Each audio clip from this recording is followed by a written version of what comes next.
Philippines, fully digitalized, numero uno sa balita, komentaryo, drama at serbisyo publiko. Bombo Radio Philippines. Bombo Radio Philippines. Unmatched, number one and most trusted source of news and information. Basta Radio Bombo. Oras diri sa DYFM Bombo Radio, ilidog 41 minutos nang nakaligad sa alas 4 sang aga.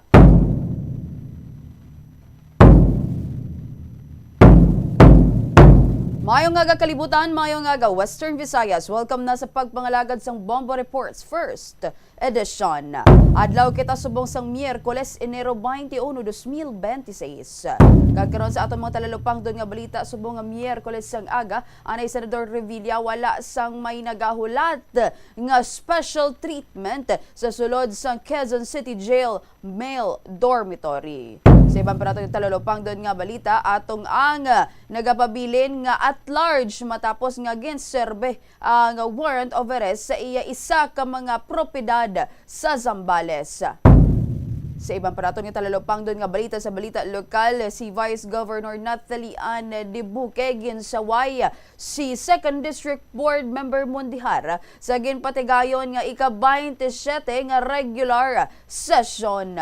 Sa ibang parato yung talalupang doon nga balita, mga kabataan nga ara dira sa bahin sang Arevalo ginulaan sang isa ka balde nga asayte o kuning motor oil ang kilid sang dalan. Amay nakagbang pa matalalupang din gablita sa mga Miyerkules ang aga at ang ato natagan man diri sang Eg Talupangod. Oras diri sa DYFM Bombo Radio Ililo, 43 minutos na nakaligad sa alas 4 sang aga. Sa pagka-aresto diri kay anay Senator Bong Revilla, ginpahayag diri nga wala man kuno sang bisan ano nga special treatment nga nagahulat o kun nga ginpreparar diri para kay former Senator Ramon Bong Revilla Jr. nga nag-abot ini siya kahapon nga adlaw sang hapon sa Quezon City Jail Male Dormitory sa Barangay Payatas, sunod diri sa mga otoridad. And si Revilla, ang isa diri sa mga ginhingadlan nga kabahin sa multi-million ghost flood control project sa Bulacan.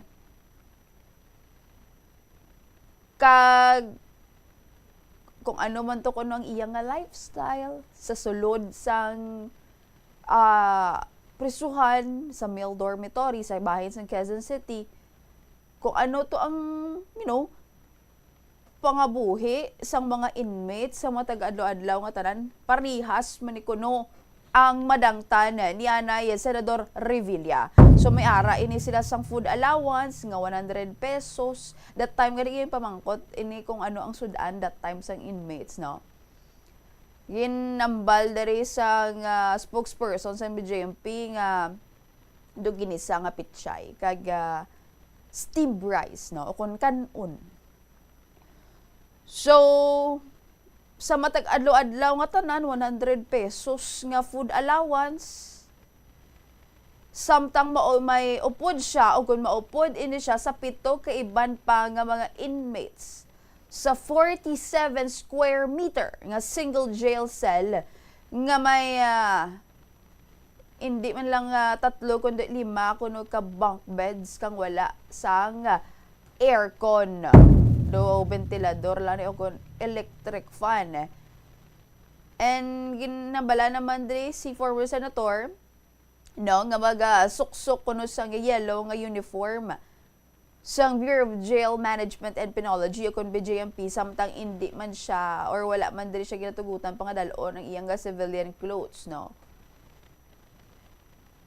Ini santo sa ginpahayag nga pag-abot ni anay Senator Bong Revilla sa payag ni Bureau spokesperson nga si Jail Chief Inspector J. Rex Joseph Postinera, So wala sang VIP treatment o kon solitary confinement, And sakay sang isa ka light gray van nga may government plate. Naka ini siya, no? Si former Senator Revilla, no? Sa mga tinumpok man diabe sa media.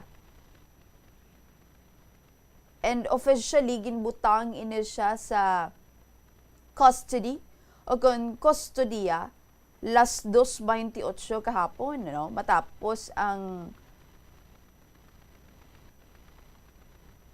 processing sa iya commitment order sa Sandigan Bayan 3rd Division. And madamo man diri kuno sang personalities lakip na ang nagpakilala diri nga mga kaparyentihan, legal counsel ni Revilla nga nag-abot man diri dayon sa lugar. And sa siningation, nag-apela man diri ang kampo ni Revilla sa Sandigan Bayan para sa pagbalhin sa iya sang kustodiya pakadto sa Philippine National Police Custodial Center sa Camp Crame. No.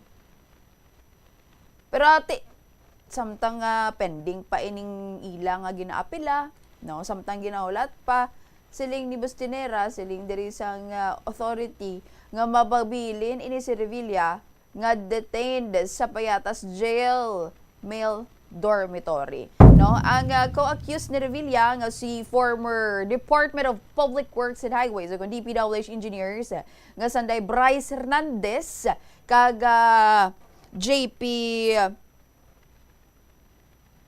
Mendoza, no, upod pa sanday former DPWH officials RJ Domasig kag Juanito Mendoza nag-abot naman niya, no, las 5:25 sa hapon matapos nila ang ilang mandiri ka tagsag ka mga proseso sa commitment orders. And ang 5 ka individual ang mag-aagi man diri sang isa ka 7-day quarantine sa pinaka damo bilang kabayan abis ng standard health protocols para sa mas bag-o man diri nga detainees, no. Humana sini ang proseso kag saranggid nga sa Revilla nga ibutang sa detention cell sa nga 7 ka DPWH officials, no, sa bayan sa Mimaropa nga priso man tungod sa isa ka anomalous flood control or giningadlan diri nga anomalous flood control project sa Oriental Mindoro suno kay Bustinera. And sa subong nga tion siling niya ang Payatas Jail Facility, no, gidal Andre Revilla. May ara sang 3,612 ka mga inmates. Lakip na ang 7 ka mga personalidad nga napa ingadlan diri sa Oriental Mindoro incident kamo ginatawag nga general population nga salang sundan ni Revilla. And ni si Revilla kag ang iya pagid nga anom ka mga co-accused lakip na ang 4 diri ka DPWH engineers kag officials amo ning ginhingadlan, no, nga nakakuha man diri sa or nakakupiskar sa pag-release ng hindi manubo nga 76 million na pesos bilang bayad sa proyekto sa Purok 5, no, Barangay Bunsuran sa Pandibulacan nga gin-awardan sang isa ka private contractor sang nagligad nga tuig March 2025 suno kay Assistant Ombudsman Miko Clavano. Nagsurrender iniyang si Revilla sa mga otoridad, no, Lunes sang gabi matapos nga magpagwa ang Sandigan Bayan 3rd Division sang arrest warrant batok sa iya kag sa anom niya nga co-accused, no. Tiya nga baldre sang kampo ni Revilla nga ginatubang niya ni it's because nga to clarify his name, no. And mas earlier, no, nagambal diri si Revilla or nagpost diri si Revilla sang 90,000 pesos nga bail sa Sandigan Bayan para sa iya graft charge may kaangtanan sa Bulacan Project. Apa magapabilin gyapon siya, no, sa prisuhan bangod diri sa iya nga malversation case nga non-bailable. Samtang ang iban pa nga co-accused amo sanday Cristina May del Rosario Inaresto sa Criminal Investigation and Detection Group sa Baguio City samtang ang DPWH engineer nga si Emelita Capistrano nga nagapabili no nga at large no. And kung balik-balikan lang naton si Revilla no upod si former Senator Juan Ponce Enrile sanday sino pagid ang si Senator Jinggoy Estrada no ang ginaresto aging priso man sadto sang 2014 may kaangtanan man sa multi-billion peso pork barrel scam. And sa 2013 ginakusar si Revilla nga nag-allocate diri sa 224 million pesos no halin diri sa giningadlan nga pork barrel o kon ang Priority Development Assistance Fund o kon ang PDAF pagkadto sa bogus government organization no nga panag-iyahan sa convicted businesswoman nga si Janet Napoles no sa desisyon sa Sandigan Bayan sa 2018 ang duha ka co-accused ni Revilla sa kaso no Sanday Napoles kagaya former aide nga si Richard Cambe ginhukman nga guilty sa plunder bangod sa pagtugot no sang pagbalhin sang PDAF sang senador pakadto sa mga NGO no nga ginapanagiyahan sang negosyante. And later on ginakwit ini si Revilla bangod sang isa ka glaring absence of evidence nga nagpamatuod nga may nakuha siya nga benepisyo halin sa scam. Apang ang desisyon sang ining anti-graft court nga ginpanahan ni Associate Justice Geraldine Faith Eco nga nagmando nga ang mga accused sa sini nga kaso ang magbalik sang 124.5 million nga pork barrel funds. Ipabati baladanay naton ang nangin pahayag sang jail chief inspector no sa pagdakop diri kay or pagdala diri kay anay Senator Ramon Bong Revilla sa bahin man diri sang Quezon City Jail Male Dormitory. Ini si pamatian naton si Jail Chief Inspector J. Rex Joseph Bustirera. Yes, ngayong araw na nakulong, we have taken into custody sa DJMP Quezon City Jail Male Dormitory si Ramon Bautista Bong Revilla Jr. bandang 2:28 ng hapon. And then ngayon naman, kararating lang 5:35 ng hapon, si Bryce Erickson Diaz Hernandez, JP De Leon Mendoza, RJ Salvador Dumasic, Juanito Coronel Mendoza. Itong pagkakakulong nila ngayon sa DJMP Quezon City Jail ay base sa commitment order ng Sandigan Bayan 3rd Division for malversation of public funds through falsification of public documents. Kakasama po sila sa Serena? Yes, magkakasama po sila ngayon dahil sila ay mga newly convicted. Silang lima? Silang lima. Kakasama. Ngayon po, ang nandun po ay si former Senator Revilla, ongoing ang booking process ng 4 na bagong detail. Kakasama sila for not more than 7 days for quarantine and classification. Sa isang group? Sa isang center.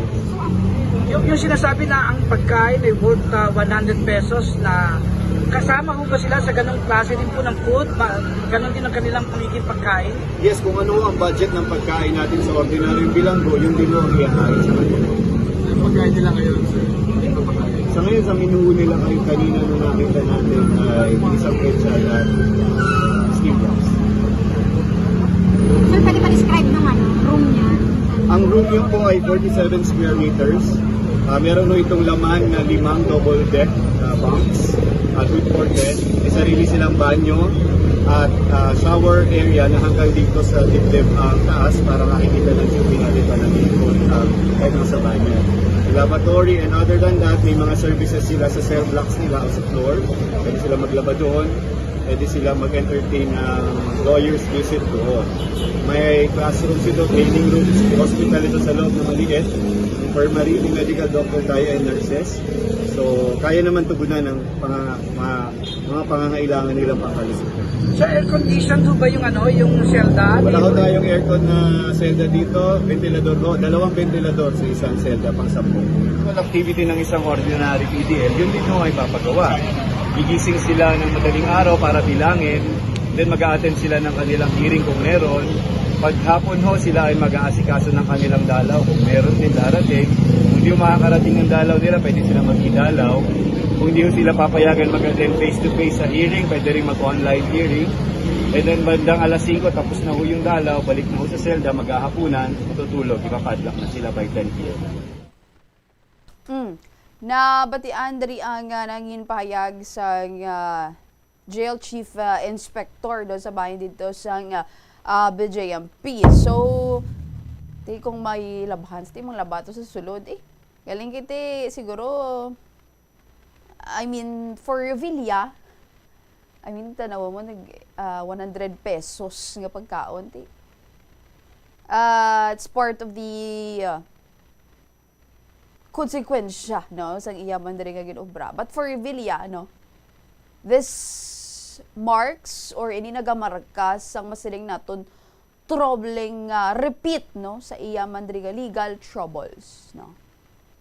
Coming years after sang iya diri nga involvement sa pork barrel scam, and while nga acquitted ini siya before, but in current case, no, alleging multi-million peso nga anomalies diri sa Bulacan Flood Control Project naga-reinforce sa pananaw, perception, nga sa dalayon or sa sige sa gihapon, sulit sa gihapon nga involvement sa questionable dealings. Beyond diri sa legal implication, bilang na-detain ikaw, being detained again, no, under high profile scrutiny. Masiling nato nga kung sa guba, no, or could further damage, no, his public image and magapa luya man diri sa political influence ni, if ever nga kung maparihas sa gihapon, ti maka-erode sa voters trust, no, nga walay pa nagliga daw, walay pa sa gihapon now, no, kinanglan pa nga masulit. But then even if ining magwaabi or ang outcome niya ni remains uncertain, no, but ining pattern, no, of repeated allegations, no, nagapadayon nga ining iya nga detention masiling nga significant personal and political setback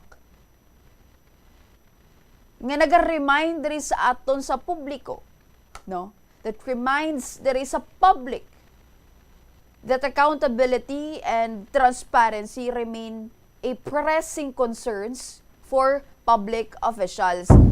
Ining kaso, no, nag-highlight lang abis sa pila ka mga importante nga mga issue diri sa governance, public accountability, and ining authorities, no, sa pag-provide diri sang wala sang VIP, wala sang special treatment. At sa nagakadapat lang no? It underscores the prinsipyo of equality before the law. And masiling na itong patimaan nga bisan ang high-profile officials are subject to same rules as ordinary inmates. Pero tanaw naton kung inibala sa tanan nga nag-involve sa flood control scandal, tanan nga nagkabaton sing kickbacks, nagpadihot sing kickbacks, sinatawag nila nga standard operating procedure, maimbestigaran ini sila tanan, kag parehos man diri ang madangtan nila kay Revilla, no? Kag kung ano man diri ang dalagan, no, sang kaso, that later on, not only Revilla, not only DPWH officials, ang iban pagid diri, no, nga nagakadapat nga imbestigaran kung may ara pabalasang wala dalawag, may ara pabalasang wala na ipaidalom diri sa investigation. But at the same time, no, aning due process, no, is being observed.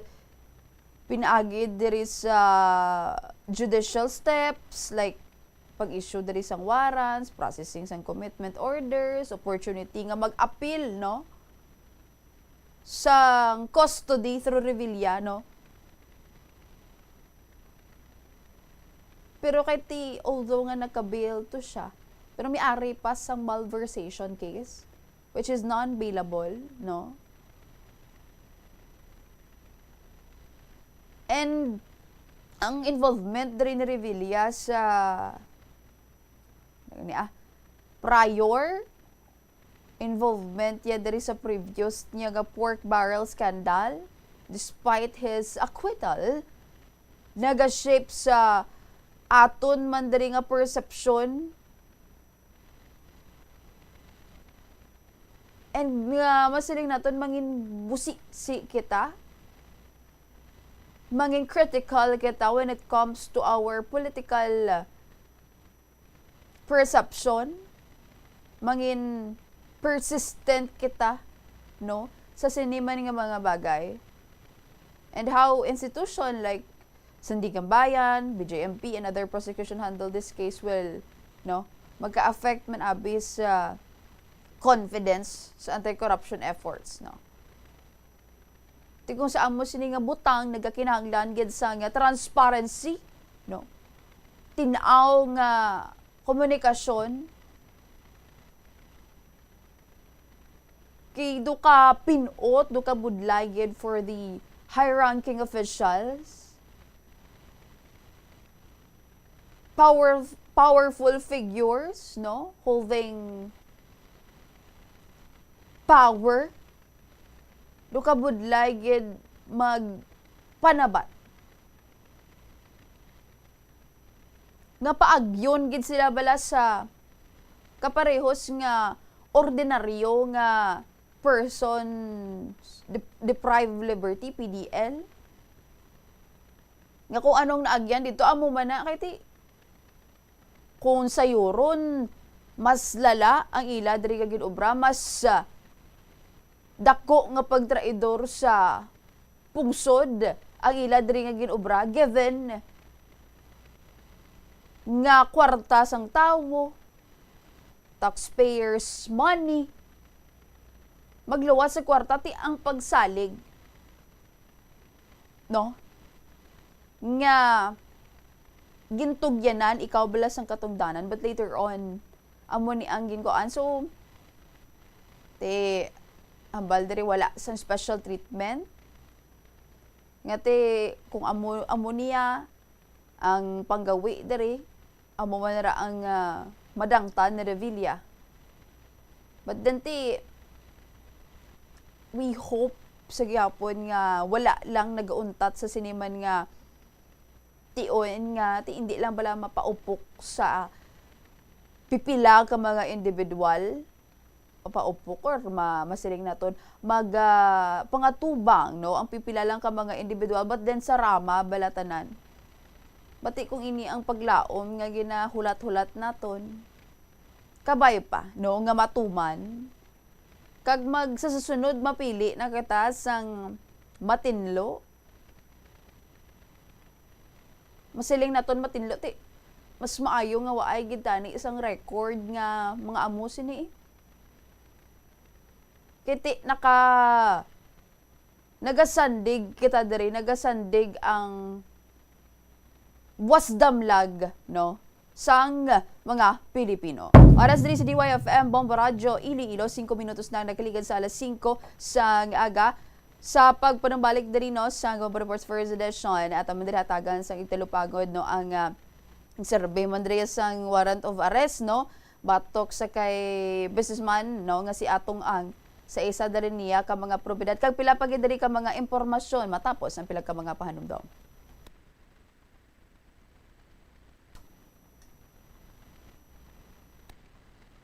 Farmer Farmers Bazaar, your traditional public market with the touch of Plazuela Dos, ang isa ka lugar nga gintukod sa tion kag sa kasagsagan sa COVID-19 pandemic nga may tinutuyo nga maghatag sa imo sang safe marketing experience. Subong nga ang COVID-19 hindi na gid man dako nga pamahog kag nagapakadto na kita sa next normal. Rest assured nga ang Farmers Bazaar will further evolve agud nga magpadayon sa paghatag sa inyo sing satisfying marketing experience. The Farmers Bazaar sa lower level tara na pahamtang ang fish, poultry kag meat section para naman sa inyo mga kinahanglanon nga prutas, utang kag iban pa, magbisita sa upper level pinaagi sa paggamit sa hagdanan o kon sa pagkadto direkta sa parking lot. The Farmers Bazaar, your traditional public market with the touch of Plazuela Dos.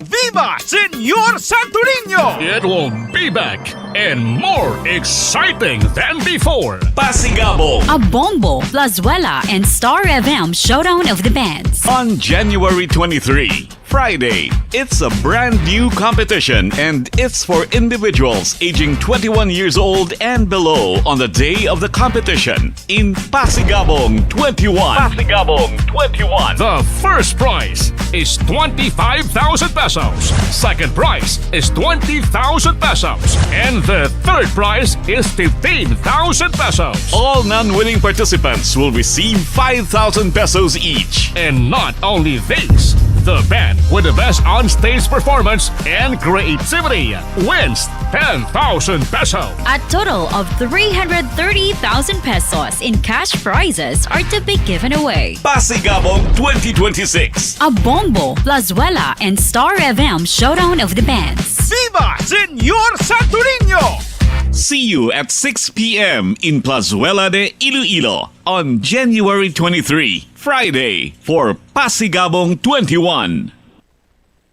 Plazuela de Iloilo, Billboard of Activities for January 18 to 24, 2026. Sa ini nga Biyernes, saksihi ang competition of the best bands for individuals nga nagaedad 21 years old and below sa Pasigabong 21. Kicking off alas 6 sa gabi sa Enero 23. Sa ini nga Sabado, ang mga banda nga gikan sa Western Visayas will be competing for the 50,000 pesos grand prize sa Pasigabong Open category. Blasting off alas 6 ang gabi sa Enero 24. Sa Enero 25, Domingo, ginaagda ang tanan nga mangin kabahin sang Eucharistic celebration nga pagaywaton sa El Puente or the Bridge. Magasugod alas 11 sang aga sa mga adlaw. On the same day, 3 of the best bands of Iloilo are set to energize you sa sulod sang 7 ka oras kag 30 minutos nga dinagyang concert at the Plaza and Food Festival 2026. Mangin inyo, umpisa alas 5:30 sa hapon sa Enero 25. Plazuela de Iloilo, we remain to be one with you in the common hope for a better community and a progressive country in 2026. Tanan kita mayara sang mabulig agud pakibatuan ang climate change. Magamit sang bag nga pwede magamit sang liwat-liwat agud mabuhinan ang plastic bag nga ginahaboy. Bangon dinhi nagatugas ang greenhouse gases. Ikaduha, hindi masumi magamit sang computer. Kung 4 ka oras lamang sa isa ka adlaw ang imo nga paggamit sang computer, makabuhing ka na sang carbon dioxide emission nga 83%. Ikatatlo, kung malapit man ang imo nga kaladuan, mas maayo nga maglakat o kung magsakay na lang sa bike. Magluwas sa makakinot ka na, mabuhinan pang polusyon nga nagatugas ang climate change. May kilala ka bala nga mga bata nga mahilig sa video games? Nagausik bala ini sang inoras sa paghampang sang iya ginakaadikan nga games? Isa ka pagtuon sang American Academy of Pediatrics ang nagapahayag ngang sobra-sobra o kun inoras nga pagtiner sa paghampang sang video games ang makadulot sang depresyon, anxiety kag manubo nga grade sa eskwelahan. Suno sa mga eksperto, halos 9% sa kada 3,000 ka mga elementary students sa kada pungsod ang makabig pathological o kun addict sa paghampang. Makabig nga pathological o kung addicted ang isa ka estudyante kung nagaapekto na ang paghampang sa iya nga pag-eskwela. Dugang pa sa among nga pagtuon, ang ka-addict sang isa ka bata makapabudlay sa iya sa pagkontrol sang iya impulse. Kaangot diri Ginpanugyan nga dapat hindi magsobra sa 1 ka oras kada adlaw ang gastuhon sang 1 ka elementary student sa paghampang kag hindi naman magsobra sa 2 ka oras ang 1 ka high school student. Sa eskwelahan, ang pag-practice ng good manners and right conduct ang makabulig sa paghimo sang positive, respectful environment para sa pagtuon. Nagapakita ini sang pagtahod hindi lang sa mga manunudlo kundi mangin sa imo mga classmate kag sa school community. Mag-abot sa eskwelahan on time. Ang pag-abot sang late sa klase kag sa aktibidad ang nagapakita sang kakulang sang respeto sa oras sang iban. Magpamati sa imo maestra o kun maestro samtang nagadiscuss sang lesson kag sundon sang maayo kun may yara sang instructions. Tawgon nga ma'am o kun sir ang imo teacher o kun staff. Kun may pamangkot, ibayaw ang kamot, agud mahatagan ikaw sang kahigayunan nga makasabat. Maggamit sang please, thank you kag excuse me kung nagaistorya sa imo classmate o kung sino man ang imo ginaatubang. Likawan ang Plus 3 sa DYFM Bombaradyo Ililo, 12 minutos na nakaligad sa alas 5 sa aga-aga. Kamusta gyapon nagapamatik ang nagatutok sa Bomba Reports first edition. Sang tinalikdan lang no dali naman sa bahin no ni Atong Ang. Kiti ang National Bureau of Investigation o kung ang NBI liwat diri nga nag-attempt no kahapon man nga adlaw sa pagserbe sang warrant of arrest batok diri kay businessman no nga si Charlie Atong Ang no sa isa diri niya ka mga ginapahayag propiedad sa San Antonio, Zambales no. And ang operatives sang NBI National Capital Region kaupod diri ang Olongapo City no nag-abot diri sa iyang beach house no ngati ginaaligar diri nga ginapanag-iyahan sang businessman or ni Atong Ang sa barangay Pundakit no. And 5 diri ka mga NBI personnel ang gin pahanugutan man diri nga magsulod sa propiedad pero wala didto nakita si Atong Ang. Nowhere to be found, no? And suno diri sa mga residente sa amo man nga lugar ginpahayag, no? Residente nga nagapuyo malapit sa area sa property diri ni or ginapahayag property ni Atong Ang nga ang ulihi diri nga visit ulihi diri ni nga pagkakita nila kay Atong Ang sang nagligad pa nga mga tinuig, no? And ang Department of Interior and Local Government, o kanang DILG, nag-offer diri sang 10 million pesos nga reward sa pag-aresto diri kay Atong Ang, no? Kabaga na isang iban, sunod ko lang itaon ka ugalingon ko, ngitaon ko danay si Atong Ang. Ining si Atong Ang nagapangatubang ini sang 15 counts of kidnapping and illegal detention charges. Kag 4 diri ka counts of kidnapping with homicide over disappearance no of cockfighting aficionados or ining mga sabongeros. Si Ang no ang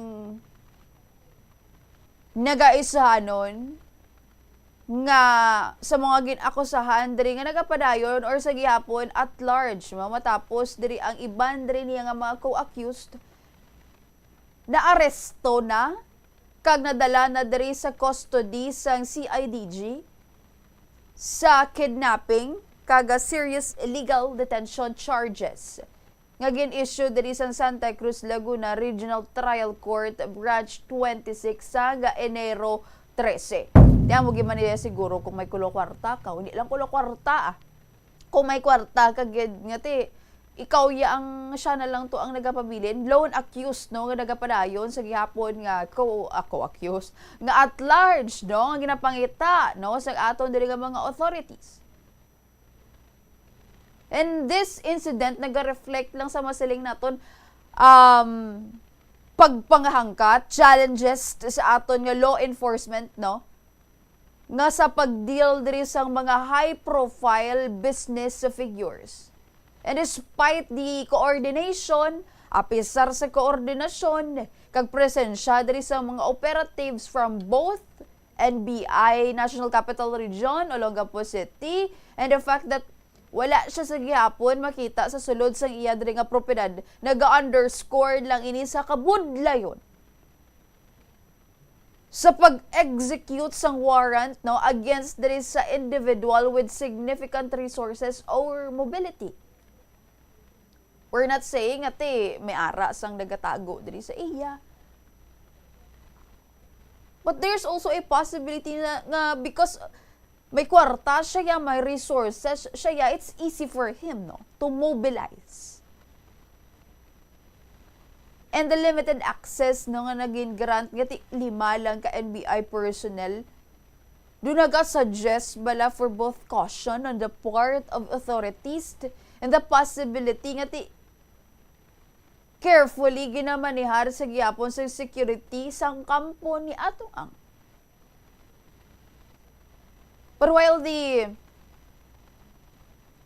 attempt itself no naga-demonstrate sa nga ang authorities no ga pursue diri sa accountability and ability to immediately detain ining si atong ang no naga-highlight sa nagapabalik-balik nga issue and the Philippine justice system, ang giha, ang gap between legal orders, kag mas siling naton practical enforcement, especially when it comes to influential figures, no? Nga involved. Only gaming tycoon Charlie Atong Ang, the alleged mastermind behind the disappearance of Sabongeros, has yet to be arrested, no? Ang hambal diri. And samtang nagapadayon diri ang pagpangita kay ang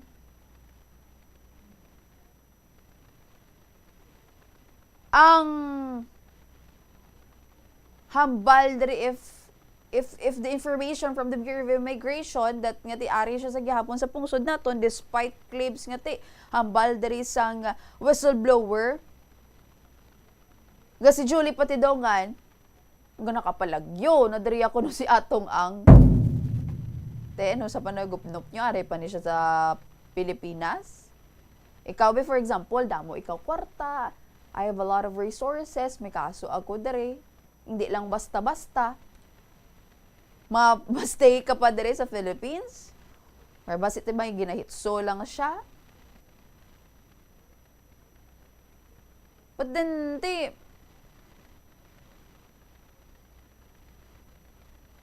ang CIDG, no? With the Major Helen de la Cruz, no? Naghambal diri nga ang ila ko no nga intelligence division ang currently no naga-check man diri sang mga tips sa possibly whereabouts ni Atong Ang kag ini nga mga tips kuno ang ginpadala sa hotline sang CIDG nga ginlunsyar sa Biyernes no matapos ining DILG o Department of Interior Local Government nag-offer diri sang 10 million pesos nga bounty no sa bisan ano nga impormasyon nga makatudlo diri nga para madakpan si Atong Ang no.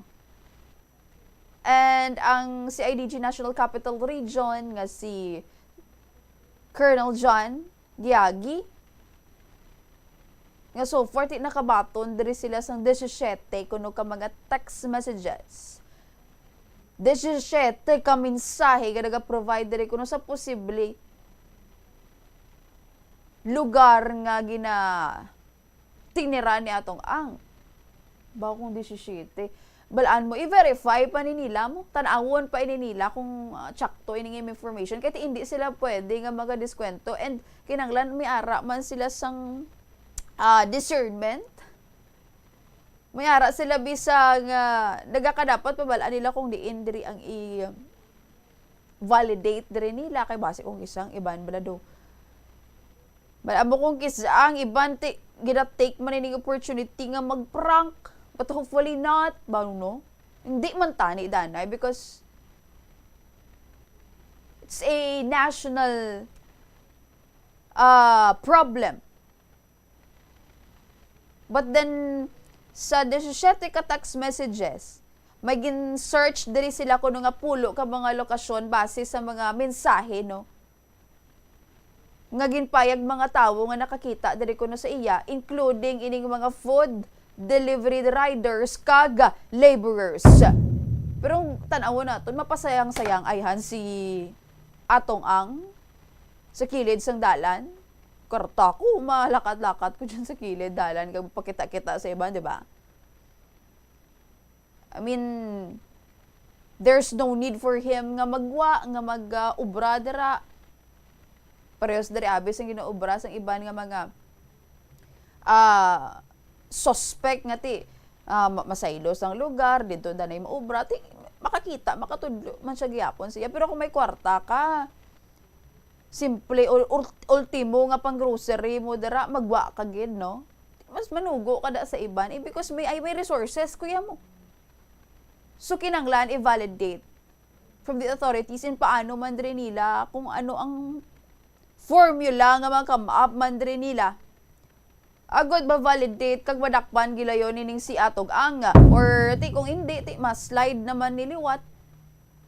Ti ang pag-arrest diri like atong ang can be masiling naton particularly challenging, no, para sa mga authorities. Why? Sa nasiling naton kagina multiple properties, mobility. Kag isa ini siya ka high profile individual, no, nga nagapan nag-iya man sa mga damo diri nga balay, negosyo, propiedad sa nagkalain-lain man nga lokasyon. Kag mahapos lang niya sa iya nga mag-travel, no, sang madasig, making it hard, mabudlay para sa mga law enforcement nga i-locate ini siya. Kadawam, security and privacy measures. Ti kalabanan diri nga daan nga mga manggarano, no, kun influential figures, no, miara ini sila sang mga pribado nga mga security. May mga gates, may camera, oh, pakadto na si amo to, lakat ta, no? Legal representative nga naga-control man diri sang access. Parehas dibe sa 5 lang ka NBI ang pasudlon dito sa iya nga property, sa iya nga beach house. Legal procedures, no? Ti ang otoridad nagakinahanglan nga mag-follow diri sa layi naton sa pagserbis ng warrant of arrest and entry, no? Ang pagsulod kinanglan ara sa gyapon sa layi. Excessive force, no, ginadumilian. And ang property rights must be respected, no? And kung i-violar mo ini, i-violate mo ining mga rules, it could possibly jeopardize ang pag-arrest dari or future prosecution. And potential for evasion or flight risk, no? And ining example, kung ining target, ma-anticipar ba nila ang pag-aresto, posible nga ti maghalin diri sila sa area, manago ini sila. Kung may ara, mako-ordinate ini, no, sang or may coordination with multiple units, no. So in short, ang combination diri sa mobility, security measure, legal constraint, no, kag media security ni nagabudlay, or I mean sang authorities, no, nagabudlay sa pagpadagko pagidri sa iya because of his influence or because of his money, no. So, kung pila pa diri kang mga mensahe, kag kung ano man diri mga tips nga nabaton diri sang CIDG, sang NBI, I mean, di mo pa na i-validate nila kag kung may ara man sila yung personal diri nila nga mga intelligence monitoring. Oras diri sa DYFM Bombo Radio, Iloilo, 25 minutos na nagligad sa alas 5 sang aga. Hatagan mo na naton sa Igtalupangod. Bangod kahapon nga adlaw sa ginpatigayon nga ika-27 nga regular session sang sangguniang palalawigan or 15 sangguniang palalawigan. Te usually makita mo na nga basahon ina tanan ang kada komitiba or sinod nga mga board members ma-deliver ini sila sang ilang nga committee report, no. Karon do around 3 p.m. ina siya nagsugod ang or malapit 3 p.m. ato siya, correct me if I'm wrong, no? Ang session. Karon naka-deliver ng iba di nga mga board members, no, sa privilege sang committee report. Naga-deliver man sang committee report si 4th District Board Member Rolando Distura, no? Ang chair sang Committee on Infrastructure. So madamo siya nga may ginpatpat dito sa iyang committee report kaya hindi mo lang ini single nga committee report nga gi-deliver. And but part of it, no, is ang gin-deliver nga privilege speech ni board member Mondihar sang nagligad nga tuig. Kay kung balik-balikan naton si resigned ako Bicol Party List Representative Zaldico may ginpanglawag nga mga proyekto, no? So, para sa sangguniang palalawigan, para kay board member Mondihar, kinanglan rin nila investigaran kay may isa ka mga proyekto nga sa sigisigang pag-validate na locate gali dari sa bayan sang Barangay Manasa, Alimudjan, no? Ining gina-construct nga road slope protection site 3 nga may ara sang gaa amount nga 100 million pesos kag may contract amount nga 96 million 500. So, ang Mondihar imbestigaran tani kung daga ka dapat nga butangan sang road slope protection. So, sa dalayon nga investigation kay may patigayon nga committee hearing, gin-invite ditong 4th District Engineering Office kay amoy ning may jurisdiction sa 2nd Political District sang probinsya sang Iloilo. Karon, gin-invite dito ang 4th Engineering District, ang Municipal Engineer, tinaghambal dari ang Committee on Infrastructure, ang miyembro sang Committee on Infrastructure ginpangunahan diri ni Board Member Distura. Second, di Board Member Rolito Kahilig, 4th District Board Member Dominic Paul Oso, 5th District Board Member Rolex Suplico, 3rd District Board Member Mark Palabrica, kag 2nd District Board Member Mondihar. Tinagambal sila nga sa investigation, substantial man niya. Substantial man, but there are recommendation naging come up sa level sang komitiba. Karon kahapon nga adlaw, nagtaas man diri ang tensyon. It's because nga luyag ni board member Mondihar nga dugangan dari ang resolusyon, no? Kaya may 3 ka resolusyon dari under the recommendation ni board member Distura nga ginagrihan sang Committee on Infrastructure. Tiluyag ni board member Mondihar nga dugangan sang 2, no? Karon ang bal ni Vice Governor Lian Dibuque nga iseparar lang, no?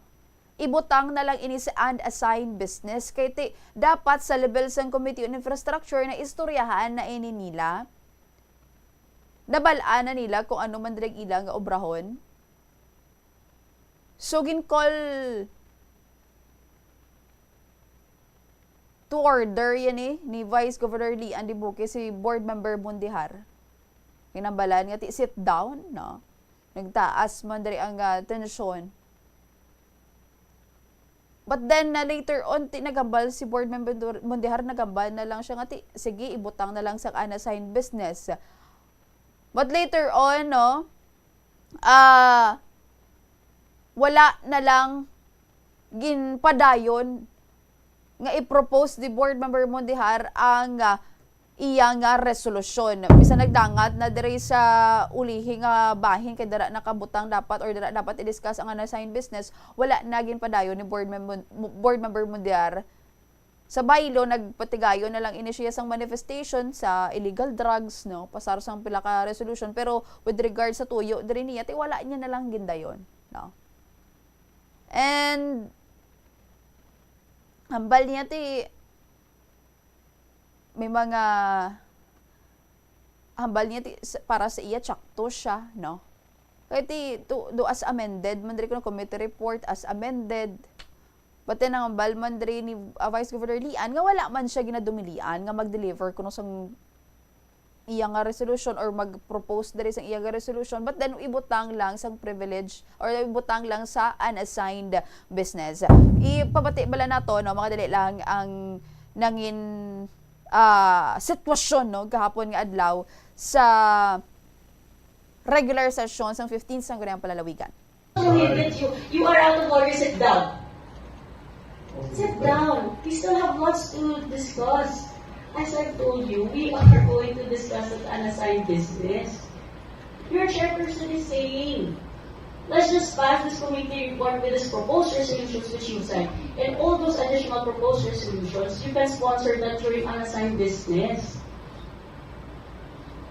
We are not saying that we are adverse to amendments. What we are saying is that we have to protect due process to ensure transparency.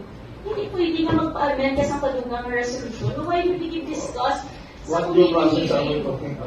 By putting it in committee hearing. How can you say na wala na ginaobra sa fourth BEO according to contract on specification? Then you amend that it was not included sa committee report. This is all about the completion of the project.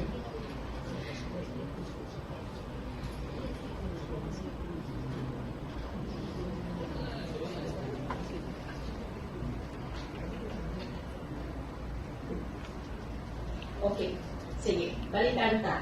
Ang first Some more colleagues are proposing that it should be taken and that it will be taken at the unassigned business. Okay. But I propose that it should be taken this time of the presiding officer. So we should have to divide the house. Who are those in favor that my proposed resolution be taken this time? And who are those in favor that my proposed resolution will be taken during the unassigned business? Fortune kung po, malamig ang session po, malamig-lamig during committee hearing to include the contract of specification. Hindi ba? Ang maning na ngayon na sitwasyon man kahapon nga adlaw sa ika-27 diri nga regular session sa Sangguniang Palalawigan, but then sa ulit nagturo tawhay man natapos man ang regular session diri sang 15 Sangguniang Panlalawigan. So ang iban diri ang balikan ni Vice Lian nga ti willing man siya kuno nga mag-istorya diri kay board member Mundiar kag ti kung ano man diri it's part of the discussion ko no kag ti gina pananaw naman nga ti may lain-lain man ini sila yang pananawan, may lain-lain man ni sila nga opinion when it comes to this matter. Kaya ti mas maayo na gani nga may ara sang diverse no nga pananawan and opinion dari ang 15 Sangguniang Palalawigan, but at the same time or sa uli sa gihapon parehos mo lang ila diri nga tinutuyo. It's for the public no, or it's for the pamuluyo sa probinsya sang Iloilo. Kiti luyag man diri no nga paimbestigaran ining mga infrastruktura. But then later on muning na ngayon sitwasyon because iti ang tagsa-taga sa mayara man niya sang ila kaugalingon diri nga pananawan kag pagpati nga ti ang baling board member mo dihati ano man ko yan ang madamo na kuno sang beses diri nga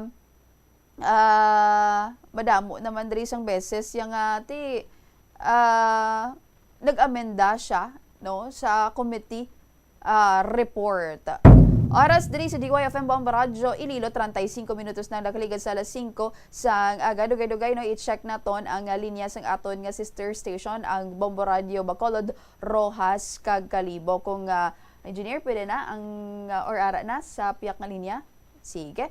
Galatato nato no ang aton diri nga mga sister station ang Bomba Radio Bacolod, Rojas kag Kalibo para man diri sa natipon nila ga balita. But then kung aton lang no balik-balikan naton liwat ang gambal man diri si board member Mondihar nga ti matapos ini siya gin sa YD Vice Governor Natalie Dibuque nga ti luyag lang man sinikuno dalon no ang ning mga ginpasar or luyag niya ipasar nga resolusyon. Oras diri sa DYFM Bomba Radio Iloilo 35 minutos na ang nakaligad sa alas 5 sa aga. I-check naton linya sa atong sister station ng Bomba Radio Bacolod. Welcome and good morning Bomba Radio Bacolod. Good morning, Bombo Pauline, Bombo Radio Iloilo, Bombo Radio Western Visayas, diri sa syudad sa Bacolod, kag probinsya sa Negros Occidental. Yari ang nagapanguna namon nga mga balita. Patay ang isa ka miyembro sa LGBT matapos nga ginbuno sa iya live-in partner bangod lamang sa damang sa New Stockyard, Barangay 1, Banwa, sang Moises Padilla, Negros Occidental, pasado las 12 sang udto sang Enero 20.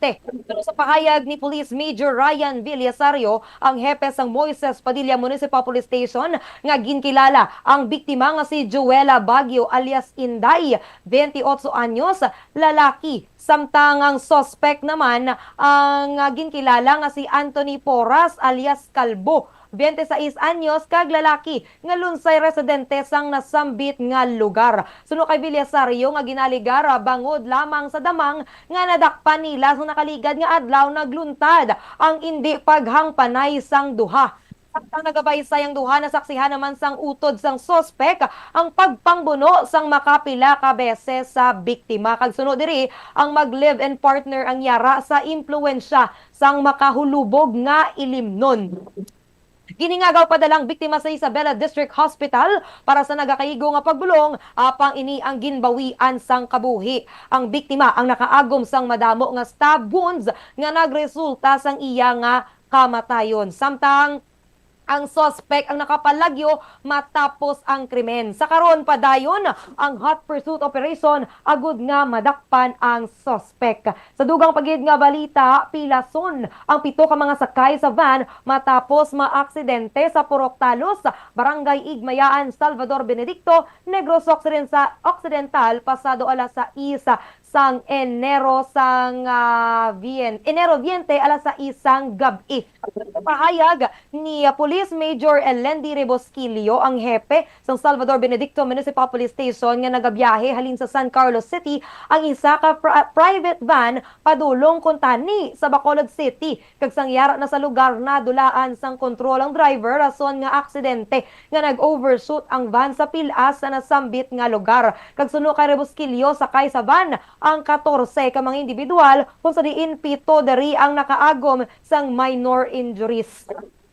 Gilayo naman nga gindalang mga biktima sa Municipal Health Unit sa nasambit nga Banwa para sa nagakaigo nga pagbulong. Mensahe ni Rebosquillo sa mga driver nga maghalong kag maghinay, ilabi na kung hindi kabisado ang dalan. Sa katapusan diri namon nga balita, Bombo Radio Iloilo, Bombo Radio Western Visayas, nga nalubong na ang 4 ka mga biktima sang shooting incident sa Banwa sang Sibulan, Negros Occidental. Ang suspect nga ginkilala kay Police Staff Sergeant Bonifacio Saicon, samtang ang mga biktima naman ang ginkilala nga Sanday Chila May Dinawanaw, Police Captain Jose Edrohil Simafranca, kag Police Senior Master Sergeant Tristan Chua, kag Patrolman Ray Albert Temblor. Naibaluan nga si Simafranca ang nalubong sang Enero 14, si Chua naman ang nalubong sang Lunes, Enero 19, kag si Sanday Temblor kag Dinawanaw ang nalubong kahapon, Enero 20.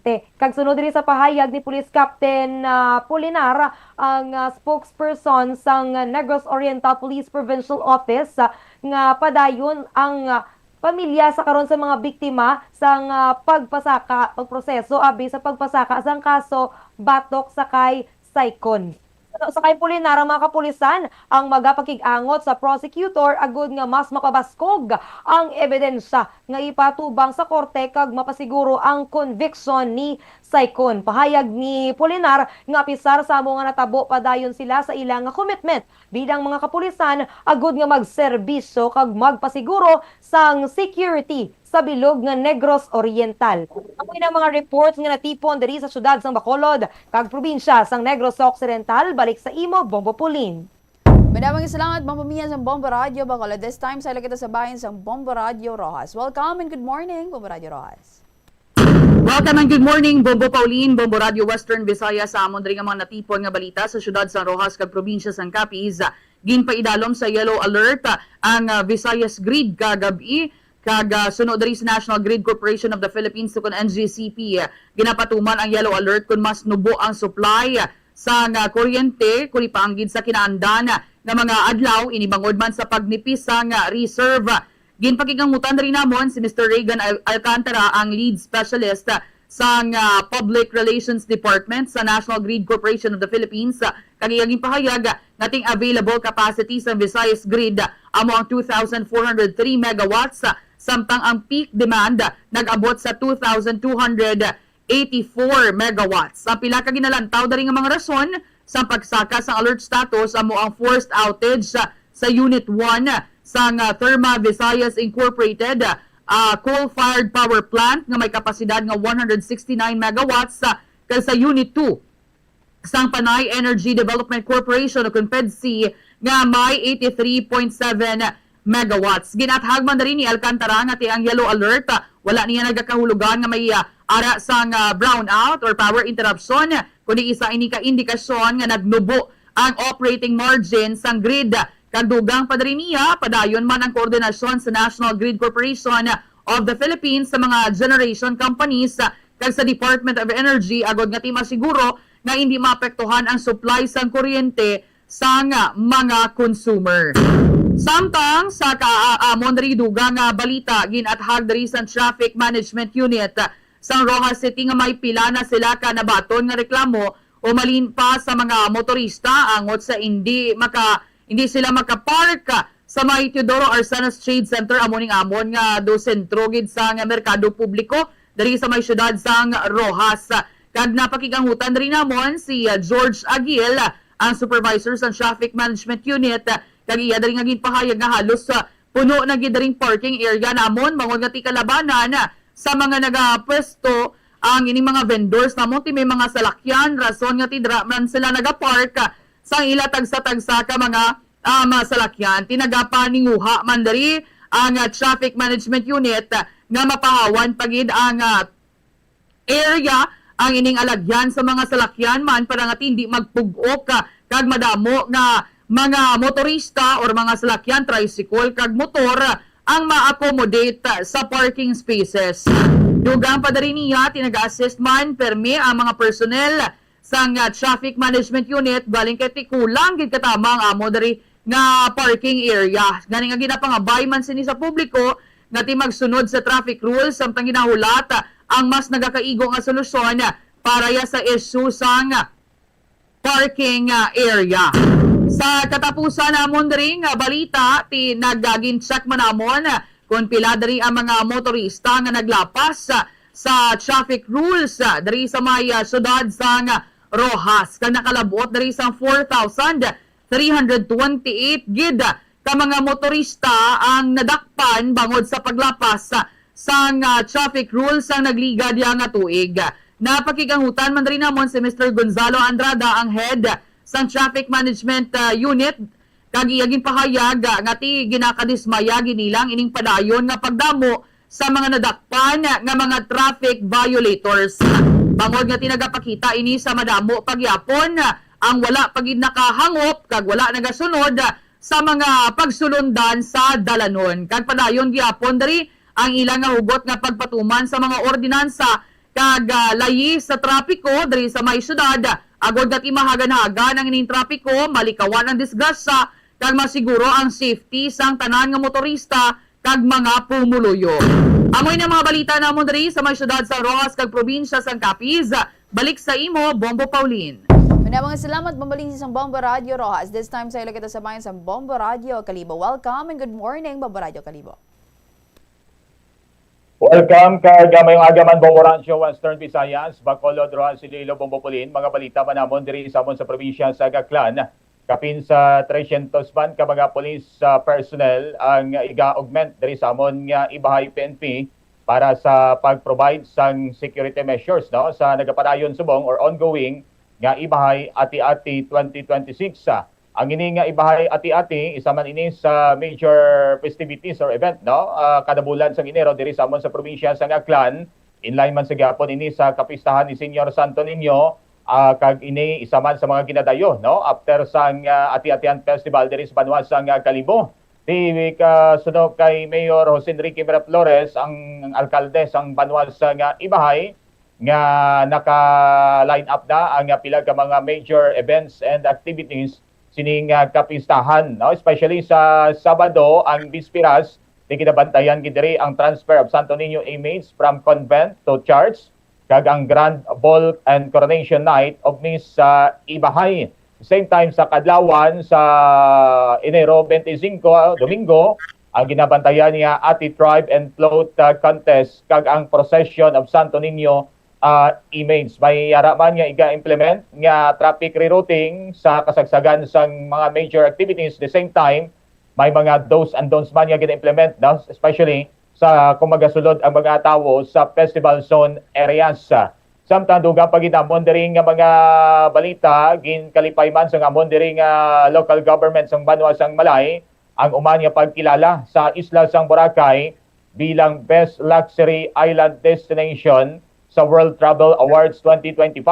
Di ang nasambitan niya katungdanan or pagkilala pamatuod lamang nga ara gyapon nagapabilin nga isa sa mga top tourist destination sa bilog nga kalibutan ang isla sang Boracay. Kay kun madumduman na hit or nalagpasan gid sa nga Boracay ang target sini nga 2 million tourist arrival sang nagligat to nga 2025 kay naglabot sa 2,155,217 ang mga foreign kag local tourists nga nagsulod sa isla sang Boracay sang bilog to nga tuig 2025. Sini nga nagligat lamang to nga mga adlaw mayara naman nga isa ka cruise ship, no, ay nagabisita sa isla sang Boracay. Ang kauna-unahan subong nga 2026 ang ini nga MV Luminara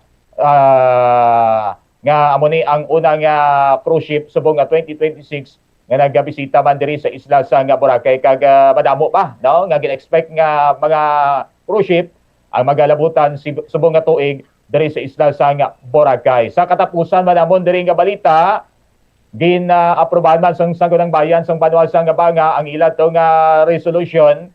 May kang tanan sa ila to nga pagpaabot sang concern kag panawagan man sa Department of Public Works and Highways DPWH Region 6 nga osisaon kag taw-an sang action, no, tulupangod ang inibalang nga problema pag-abot sa ini nga soil erosion o pagkatupay sang duta sa amon diri nga Aklan River, particular sa Banwa sang Banga. Kay matapos nga naguba balato ang ining river wall or abutment wall, particular sa may area sang barangay humarap kag barangay Daha Sur sa Banwa sang Banga, baw sigidas gid ang ang nagakatabo nga soil erosion, no, kag nagapaabot sa gid sang concern kay madamo nga may mga panimalay nga dali na lang malabot ang ila to nga panimalay, mayara nga eskwelahan kag pila ka mga public spaces nga posible maabot kung di gid aksyonan sa mas madali nga paniempo ang ining resolution para makapanawagan man, no, sa DPWH nga maaksyonan sa mas madali nga paniempo, although di man sigurado kung saan o mabudgetan ang ining revetment wall para makayo at least mayara nga action taken, no, for the meantime ang DPWH para mahagan-haganan ang ining nga problema pag-abot sa soil erosion. Amo ni so far mga balita namon diri sa probinsya sa Aklan. Balik sa imo, Bombo Pauline. Mga salamat, Bombo Miles ng Bombo Radio. Kalibo para naman diri sa nantipo namon nga balita sa syudad kag probinsya sa Iloilo, Bombo Radio Western Visayas. Nagpabutsyag diri sa pagkadismaya ang kahublagan kontra korupsyon o kuning KKK kasunod sang pagbisita ni Department of Public Works and Highways ug DPWH Secretary Vince Dizon sang may kaangtanan ini sa plano nga pagdugang liwat sang budget para sa agana na flyover. Sunod diri kay Mr. Elmer Foro ang katapo diri sang KKK adrigin payag nga hindi insakto nga magdugang pa sang masobra 200 million pesos nga pondo para sa nasambit nga flyover kag ginapunto sang grupo nga hindi na dapat maghalin sa kwarta sang pumuluyo o kung sang mga tawo ang pagbayad sang palpak nga pagbuhat sini bangod may ara sang original ini nga kontrata nga amo ang responsable sa pagtapos sa nga proyekto. Suno diri sa grupo Bombo Radio Western Visayas hindi maayo ang ginbuyan nga pahayag kag plano ni Secretary Dizon nga tapuson ang proyekto paagi sa pagdugang liwat sang pondo agod nga matapos ini subong man nga tugin para diri ko sa KKK iluyag nila nga may manabat kag makasuhan sa responsable agod hindi naliwat masulit ang kaangay nga pag-uyang pagwaldas diri sang kwarta sang publiko kag sunod pa sa ila kun wala sang may manabat padayon lang nga masulit ang kaangay sini nga anomalya sa proyekto sang gobyerno. Para sa grupo sobra-sobra na ang inustisya nga ginabatsyag sang publiko bangod nga ginatagaan liwat sang kaygunan ng mga tawo nga magdumala sa proyekto nga indi man matapos sa nga insakto. Para naman diri sa bahin sa probinsya sang Iloilo, Bamboradyo, Western Visayas, nagapangakroy diri subong ang mga lokal nga mga farmers no sa pag-import sang kalamay sa aton man diri nga pungsod nga resulta diri sa pagsarurot sang presyo nga nagadala sang pag-antos man diri sa mga damo nga mga local farmers. Ilabi na diri sa bahin man sang Negros kag pila ka mga kabanwahanan sa Iloilo, partikular diri sa bahin sang 3rd kag 4th district. Suno diri kay Bingawan Iloilo Municipal Mayor Matt Palabrica nga amo ang presidente sang Bingawan Sugarcane Planters Farmers Association. Yagin payag nga magapatigayon sila sang protesta sa palabuton nga Enero 22 was nga adlaw Huwebes sa bilang lihok sa nagapadayon nga sugar crisis. Sunod diri kay Palabrica, Bamboradyo Western Visayas, ang ira tinutuyo amo ang ipaabot sa gobyerno ang kahimtangan sa mga sugarcane farmer nga ipanawagan nga unahon ang ila mandre nga ikayuhan. Tugang pa ni Palabrica nga ang sobra nga pagpasulod sang imported diri kuno nga kalamay sa aton man nga pungsod ang nagatuga sa oversupply sa merkado nga amo man ang rason nga pagnubo diri sa presyo sang lokal nga kalamay. Suno sa Sugar Council hindi matuod nga ang pagugpong nga tuyo ni Sanson kun wala man ginapamatian ang tingog sang kadam-an nga mga millers kag labor groups. Diri naman sa bahin sang syudad sang Iloilo, Bamboradyo, Western Visayas, gin-issue diri ni Mayor Raisa Tranyas ang Executive Order number 004 nga nagasuspend sa trabaho sa Iloilo City Government sa Enero 23 kag 26 Lunes nga adlaw kaangot sa selebrasyon sang Dinagyag Festivals. Kag maglawas dira may ara man diri ginalauman nga magabisita sa syudad sang Iloilo nga pila ka mga high-ranking officials ng iban nga pungsod kag pila ka mga senador diri sa Dinagyang Festival 2026. And suno diri no sa kumpirmasyon ni Mayor Raisa Tranyas nga madamo sa mga bisita halin sa mga partner embassies sa Iloilo City. Lakip na diri ang ambassador sang South Korea nga si His Excellency Lee Sang-hwa upod ang iyang asawa kitadlo ka mga opisyal nga embassy bangod sang nagapadayon nga mga exchange programs sang syudad kag mag-aabot man ang ambassador sang Germany nga si His Excellency Dr. Andreas Michael Paffernock kag upod man sang iya asawa tungod sa mga proyekto nga ginapatuman sa ilang gobyerno. Dugang pa diri ang ambassador sa Canada nga si His Excellency David Hartman, ambassador sa Japan nga si Excellency Endo Kazuya, kag si Mayor Kevin J.T. Susuiko nga sang Guam, kag mag-aabot man ang representante sa Taiwan. Magluwas diri Bamboradyo Western Visayas na kumpirma man ang aton ni diri nga senador nga si Senador Bongo kag Senator Bam Aquino sa alkalde nga magatambong man diri sa nasambit nga kahiwatan. Amoy adto Bamboradyo Western Visayas ang natipon diri namon nga balita sa bahin sang syudad kag probinsya sang Iloilo. Dukolabos na gid ang akon nga tiyembo. Hindi ko nagsiguro pagbalik sa inyo Bamboradyo Western Visayas. Oras diri sa DYFM Bamboradyo Iloilo, 54 minutos tayo nakaligad sa alas 5 sang aga. Magasunod ang dalaguan nga balita sa Bombo News and News Morning Edition kapag gasunod nini sa Bombo Reports Second Edition. Ako ang nakaupod nyo subong nga Miyerkules sang aga, Bombo Pauline Dimitilio Piliora. And this is Bombo Radio Philippines, the number one and the most trusted source of news and information. Basta Radio, Bombo! Agud magkalikaw sa food poisoning o kung paglain sang tiyan, sundo ng ining mga pahanumdom sa pagpreparar sa mga pagkaon kag ilimnon. Manghugas ang kamot kag ipabili ng katinlo antes kag pagkatapos ang paghimos. Kung nagamasakit, likawan ang pagpreparar sang pagkaon para sa iban. Siguraduhon nga naluto sang husto ang pagkaon. Kung mahimo, kauno ng pagkaon samtang mainit pa. Siguraduhon ang katinlo sang pagkaon agod ang selebrasyon mangin mas malipayon. Mas nanamian bala ikaw magtuon sa balay ipaanggid sa eskwelahan nga madamo ang tawo? Isa ka panugyan para epektibo ang pagtuon sa balay, amo ang pagpangita sa designated area agud nga matiniran kung ikaw nagasulat, nagabasa o kung nag-review. Pwede man nga lamesa sa kusina o kung sa desk sa sang inyo nga balay, pero hindi gid maghigda sa imo nga katre samtang nagatuon. Inibagod nagakatemtar gid ikaw nga magpiyong-piyong, tubtub nga dalayon na ikaw nga matulugan. Siguraduha man nga malimpyo kag organisado ang lugar nga imo ginatun-an. Ini nga pahanumdom ang ginadulong sa imo sang the number one and most trusted radio network in the country, Bombo Radio Philippines. Basta Radio! Bombo! Kung ikaw isa ka chess lover, yaring pila ka brain benefit sa paghampang sini. Kag kung wala ka nagahampang sini, umpisahin na. Sunod sa pagtuon ng paghampang sang chess makabulig likaw sa Alzheimer's disease. Bangod ang utok nagatrabaho kaangay sang muscle, nagakinahanglan ini sang exercise agud mangin healthy kag malikawan ang injury. Magluwas diri ang paghampang sang chess ang nagapa-improve man sang concentration, memory, creativity, kag problem-solving skills kag napamatud-an man nga nagapaalam. Naga-subscribe bala ikaw sa mga serbisyo nga wala mo man ginagamit. Halimbawa, ang balayran mo na wala para nga makalantaw ikaw sang movies. Pero sa tuod lang, wala naman ikaw tiyempo nga maglantaw sini. Hapos lang libatan ang bulanan nga mga subscription sa streaming services kag mobile apps. Kag wala ka lang nakadipara, ma-charge na ini sa imo nga bank account bisan nga wala mo man regular nga ginagamit. I-review gid ang imo nga ginagastuhan sa mga charges kaangay sini. Kag ikonsiderar man ang pagkanselar sa mga hindi kinahanglanon nga mga subscription agod nga mas magamit mo ang imo kwarta sa mas kinahanglanon nga mga butang. Ini nga pahanumdom ang ginadulong sa imo sang the number 1 and most trusted radio network in the country, Bombo Radio Philippines. Basta Radio! Bombo!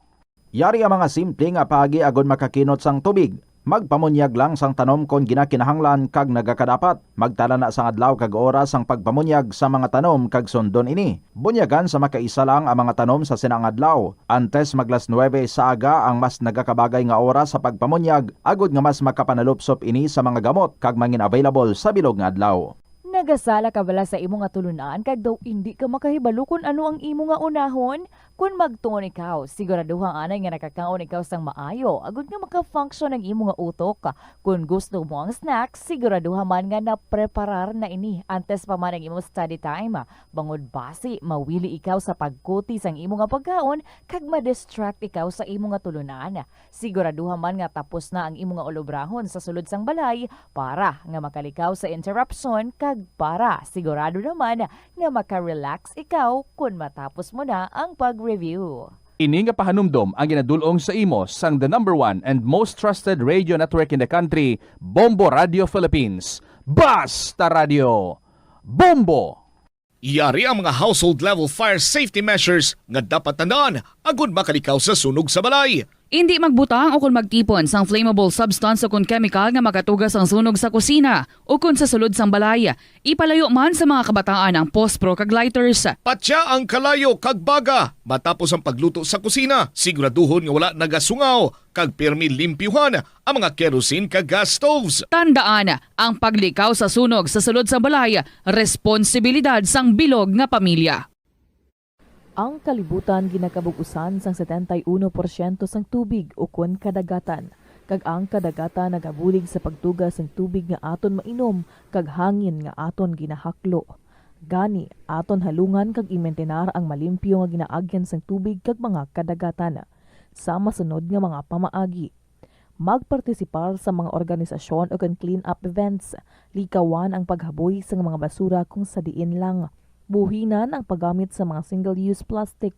Hindi pag-i-flush o kung ihulog sa mga lababo ang mga basura sa panimalay, kaangay sang plastic straw, auto fluids, kag mga grasa. Kadagatan proteksyonan, kag limpyuhan. Ini nga pahanumdom ang ginadulong sa imo sang the number 1 and most trusted radio network in the country, Bombo Radio Philippines. Basta Radio! Bombo! Hindi lamang sa jeans o kung tugas ang katigulangon ang rason sang hair loss o kung pagkaunot sang buhok. Natukiban sang health expert sa South Korea nga ang hair loss ang tuga sang environmental factors. Sa bugos nga kalibutan, nagalabot sa 4.2 milyon ang nagakapatay bangod sa outdoor. Ito ang Bombo Radio Philippines. Fully digitalized. Numero 1 sa balita, komentaryo, drama at serbisyo publiko. Bombo Radio Philippines. Bombo Radio Philippines. Unmatched. Number 1 and most trusted source of news and information. Basta Radio! Bombo! Oras sa Bombo Philippines Standard Time punto alas 6 sa aga. Kabombo nagapalagad ng Bombo News and Views. Morning Edition. Subong adlaw sang Miyerkules, Enero 21, 2026. Sa aton nga mga headlines sa top story of the day, former Senador Bong Revilla presohon sa selda nga makaigo ang pulo ka tawo. Otoridad nagpasalig nga wala sang ihatag nga special treatment. Samtang sa balita lokal Visayas, greed masobra o kun masobra duha ka oras nga ginpaidalom sa yellow alert kagabi. Sa balita nasional, Malacanang ginpanginwala nga scripted ang impeachment complaint bato kay Presidente Marcos. Sa balita international, United Nations nag-report nga nagapasulod na ang kalibutan sa era sang global water bankruptcy. Sa balita naman sa negosyo, pamasahe sa aeroplano sa masunod nga bulan hindi magbago bangod wala sang adjustments nga himuon sa fuel surcharge. Sa balita naman sa hinampang sa basketball, Warrior star Jimmy Butler hindi na makabalik sa buong NBA season bangod sa panibago nga seryoso nga injury. Sa balita naman sa entertainment, acting debut ni Catriona Gray balantayan sa reunion film ng Diane Curtis kag Jericho Rosales. 3 minutos makinig sa lasay sa agad detalye sa mga balita bantayan, makinig lang importante ng mga pahanumdo. Ang kasubo kag depresyon ang hindi pareho nga balatyagon. Ang depresyon ang hindi gulpiyada lang nga nagakatabo sa isa ka tawo. Masami man nga ginakabig sa mga tawo nga depressed ini bangod sa kasubo nga nagakabatyagan. Ang kasubo temporaryo lang nga nagakabatyagan sang tawo kag masami nagadugay sang pilalang kaadlaw. Samtang, makabig naman nga nag-experience ikaw sang depresyon kung masobre na sa 3 ka bulan nga nagabatyag ikaw sang kasubo. Importante nga mahibaluan ang mga naga-trigger sa nga mga balatyagon, agud nga mahibaluan kung paano ini nga bulngon. Sa pagbugtaw mo sa aga, cold baladayon nga tubig ang imo ginainom? Ay, dali lang, wait a minute. Para sa ininit. Suno kay Dr. Deborah Weatherspoon, isa ka advanced practice nurse, mas maayo nga mag-inom sang alabaab nga tubig sa aga. Paathag ni Weatherspoon, iniya nagabulig sa lawas nga magpagwa sang toxins kag naga-improve sang imo blood circulation. Sa mga babayi, ang pag-inom sang alabaab nga tubig ay nagabulig man kung ikaw nagasuprer sang period cramps. Hindi ako ne. Kada 39 segundo, may isa ka tawo nga 4 minutos na makinig sa lasay sa aga pa rin ikaw ang kabombong nagalantaw kinagapamati sa Bombo News and Views Morning Edition. Sa detalye na sa mga balita top story of the day, ginpasalig sang Bureau of Jail Management and Penology kung BJMP nga wala sang special treatment nga ihatag kaya na Senador Bong Revilla samtang yara ini sa presuhan. Kahapon sang gindala si Revilla sa Quezon City Jail Male Dormitory sa Payatas, Quezon City. Ginpreso man sa mga pasilidad sanday Bryce Erickson Diaz Hernandez, JP De Leon Mendoza, RJ Salvador Dumasig kag Juanito Coronel Mendoza. Nagatubang sila sa kaso nga malversation of public funds through falsification of public documents kung sa diin hindi sila mahimo makapiyansa. Sunong kay Jail Superintendent Jerex Bustanera, ang spokesperson sang BJMP, ibutang si Revilla sa pasilidad kung sa diin makaigo ang pulo ka tawo. Mayara sang kasilyas kag palaliguan sa mga jail facility, apang tagadughan lamang ang kataason sang dividers. Antes pa upton sa iban nga persons deprived of liberty, ipaidalo man ay si Revilla sa medical quarantine nga magarawig sang isa ka semana. Kangay sa iban nga PDLs, magabaton man ang anay senador sang allowance nga 100 pesos nga magakover na sa niya pagkaon sa bilog nga adlaw. Suno pa sa BJMP, polisa nila nga wala sang VIP treatment, kag pananglitan mapapatudahan nga may special treatment, kasuhan kag marabat ang mga involved. Ibaluan nga temporaryo lang nga ibutang si Revilla sa among nga male dormitory, samtang nga ginahulat ang desisyon sang Sandigan Bayan sa iapilar nga isilo sa Philippine National Police Custodial Facility sa Camp Crame. Kung ano ang budget ng pagkain natin sa ordinaryong bilanggo, yung din ang ihahain sa kanila. Ang room nyo po ay 47 square meters. Meron ho itong laman na 5 double deck na bunks. Good for 10. May sarili silang banyo at shower area na hanggang dito sa dibdib ang taas para makikita ng safety natin pa nalilipot kahit nasa banyo. Lavatory, and other than that, may mga services sila sa cell blocks nila o sa floor. Pwede sila maglaba doon, pwede sila mag-entertain ng lawyer's visit doon. May classrooms ito, training rooms, may hospital ito sa loob na maliit, infirmary, may medical doctor tayo and nurses. So, kaya naman tugunan ng mga pangangailangan nilang pangkalusugan. Wala ko tayong aircon na selda dito, ventilador ho, 2 ventilador sa isang selda pang 10. Nabarihan si Jail Superintendent Jerix Bostenera, ang spokesperson sa Bureau of Jail Management and Penology. Sunod naman kay Criminal Investigation and Detection Group kung CIDG Acting Chief Police Major General Robert Alexander Morico II. Yara sa mga kondisyon ng anay senador, kag wala man sa dapat nga kabalakan, bangod. Action star man ini. Just like any other prisoner or detention prisoner, he was treated the same. At alam naman po ni Senator Bong na we have observed the police operational procedure when it comes to dealing with Senator Bong, sir, is alam mo naman action star si sir, kaya very fit po siya kagaya ni SILG. Nabalian si CIDG Acting Chief Police Major General Robert Alexander Morico.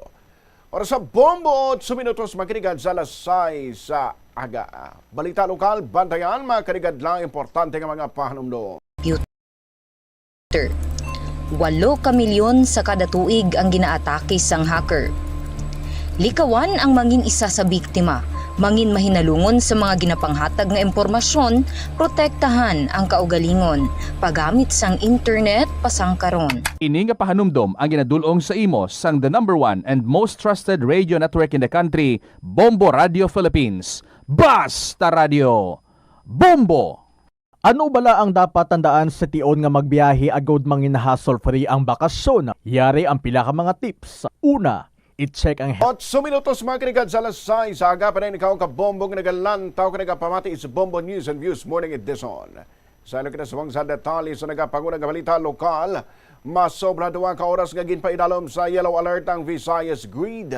Sa abiso sa National Grid Corporation of the Philippines, nag-umpisa ini alas 5 sa hapon, tudto alas 7 kagabi, kagin kompromangan na lift ini 45 minutos makinig sa alas 7 kagabi. Inang unang yellow alert nga giniiso sa National Grid Corporation of the Philippines subong nga tuig. Ginaiso ang yellow alert kung kulang ang operating margin agud malabot ang contingency requirement sang transmission grid. Sunod sa grid operator, ginpasakang alert kasunod sang forced outage sa TVI Unit 1 nga mayara sang kapasidad nga 169 megawatts kag PEDSA Unit 2 nga may kapasidad nga 83.7 megawatts. Ang TVI Unit 1 ang parte sang Therma Visayas Incorporated coal-fired power plant sa barangay Bato, Toledo City, Cebu sa Central Visayas. Sa piyagkabahin ng PEDSA Unit 2, ang inaman sang Panay Energy Development Corporation coal plant sa Iloilo City diri sa Western Visayas. Magluwas diri may pulo ng daan ka power plants nga naka-force outage sa buong Enero, 4 halin sang 2025, 3 halin sang 2024, 2 halin sang 2023, kag isa halin sang 2021. Dugang pa diri may 21 ka mga planta nga nag-ooperate sa ginpanabo nga kapasidad nga nagaresulta sa kabugusan nga 681.1 megawatts nga hindi available sa grid. Sa bahin naman sa More Power, samtang naghilapit ang dinagyang activity subong kasimana, ginapasigurong augmentation sa control center tubtub sa pagresponde sa mga field. Sunod kay Angel Tan, spokesperson sa More Power, ginpasalig sini nga i-provide ang data sa mga konsumidor agud nga makapahanumdom sa pagkinot sang kuryente sa tion nga may yellow alert. We are going to provide data nga makabulig sa ating mga konsumidor kung ano sini ang pwede nila mahimo. Let's just say right now, times yellow alert status kita diri. So like buot silon, makabulig-bulig man ini siya ang pagkinos ng kuryente sa ating mga konsumidor. Pero pag dinagyang like something nga daw more on events ni siya sa outside. So ang load nga invest niya sa households, kumbaga diri makadtuin siya sa mga areas man kumbaga do balance ni siya. Unless ng abi mag-declare naman si ang NGCP for another yellow alert status, which is something na dapat gid nga bantayan man natin. Nabalian si Miss Angel Pichiliarta, ang spokesperson sang More Power. 10 minutos na nakaligad sa alas 6 aga, nakahanda na ang San Jose Parish Placer para sa mga religious activities bilang kabay sa selebrasyon bilang pagpasidungog kay Senyor Santo Niño. Sa interview sang Bombo Radio kay Lilibeth Tumulak, presidente sang Confradia del Santo Niño de Cebu kag Iloilo City Chapter, igin pahayag nga nagapadayon na ang nagkalain-lain nga aktibidad lakip ang paglibot sang imahe ni Senyor Santo Niño. Mayaraman sang patigayunon nga pagbendisyon sa parokya bilang pagpabakod sang espiritualidad sa mga tumuluo. Para naman sa mga nagahilapit nga aktibidad, ginpahayag sang San Jose Parish nga nagapakigangot sila sa Philippine Coast Guard kag Philippine National Police agud masiguro ang matawhay kag malinong nga pagpatigayon sang fluvial parade. Lakip sa mga ginahingadlan nga dakong aktibidad ang Grand Religious Sadsad, ang nahambitan nga fluvial parade kag ang traslasyon sa Biyernes amo man ang Blessing of the Children. Nagapahanumduman ang simbahan sa publiko ang motorboat magahalin sa fishing port pakato sa Molyoloni. Nagapanawagan ng parokya sa mga deboto nga mag-ugyon sa mga pagsulundan nga ginapatuman, magbuligay, magsunod sa mga patakaran sang otoridad agud mangin malinong ang selebrasyon kag ang pagpatigayon sang nasambit nga mga religious activities. Usual kadala sila ma'am sa mga images. Sa una may kadila pa na ma'am, galing kay gina-avoid na kay basi maklasunog sila. Ano na lang sa cellphone na flashlight. Tapos basi gina-expect ta pagid mga mag-more pagid mag-double pagid ang tao. Kay last time to ara na sila sa may tunga sang plaza. Di ba si maglabot na sa piyak dito nga kanto naman to amo na naman gina-expect namon nga. Pero may mga policeman ma'am ang maka man ka mga medic man nga makabuling man kung may ka-standby nga basi may wala taman ginapangayo may makalalipong dira or ano. Si Lilibeth Tumulak, ang president sang Confradia del Santo Niño de Cebu, Iloilo City Chapter. 13 minutos makarigad sa alas 6 sa aga. Sa iban pang mga balita ng panawagan ng Iloilo City Police Office sa publiko, ilabi na sa mga vendors kag negosante sa mga merkado nga mangin mas maaligmat kag mahinalungon sa pagbaton sang kwarta samtang nagahinapit ang selebrasyon sang dinagyang Festival 2026 highlights. Sa review sang Bombo Radio kay Police Colonel Wilbert Parilla, officer in charge sa Iloilo City Police Office, iyagin pahayag nga masami ginahimo sa mga sindikato ang paggamit sang peke nga kwarta. Ilabi na ang 1,000 peso bill nga isa sa mga ginakabig nagapangunang mga modus operandi sa mga sindikato. Sunog kay Parilla, ginapadali-dali sa ibahan nga manugbaka ng mga vendors sa pagkuha sa ilang kambyo agad nga hindi matalupangdan nga peke ang kwarta nga gingamit sa pagbakal. Pagod sinigi na panugyanan sang Iloilo City Police Office ang publiko nga i-double check ang tanan nga kwarta nga ila ginabaton. Dugang pa sang ICPO, madali lamang sudlon ang kaangay nga modus sila na kun sa kauay kag dali anay ang transaksyon gani ginapaandaman sa ahensya ang tanan nga mangin mahinalungon. Nagpangabay man ang kapulisan sang kooperasyon sang publiko sa tunga sang kasadyahan nga hugot nga magbantay agud mapungan ang paglapta sang peke nga kwarta kag masiguro man ang kalinong sa selebrasyon sang dinagyang festival. Business sector sa lahat na they should be watchful, mindful sa mga posible na mga fake money na lalabas because usually dyan din yun ilalabas yung mga fake money during sa mga festivities. Ang mga fake money usually ang ginagamit is 1,000 kasi lugi sila kapag 500 lang or 1,000 yung ginagamit nila kasi ang isa sa mga strategy sa mga ginagamit nila bibili lang ng 50 pesos or 100 pesos yung gagamitin is 1,000. So ang babalik sa kanila is more or less mga 800 or 900 pa. Nabalian ang pahayag ni Police Colonel Wilbert Parilla, officer in charge ng Iloilo City Police Office. Sa iban pa nga mga balita, magatipon buwas sa Webes nga adlaw ang sugarcane farmer sa syudad sa Pasig Agod nga magprotesta batok sa importasyon sang kalamay sa pungsod nga nagresulta sang kabudlangan sa mga nagapananom sini. Sa interview sang Bombo Radio kay Hernando Boy de Venegracia Jr., ang presidente sang Halasig Sugarcane Planters Association Incorporated, iagin pahayag nga nagakatama na gid ang mga mangunguma sang sobra nga supply sang kalamay sa mga merkado. Ginpahayag man niya nga ang mga agrarian reform beneficiaries amo ang una nga naapektuhan sini nga sitwasyon. Bangod puno na mga bodega sang kalamay, gani hindi na mabakal o kung mapresyuhan sang insakto ang ilang nga produkto. Dugang pa, ginpahayag sang grupo nga hindi klaro kag hindi transparent ang proseso sang importasyon, ilabi na bangod pati ang molasses gina-import man. Suno sa grupo, hindi makatabon sang konsumo ang lokal nga kalamay, bangod ginabaha ini sang imported, gani ginapanawagan nila nga mangin insakto kag husto ang pag-import. Samtang, ginapanawagan man ang mga mangunguma o kunsang mga mangunguma ang moratorium sa sugar importation, bangod bisan pa sila nagasulat kag nagareklamo sa mga ahensya sang gobyerno, wala sila ginapamatian kag wala sang klaro nga sabat. Bilang kabahin sang protesta, ginpahayag ni De Venegracia nga 17, tubtob 18 ka grupo sang sugar farmers ang nagcommit nga magadala sang ilang mga miyembro sa rally. Ginimbitar man nila ang iban nga mangunguma nga magsuksok sang itom nga panapton bilang pagpakita sang ilang nga pagprotesta kag pagpamatok sa nasambit ka pulisa para sa importasyon sang kalamay diri sa Pilipinas. Over importation sang refined sugar. Over imported. So ang usually taga tuig ning obra ni sang SRA kag sang DA ang bato nga ga-approve ni sila. Subong nag-over. Subong ang plano nila ma-export naman. Pero pag export mo sa sagwa, sang ining sobra na nil-import nila, ang trader maga-intra lang na sa samuna na programa kung promisahan siya na ma-import sa the zona importation. Anong kulang siya naman ma-import. Ang problema sa import, kung sobrahan naman nila ka-import. So, buhaya gabalik-balik lang ang problema. Gabalik-balik. Subong ginapungga naton ang may subong may approve sila na 100,000 metric tons batik sa bilog ng Pilipinas ga reklamo na wala pa sila kapagwa sugar order. Si Hernando Boy de Venegracia Jr., ang presidente sang Halasig Sugarcane Planters Association Incorporated.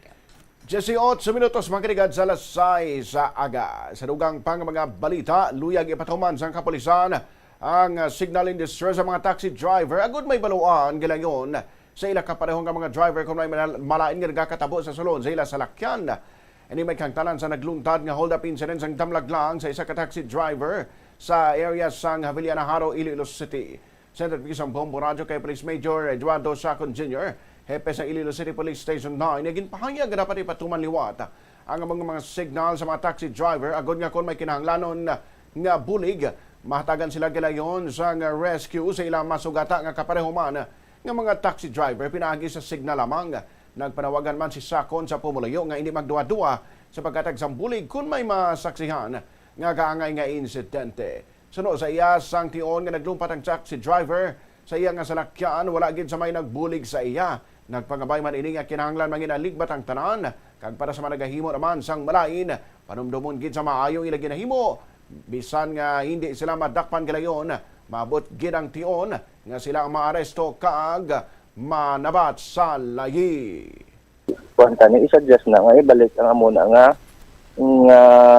sistema bala para at least mabalaan mo makakabuhi ka sa signal. In kaso nga may masugata ka nga pareho mga taxi driver. Sa mga pumuluyo naman, hindi lang kita yung maghadlok kung nabi nakita ko sa sa CCTV kung basihan ko lang kapag pangayo na ang driver sa tabang, wala man lang sa may nag-react. So hindi maway magpagabasol kasi siyempre basta nadlock mo sa ma-involve sa kaso o ma-disgrasya. Pero kung hindi kita simpatiya, kung pabayaan ka lang matulok lang kita o ma-video lang kita, anong kwansin na wala kasi may mabulig. Nabarian si Police Major Eduardo Sacon Jr. Samtang ginatingwa naman sa Association of Taxi Operators in Panayo kung atop nga mapatuman ang mga signal in distress. Pagin pahayag diri ni ato President Perfecto Yap nga mayara sa mga problema para sa misunderstanding o kung hindi pag-intindihanay sa nga sa mga taxi driver kag kapulisan. napatuman na nila ang mga signal system. 2 ka tuig nang nagligad kagin propose man iniliwat. Apang suno sa iya, madamo lamang nag-react kag kulang sa follow-up gani daw kaangay nga may problema sa pagpatuman sa among sistema. So, gin-propose kumain na gani, I think 2 years ago. So, na plaster naman, pero I think, puro bala ga-react, why ga-proact. Kami, ulat kami sila. Pero as far as the association is concerned, na-advise naman silang mag-aralong to size up ang mga nagasalakay sila. Samo na nga insidente, amo na kung may kwarta mo pa ngayon, atang kwarta, importante kabuhi. Nabariyan si Mr. Perfecto Yap. Oras sa bombo 22 minutos makinig sa alas 6. Dugang pa nga mga balita bantayan, makinig na importante nga mga pahanumdom. Panugyan na rin sa eksperto kung kwarta ang paghambalan. Apesar limitado ang imo abilidad nga mag-invest, ang gamay nga contribution sa investment accounts ang makabulig sa imo nga maggamit ang earned money nga maka-generate sang dugang nga income. Ikonsiderar ang pagbukas ng retirement account o kung iban nga investment account.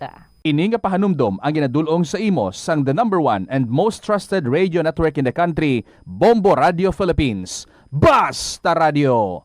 Bombo! Yari ang mga simpleng nga paagi agod makakinot sang tubig. Tinguba ang mga lalabahan kag tinguba man ang pagpanglaba. Ang pagpanglaba sang isa ka bes sa isa ka semana ang nagakinot sang naglabot sa 50 litro sang tubig. 22 minutos na makinig sa alas 6. Agapan rin ikaw nga nagalantaw ka nagapamati sa Bombo News and Views Morning Edition. Sa reklaswang sa detalye sa nagapangunang balita nasyonal, permado sang anom sa Samka Minority Senators ang ginbansagan nga minority report kangot sa flood control scandal. Ang mga nagpirma mo sa Senador Jaime Marcos, Rodante Marcoleta, Jinggoy Estrada, Bongo, Robin Padilla, kag Ronald Bato de la Rosa. Wala naman nakapirma sa Senate Minority Leader Alan Peter Cayetano, Senator Joel Villanueva, kag Francis Escudero. Sunod sa report ng Senate Minority Block, klaro nga ginatudlo ang responsibilidad kay Anay House Speaker Martin Romualdez base sa pila ka resource person sa mga hearing sa Blue Ribbon Committee. Namensionar sa Anay Representative Zaldi Co, Anay Senador Bong Revilla, Senador Joel Villanueva, Anay DPWH Secretary Manny Buruan, kag 17 kaiban pang kongresista nga posible pa nila kasuhan kung mapamatudan nga nagsala ang mga ini. Apang ginpahayag man nga wala sang bastante nga ebidensya para kasuhan sa Senador Escudero, Senador Estrada, kaganay Senador kag subong Makati City Mayor Nancy Binay, sunod kanay Marcoleta kag Marcos, ginpasa nila sa Office ni Senate President Vicente Tito Soto III ang report sang December 10, 2025. Oras sa Bombo Philippines Standard Time, 24 minutos makiligad sa alas 6 sa aga. Sa dugang pa nga balita. Sa iban pa nga mga balita national, ginpanginuwala naman sa Malacanang ang nagagwa nga mga alegasyon nga scripted ang impeachment complaint nga ginpasaka bato kay President Ferdinand Marcos Jr. Ini kasunod sang pahayag ni Davao Representative Paulo Duterte nga ang abogado nga si Andre Jesus nga nagpreparar sang dokumento para sa impeachment. Amo man ang abogado nga nag-represent kay First Lady Liza Marcos sa disbarment case bato kay former Biliran Representative Glenn Chong. Sunod naman kay Claire Castro, hindi man eksperto si Marcos sa paghimo-himo sa mga intriga, hindi pareho sa kampo sa mga Duterte. Wala ini sang kamataoran sunod kay Castro kag kuntani matapos na ini nga mga fake news. Kung ang sinasabi niya ay ang nagsamparaw ng kaso ay abogado na nagrepresent kay unang ginang or First Lady Liza Marcos, yan po ay walang katotohanan. So sana po ay matapos na ang pagiging source of fake news ng mga kaalyado nila. Dahil ang First Lady po ay hindi po nagsasampa ng disbarment case. Hindi po niya abogado ang nasabing nagsampa ng impeachment complaint sa Pangulo. At kung nagsampa man siya ng disbarment case, ito ay on his own volition. So hindi po niya nire-represent ang unang ginang. So, that's fake news. Samtang sa alegasyon naman ni Duterte, ginhungod sang kampo ni Marcos nga mag-file sang mahina nga impeachment case. Inikaangot sa ruling sang Korte Suprema nga ginadumilian ang multiple impeachment cases batok sa isa ka opisyal sa sulod sang isa ka tuig. Sabat naman ni Claire Castro, wala ini ginhungod. Bangod una, hindi man maayo sa imahe sang presidente nga napasakan ini sang impeachment complaint. Yaring duga nga pahayag sang Palace Press Officer. Kaya nga sabi natin, hindi po tayo sangkot sa anumang pagplanta ng ebidensya katulad ng ginawa ng kanyang ama. Sila lamang po yata ang sanay sa ganon. So sa panahon po ni Pangulo Marcos Jr., nirerespeto po natin ang konstitusyon, ang proseso at ang due process. Si Undersecretary Attorney Claire Castro, Lunes, sanggin pasaka ang impeachment complaint bato kay Marcos bangod sa ginalagar nga involvement sa 2025 corruption scheme, kaangot saan program the preparations, kagiban pa nga mga kontrobersyal nga issue. 27 minutos na makinig sa alas 6 sa aga. Sa lukinasumong sa Balita International, gin-report sa United Nations nga nagapasalod na ang kalibutan sa era sa global water bankruptcy. Ini nga bago ka termino, mas labaw pa sa water stress kag water crisis. Sandig sa UN University Institute for Water, Environment and Health, mas marasig man nga nagakahubas sa mga lake. Sunod sa report, ang inarason diri ang dinikarang sang sobra-sobra nga paggamit ang mga ng polusyon, pagpangguba sa palibot kag climate pressure. Namensyona naman sa report ang pila ka parte sang South Asia nga nag-experience sang chronic nga pagdubo sang level sang tubig. Ginatudlo nga rason ang groundwater dependent farming kag ang pagtimbuok sang urban populations. Ini nga report ang ginpagwa antes ang high-level meeting sa Dakar, Senegal, agod nga magpreparar para sa 2026 UN Water Conference kung sa diin mangin-host ang United Arab Emirates kag ang Senegal sa Desyembre sa United Arab Emirates. Oras sa Bombo 28 minutos makinig sa lasay sa aga. Sa ilo kita subong sa aton nga balita na sa negosyo diri sa Bombo News and Views Morning Edition. Antes ang balita sa entertainment, karon pa kadto kita nay sa balita sa negosyo diri sa Bombo News and Views Morning Edition. Bombo Business News. Kabombo, hindi magbago ang pamasahe sa aeroplano sa masunod nga bulan bangod wala sang adjustments nga himuon sa fuel surcharge. Sa pinakauluhing advisory sa Civil Aeronautics Board kun magapabilin sa level 4 ang passenger kag cargo fuel surcharge para sa domestic kag international flights sa bulan sang Pebrero. Ini na ang ikapito nga sunod-sunod nga bulan nga pareho ang level sang surcharge. Sa idalom sang level number 4 sa matrix, ang mga airline pwede magsukot sang fuel surcharge nga nagalabot sa 117 pesos tubtob sa 342 pesos para sa domestic flights kag 385 pesos and 70 centavos tubtob sa 2,867 pesos para sa international departures depende ina sa distansya. Ginpahig sang CAB nga ang mga airline nga nagaplano nga kolektahon ang fuel surcharge para sa Pebrero kinahanglan magsumeter sang aplikasyon sa ahensya antes ukon sa petsa sang effectivity sa niya. Ang fuel surcharge o kung surcharge isa ka optional nga bayad nga ginapataw kag ginakolekta sang airline agud mabawi ang gasto sa fuel kag malikawan ang pagdula sang ukon ang dugang nga saka sa presyo sang fuel ukon dugang nga gasto dala sang dugang nga pagsaka sa presyo sang fuel. Sa ato na nga reference rate. Bombo Foreign Exchange Update is brought to you by Quinbank Business Banking. Kabombo ini nga exchange rate gan base sa closing transactions. Ang Bankers Association of the Philippines sa BAP kag Bangko Sentral ng Pilipinas kahapon sang hapon. Magabalik ang transaksyon sa bunga aga. 59 pesos and 46 centavos ang balos ng US dollar. 7 pesos and 62 centavos balos ng Hong Kong dollar. 46 pesos and 24 centavos sa Singapore dollar. 15 pesos and 84 centavos sa Saudi Real kag 69 pesos and 18 centavos para sa euro. 29 minutos na makinig sa alas 6 sa aga. Sa ilo kita subong sa balita sa hinampang.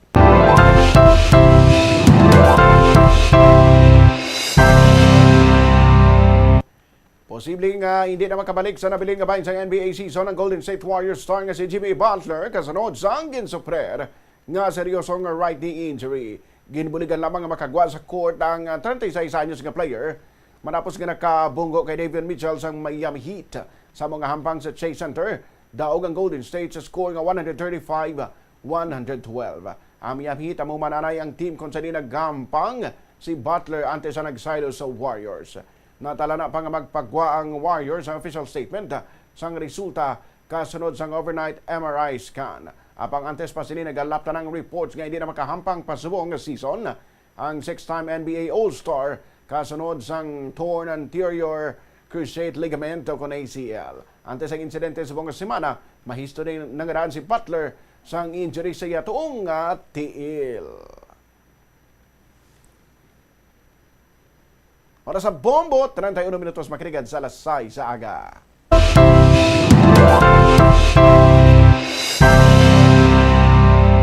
Sa balita, sa entertainment.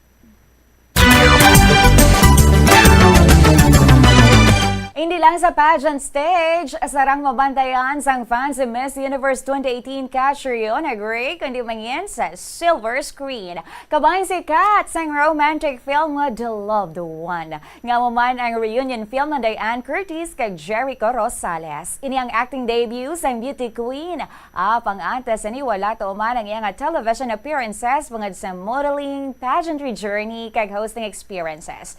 Ang The Loved One nga malantaw sa Philippine Cinema sa Pebrero 11 ang sa idalom sang direksyon ni Irene Villamor. Ini ang unang nga pelikula ng Diane kag Jericho halin sa nag-updanay sila sa 2008 Metro Manila Film Festival entry nga Baler kag sa 2011 series nga Green Rose.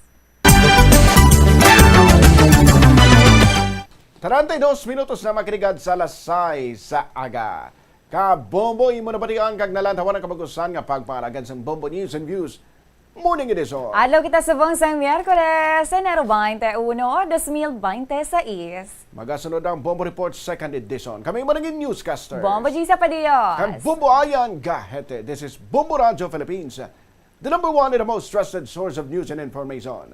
Basta Radio Bombo! Yari ang mga simple nga paagi agon makakinot sang tubig. Kaayuha ang mga taga sa tubo o hose. Hindi tanan nga taga sa mahapos kagilayon nga makita tungod ang mga tubo o hose ang nakalubong sa duta o semento nga bahin sang balay. Kung magsigi ang mga tagas nga ini, mahimo nga magalabot sa 10,000 ka litro sang tubig ang mausik sa isa ka tuig. Maggamit sang leak detection tool o kung magkonsulta sa mga eksperto kung may pagpangduwa-duwa nga may tagas sa mga tubo sang tubig agod ini gilayon nga makaayo. Wala sang adlaw nga ginapili ang mga aksidente. Gani ari ang mga tips nga dapat tandaan sa tion nga nagamaneho.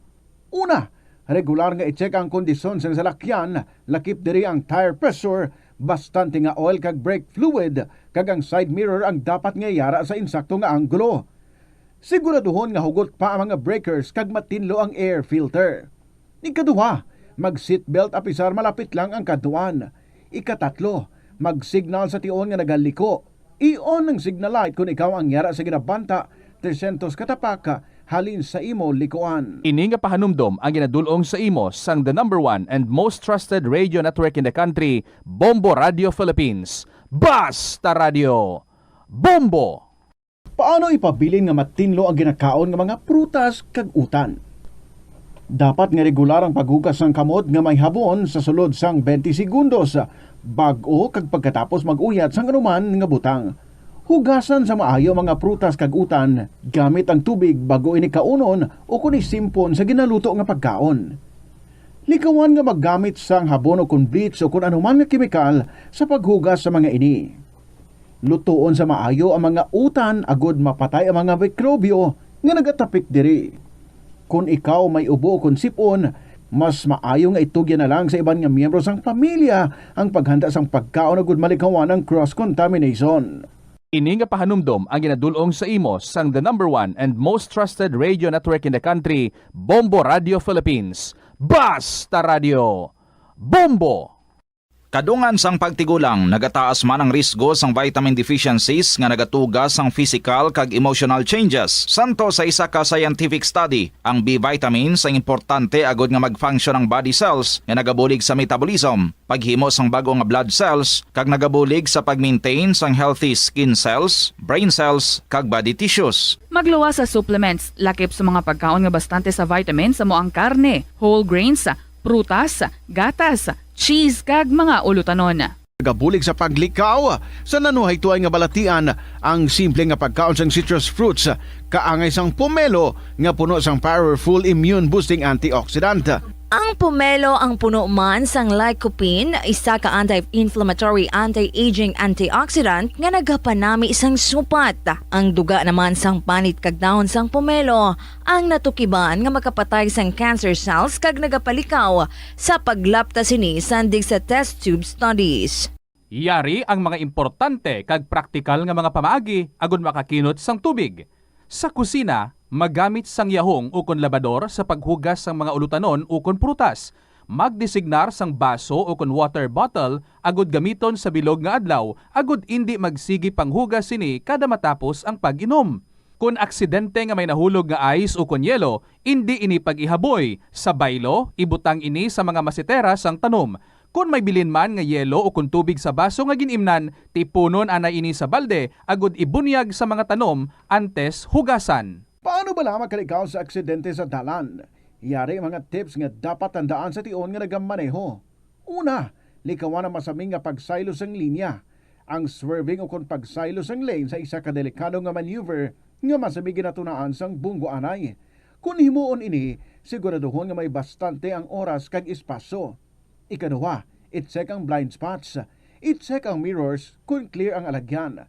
Magbalikid o kung maglantaw sa nagaagi sa ibang nga anggulo agod makasigurado nga maathag ang alagyan. Ang responsable nga driver ang masaming nga handa sa anuman nga aksidente. Kabahin na sang pagkaresponsable ang pagkuha sa nga insurance agod masigurado nga may peace of mind sa dalan. Ini nga pahanumdom ang ginadulong sa imo sang the #1 and most trusted radio network in the country, Bombo Radio Philippines. Basta Radio! Bombo! Tanan kita mayara sang mabulig agud pakibatuan ang climate change. Magamit sang bag nga pwede magamit sang liwat-liwat agud mabuhinan ang plastic bag nga ginahaboy. Bangod ini nagatugas ang greenhouse gases.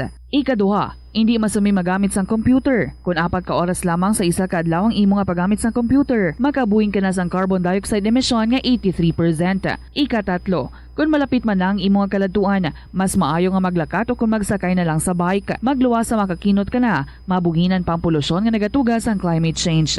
May kilala ka bala nga mga bata nga mahilig sa video games? Nagausik bala ini sang inoras sa paghampang sang iya ginakaadikan nga games? Isa ka pagtuon sang American Academy of Pediatrics ang nagapahayag ngang sobra-sobra o kun inoras nga pagtiner sa paghampang sang video games ang makadulot sang depresyon, anxiety kag manubo nga grade sa eskwelahan. Suno sa mga eksperto, halos 9% sa kada 3,000 ka mga elementary students sa kada pungsod ang makabig pathological o kun addict sa paghampang. Makabig nga pathological o kung addicted ang isa ka estudyante kung nagaapekto na ang paghampang sa iya nga pag-eskwela. Dugang pa sa among nga pagtuon, ang ka-addict sang isa ka bata makapabudlay sa iya sa pagkontrol sang iya impulse. Kaangot diri, ginpanugyan nga dapat hindi magsobra sa isa ka oras kada adlaw ang gastuhon sang isa ka elementary student sa paghampang kag hindi naman magsobra sa 2 ka oras ang isa ka high school student. Sa eskwelahan, ang pag-practice ng good manners and right conduct ang makabulig sa paghimo sang positive, respectful environment para sa pagtuon. Nagapakita ini sang pagtahod hindi lang sa mga manunudlo kundi mangin sa imo mga classmate kag sa school community. Mag-abot sa eskwelahan on time. Ang pag-abot sang late sa klase kag sa aktibidad ang nagapakita sang kakulang sang respeto sa oras sang iban. Magpamati sa imo maestra o kun maestro samtang nagadiscuss sang lesson kag sundon sang maayo kun may yara sang instructions.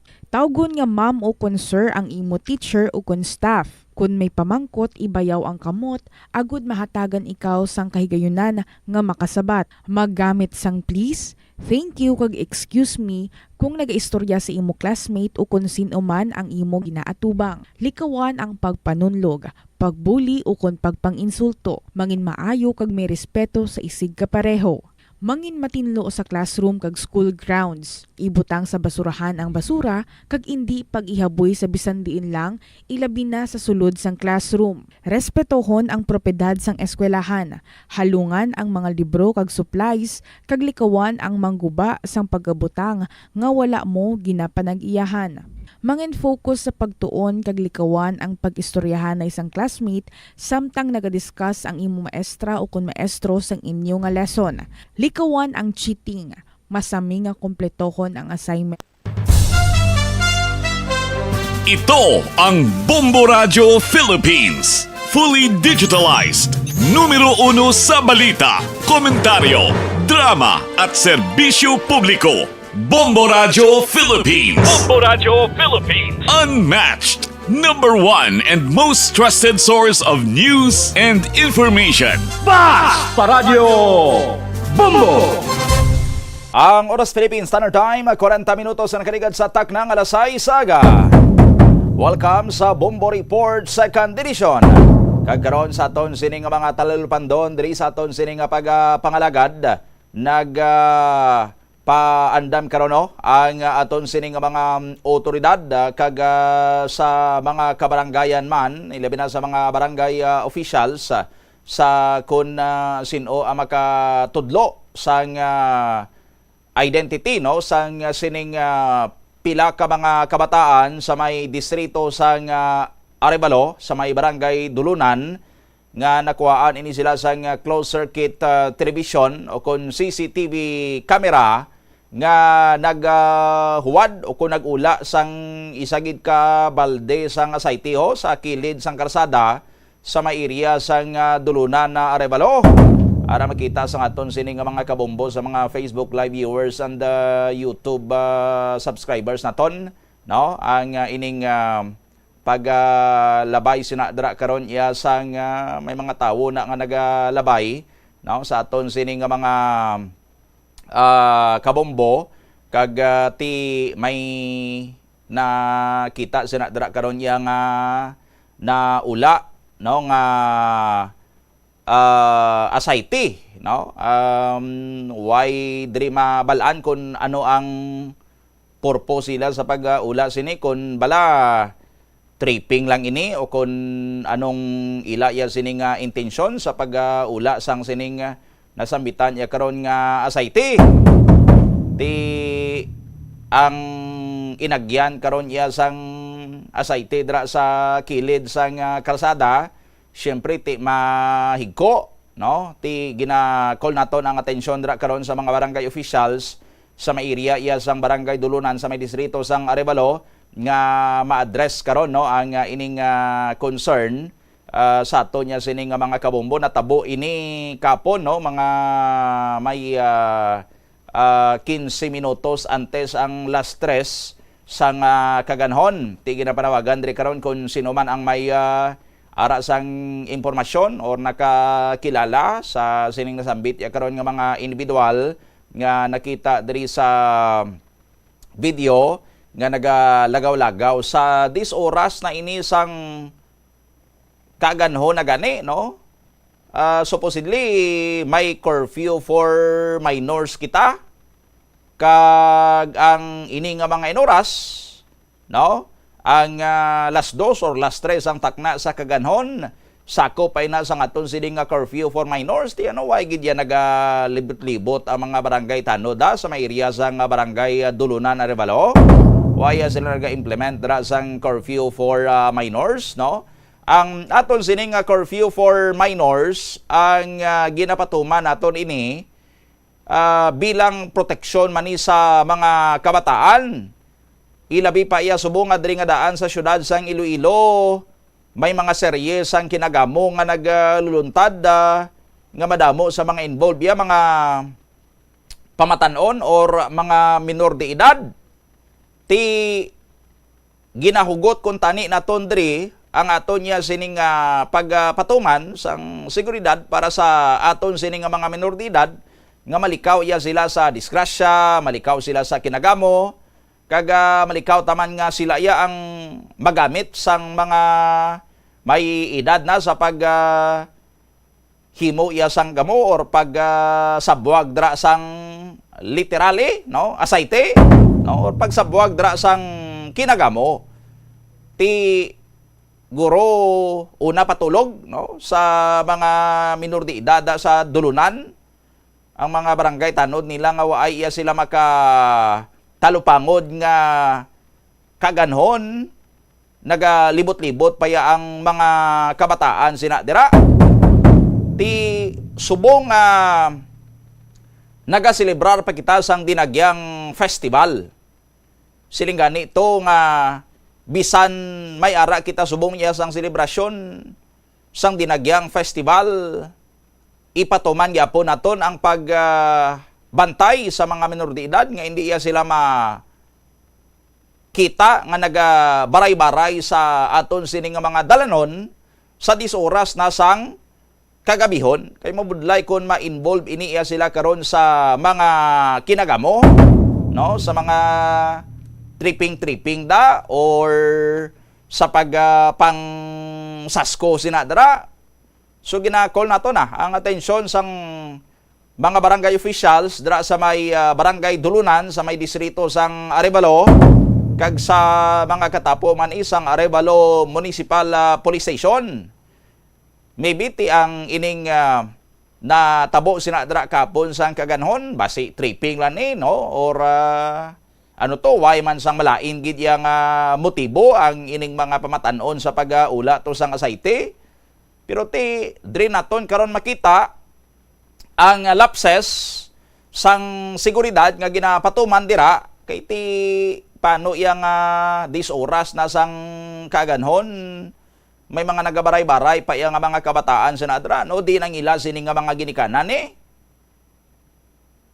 dira sa may area sang Dulunan, kung taga Dulunan gid man sila or kung nakalabay lang sa Dulunan kag taga iba niya sinasini karon nga barangay.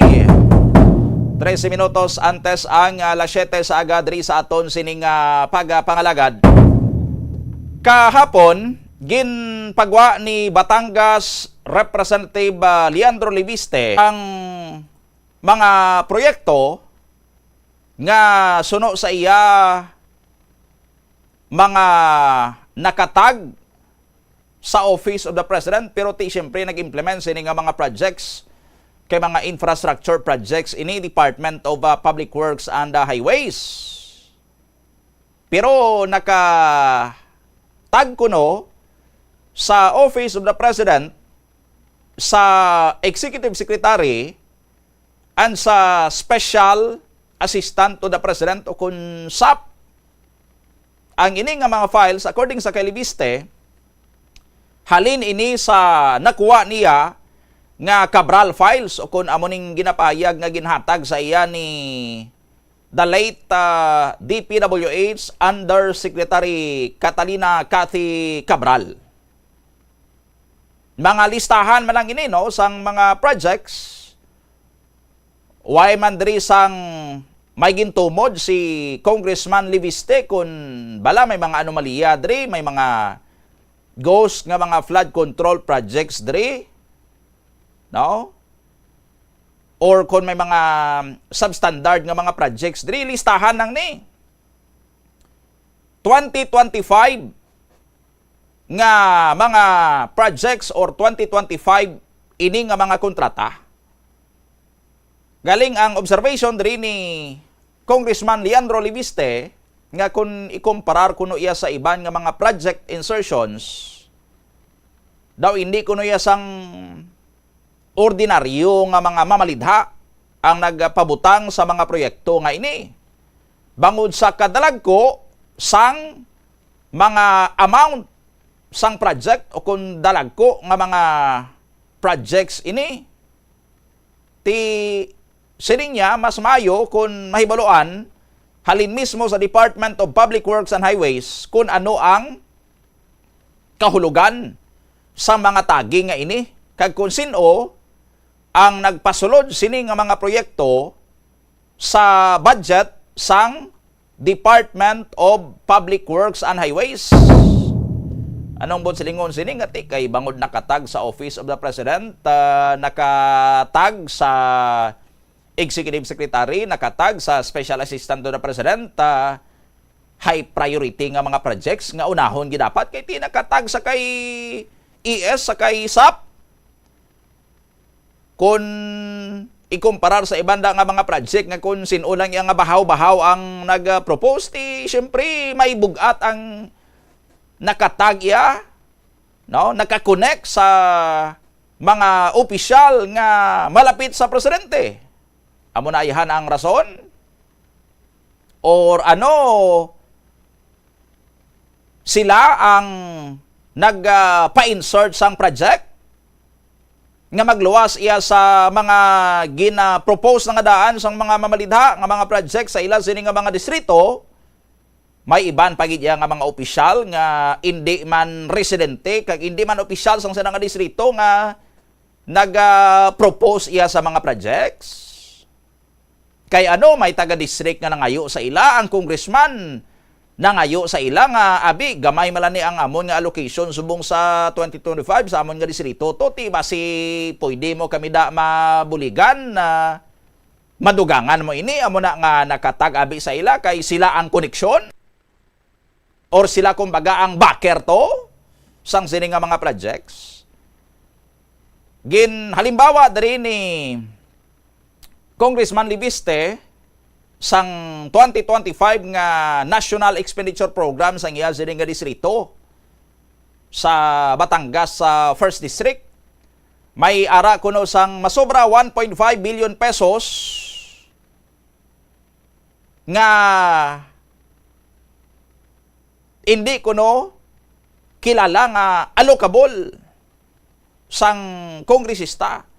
Meaning ang proponent iya sang project why naghalin sa iya sini nga distrito or hindi ang congressman abi hindi siya ang nagpropose nga project pero may nabutang arada nga sa iya sini nga distrito may 6 ka mga road projects kuno nga may koneksyon niya sa kay Congressman Edwin Garjola. Isa man sa mga gintag nga kontraktor. 5 ka mga road projects nga may kaangtan naman iya sa daw kontraktor ini, construction firm ini, GCI or Bicol Gold Rock. Kag mga street lights nga nagabalor kuno sang tag masobra 230,000 pesos ang kada bilog, kada unit, no? Nga makabig lakip sa pinakamahal kuno nga proyekto sa iya sini nga distrito.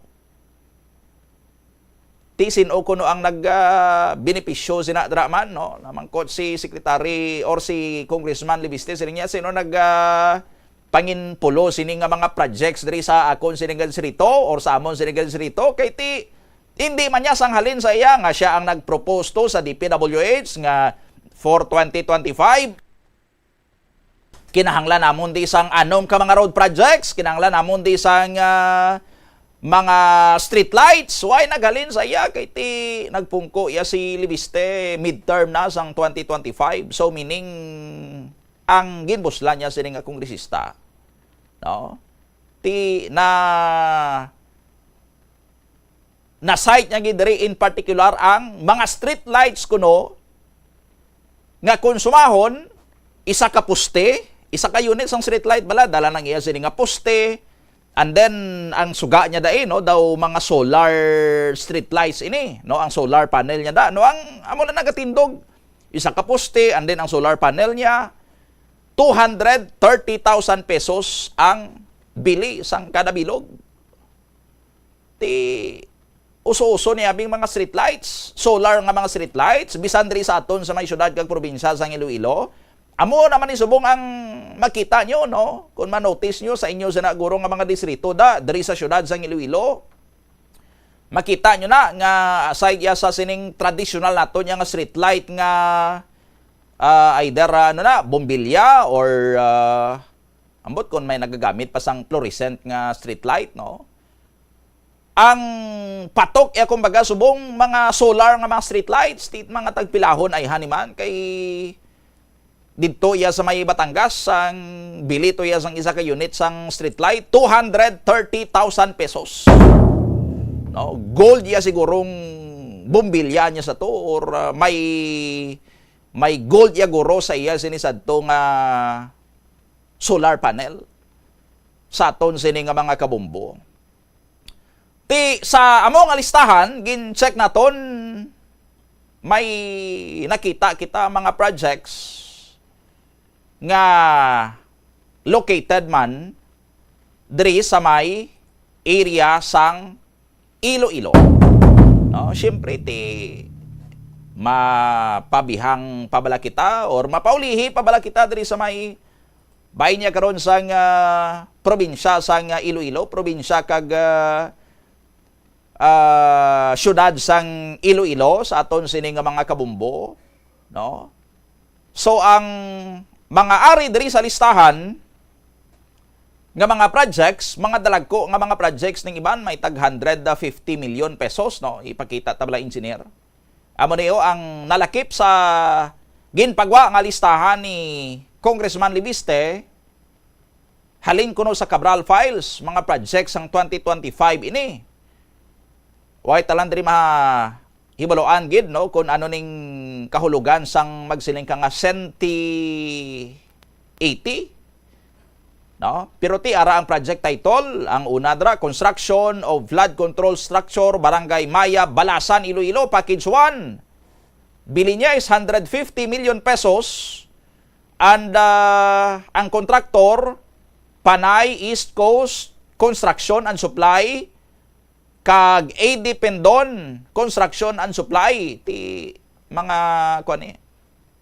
mga familiar nga mga kontraktor. Ang sunod ra Construction of Flood Control Structure sa Sara, Iloilo naman ini package 1, same amount 150 million pesos. Pero naka-indicate nga not found ang iya sini nga kontraktor, hindi nga may ara sang not found nga kontraktor ha, kundi way guro ma-locate or way ma-provide ang details or informasyon sa kung sino ang kontraktor sini, no? Daway man tayo kabati, amot kabati kay engineer sang not found construction corporation. Daway man, no? Sunod ang construction of seawall, Barangay Bangkal, Carles, Iloilo, 150 million pesos man, no? Virgin Builders Construction kag AD Pendon, no? AD Pendon naman sa bagay lapitay man lang ang Carles kag Balasan, luyuhay man lang ang mga banwa na sa may Quinto distrito. Construction of river control structure along Suwage River in Haniway, Iloilo, package 6. 151 million pesos, no? IBC, International Builders Corporation. And so on, no? Dugangan tayo ni karon sa aton sini nga mga kabombo, ang iban pagidiri nga mga ara sa listahan, no? Diri sa Region 6 and particular diri sa may aton sa Iloilo, based sa sininggin pagwa ni Congressman Leandro Libiste nga included kuno sa Cabral Files nga nakatag sa Office of the President, sa ES or Executive Secretary kag Special Assistant to the President. 2 minutos antes ang alas 7 saga magasunod na mga balita sa Bombo Network News. Ini si Bombo Donny Digalan, this is Bombo Radio Philippines, the number one and the most trusted source of news and information. Basta Radio, Bombo! Paglain sang tiyan, sundo ng ining mga pahanumdom sa pagprepara sa mga pagkaon kag ilimnon. Manghugas ang kamot kag ipabili ng katinlo antes kag pagkatapos ang paghimos.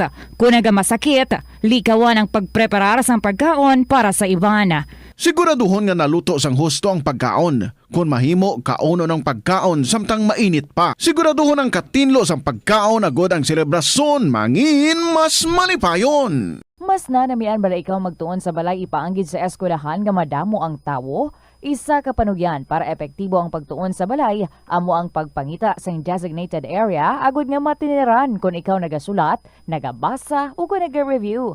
Pwede man nga lamesa sa kusina o kung sa desk ang inyong balay. Numero 1 sa balita, komentaryo, drama at serbisyo publiko. Bombo Radio Philippines. Bombo Radio Philippines. Unmatched. #1 and most trusted source of news and information. Paradyo Bombo! This is Bombo Radio Network News Morning Edition, broadcasting live at Bombo Radio Broadcast Center, Makati City, Philippines. Araw po ngayon ng Miyerkules, 21 sa buwan ng Enero taong 2026. Sa ating mga headlines, dating Senador Revilla na natili dyan sa selda, may kapasidad na 10 ang naturang piitan ayon sa Bureau of Jail Management and Penology, at unang gabi sa piitan naging normal at walang naitalang anumang aberya. Si Senator Joel Villanueva naman binigyan ng hanggang Enero 26 para magsumite ng kanyang counter-affidavit sa pagkakadawit niya sa flood control anomalies. Si dating Senador Antonio Trillanes IV ay kasama ho yung binansagang silent majority magsasampa naman ng kaso laban kay Vice President Sara Duterte. Si Senator Amy Marcos naman tinawag na drama series na abutin ng 1 taon ang isinampang impeachment complaint laban sa kanyang kapatid na si Pangulong Ferdinand Marcos Jr. Pagbagsak ng abo mula naman sa Bulkang Mayon sa mga linya ng kuryente, posible raw magresulta ng pagkawala ng serbisyo o power supply sa probinsya ng Albay. National news naman, si French President Emmanuel Macron sinabing hindi pa titinag ang Europa sa banta ni US President Donald Trump. Samantala, ang Trump administration naman ipinapabasura ang kaso ng mga opisyal ng Minnesota officials na pagbawalan ng immigration crackdown. Samantala, sa ating balitang palakasan, NBA, si Kevin Durant target na mahigitan pa ang scoring na naitala ni Michael Jordan. At live nationwide via satellite, dumako na tayo sa mga detalye ng ating mga balita. Mananatili pa rin si dating Senador Ramon Bong Revilla Jr. sa isang selda dyan sa Payatas, Quezon City na may lawak na 47 square meters at may kapasidad para naman sa 10 tao. Ayon sa Bureau of Jail Management and Penology spokesperson na Jail Superintendent Jerex Bustanera, ito ay habang sumasailalim pa ang dating senador sa 7 araw ng medical quarantine, isang mahalagang protocol ng Bureau of Jail Management and Penology para naman sa mga bagong preso upang maiwasan ang pagkalat ng sakit kung meron man sa loob ng piitan. Ang pansamantalang pananatili ni Revilla sa Quezon City Jail ay kasunod na rin ng commitment order mula sa Sandigan Bayan para yan sa kanyang pagkakakulong para sa kasong malversation na may kaugnayan sa Ghost Flood Control Infrastructure dyan sa probinsya ng Bulacan. Kaugnay niyan, narito ang bahagi ng pahayag ni Jail Superintendent Jerex Bostanera dyan kaugnay ng mga usapin at panuntunan ng Bureau of Jail Management and Penology. Ang room nyo po ay 47 square meters. Meron ho itong laman na 5 double deck na bunks. Good for 10. May sarili silang banyo at shower area na hanggang dito sa dibdib ang taas para nakikita ng duty natin pa nag-iikot kahit nasa banyo. Lavatory, and other than that, may mga services sila sa cell blocks nila o sa floor. Pwede silang maglaba doon. Pwede silang mag-entertain ng lawyer's visit doon.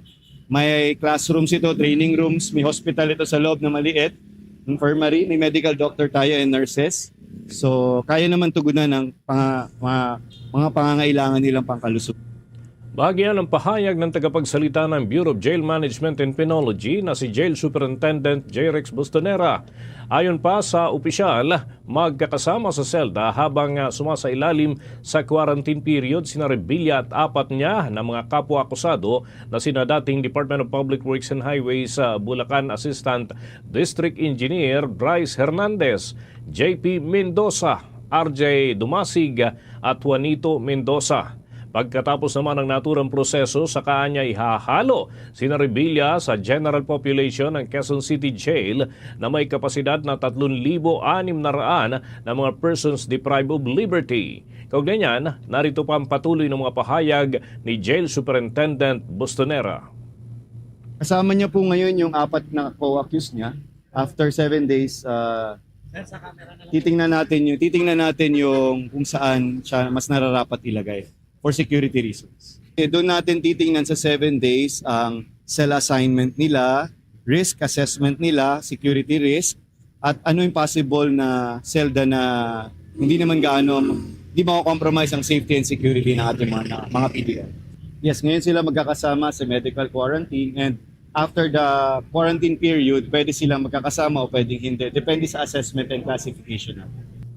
Bagi pa yan ang mga pahayag ni Bustonera, nilinaw din ng opisyal na hindi nila bibigyan ng espesyal na pagtrato o pribilehyo itong si Revilla at susundin ang mga patakaran gaya ng pagbabawal sa paggamit ng cellphone at yung allowance na 100 piso para sa pagkain at may itinakdang oras ng pagbisita lamang.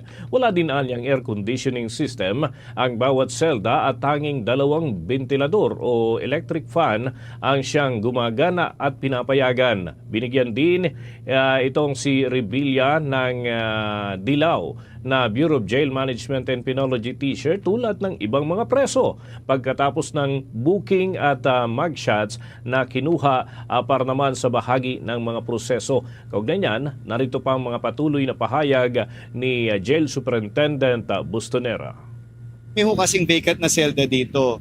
Ito hong general population, meron pa hong 14 na vacant cells. And then yung isang building natin, 195 vacant cells. Ang isang selda ay good for 10. So marami pa ho talagang paglalagyan. Wala ho tayong aircon na selda dito, ventilador ho, 2 ventilador sa isang selda pang 10. Yes, kung ano ho ang budget ng pagkain natin sa ordinaryong bilanggo, yun din ho ang ihahain sa kanila. Samantala, mga kabombo, mayroon pang 7 Department of Public Works and Highways officials ang nakakulong din sa pasilidad mula Nobyembre ng taong 2025 dahil sa manumalyang flood control project sa Oriental Mindoro. Posible rin mga kabombo na madagdagan pa ang naturang bilang kaya't pinaghahanda nito ng Bureau of Jail Management and Penology. Samantala, kasalukuyan na rin pong nakakulong sa New Quezon City Jail ang 4 pang kapwa-akusado ni dating Senator Ramon Bong Revilla Jr. May kaugnayan pa rin yan sa Ghost Infrastructure Project sa Maypandi, Bulacan. Kabilang dito ang mga dating opisyal at engineers ng Department of Public Works and Highways na sina Bryce Hernandez, JP Mendoza, RJ Dumasig at Juanito Mendoza. Bandang alas 5:25 ng hapon nitong Martes nang dumating sila sa Quezon City Jail male dormitory sakay ng isang government van. Ang mga akusado ay dating nakakulong sa Senado matapos ngang ma-cite in contempt ng Senate Blue Ribbon Committee kaugnay ng investigasyon sa umano'y anomalya sa flood control projects sa lalawigan ng Bulacan. Ang pag-aresto sa kanila ay alinsunod yan sa warrant na inilabas ng Sandigan Bayan 3rd Division laban kay Revilla at 6 pang iba. Ayon sa Office of the Ombudsman, pinaghinalaang nagsabwatan umano ang mga akusado upang ilabas ang mahigit 76 million pesos na pondo para sa isang infrastructure project sa Maypandi, Bulacan na ginawad naman sa isang pribadong kontratista noong Marso na nakalipas na taon. Samantala, naaresto na sa may Benguet ang isa pang akusado na si Cristina May del Rosario habang patuloy namang pinaghahanap ang Department of Public Works and Highways engineer na si Emilita Capistrano Huat. Samantala, humiling naman ng dagdag na panahon itong si Senator Joel Villanueva para makapagsumiti ng kanyang counter affidavit sa malversation case na kinakaharap nito. May kaugnayan pa rin sa manumalyang flood control project sa Bulacan. Para sa ilang observers, posibleng kagaya rin ang sinapit ni dating Senador Ramon Revilla Jr. ang sapitin nitong si Villanueva. Gayunman, kumikilos na umano ang legal counsel ng naturang senador para mapigilan ang anumang pagpaparesto at iba pang mga reklamong maaari nitong kaharapin. Ilan sa mga respondents sa kaso kung saan kabilang si Villanueva ay sina dating Department of Public Works and Highways Engineers Henry Alcantara, Bryce Hernandez at JP Mendoza at abangan din mamaya mga kabombo, mga Kastar Nation mula naman sa panig ng Department of Justice ang mga hakbang hinggil sa kaso nitong si Villanueva. Dako naman po tayo dyan sa may Malacanang, si Pangulong Ferdinand Marcos Jr. hindi daw natutuwa sa sumbong ng tangkang panunuhol kina Ombudsman Boying Rimulya at Department of Interior and Local Government Secretary John Vic Rimulya. Kaugnay niyan may report si Bombo Annalise Soberano. Hindi natutuwa si Pangulong Ferdinand Marcos Jr. sa ipinarating na sumbong sa kanya ni na Ombudsman Boying Remulla at Interior Secretary John Vic Remulla. Ito ay may kaugnayan sa tangkang panunuhol sa magkapatid na Remulla na aabot sa 1 bilyong piso bawat isa. Ayon kay Palace Press Officer Undersecretary Claire Castro, hindi nakakatuwa para sa Pangulo na sa gitna ng ginagawang pag-imbestiga sa flood control corruption ay mayroon pang nais mangurap sa mga opisyal na siyang nagpapa-imbestiga. Kaugnay nito, sinabi ni Castro, wala namang inuutos ang Pangulo kina Ombudsman Remulla at SILG Remulla na gawing hakbang laban sa mga nagtatangkang nanuhol.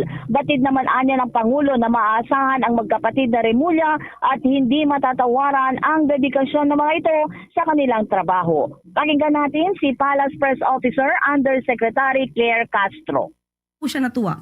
Dahil hanggang ngayon po kahit na po nagpapaimbestiga siya ng korupsyon, mayroon pa rin pong gusto na mangurap, 'di ba? Sa mga opisyal natin na siya nagpapaimbestiga.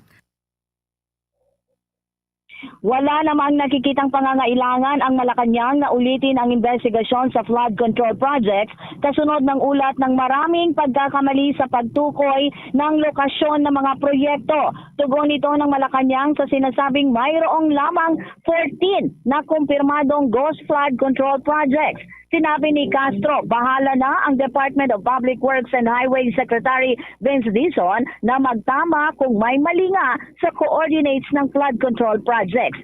Ayon pa kay Castro, hihintayin na lang ni Pangulong Marcos ang report ni Dizon dahil nagpapatuloy pa naman anya ang investigasyon ukol dito. Kumpiyansa naman ang Pangulo na magsasabi ng katotohanan si dating DPWH Secretary Manny Bonoan sa kanyang pagharap sa Senado. Muli si Palace Press Officer Undersecretary Claire Castro. Na si dating Secretary Manny Bonoan ay magsasabi ng katotohanan, lalong-lalo naman po na siya ay nasa Senado at under oath ang kanyang mga sinasabi. So, kailangan lamang po tayo umasa na mga katotohanan lamang ang kanyang sasabihin. Si Palace Press Officer Undersecretary Claire Castro. Mula sa Malacanang, Bombo Anali Montaño Soberano nag-uulat. And this is Bombo Radio Philippines, the #1 and most trusted source of news and information. Basta Radio, Bombo! Naghatid niyan sa atin sa oras na 12 minutos na makalipas ang ikapito ng umaga. Ang ungunahan ni dating Senador Antonio Trillanes IV kasama ang grupong The Silent Majority ang nakatakdang pagsasampa ng bagong kasong plunder at graft laban kay Vice President Sara Duterte ngayong araw ng Miyerkules sa 21 ng Enero at yan ay mangyayari bandang alas 11 ng umaga sa Office of the Ombudsman dyan sa Quezon City. Ang reklamo ay kaugnay umano ng manumalyang paggamit ng pondo nung siya pa ay nagsisilbing kalihim ng Department of Education at dati ring paninilbihan nito bilang alkalde ng Davao City. Ayon kay Trillanes, layunin ng kaso na panagutin si Duterte sa mga aligasyon ng katiwalian at maling pamamahala ng pampublikong yaman. Matatandaan na noong Oktubre ng taong 2025, nagsampa rin si Trillanes ng reklamo laban sa dating Pangulong Rodrigo Duterte at maging kina Senator Christopher Bongo at yan ay kaugnay ng umano'y irregular na paggawad ng bilyong pisong proyekto nung sila pa ay nasa Administrasyong Duterte. Ang hakbang na ito ay bahagi naman ng mas malawak umanong kampanya ng dating senador upang itulak ang transparency at accountability sa pamahalaan. Wala pa namang inilalabas na tugon ng kampo ni Vice President Sara Duterte lalo't hindi pa nila natatanggap ang anumang kopya ng reklamo dahil hindi pa naman ito naihahain. Bombo International News. Nanindigan si French President Emmanuel Macron na ang Europa ay hindi basta bumibigay sa mga bully gaya ni US President Donald Trump. Sa talumpati ni Macron sa World Economic Forum sa Davos, Switzerland, na hindi sila basta bibigay sa anumang batas na ipapatupad ng Amerika. Tinutukoy ni Macron ang pagpataw ng dagdag na taripa sa ilang bansa sa Europa matapos na harangin nila ang planong pag-angkin sa Greenland. Subalit ayon sa French President na ang patuloy na maninindigan ang Europa para sa soberanya ng kanilang teritoryo. Kaugnay narito ang bahagi ng pahayag ni French President Emmanuel Macron.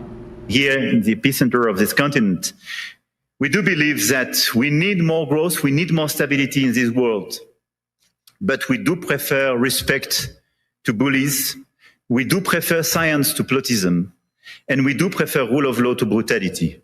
You're welcome in Europe and you are more than welcome to France. Inyo pong napakinggan ang bahagi ng pahayag ni French President Emmanuel Macron.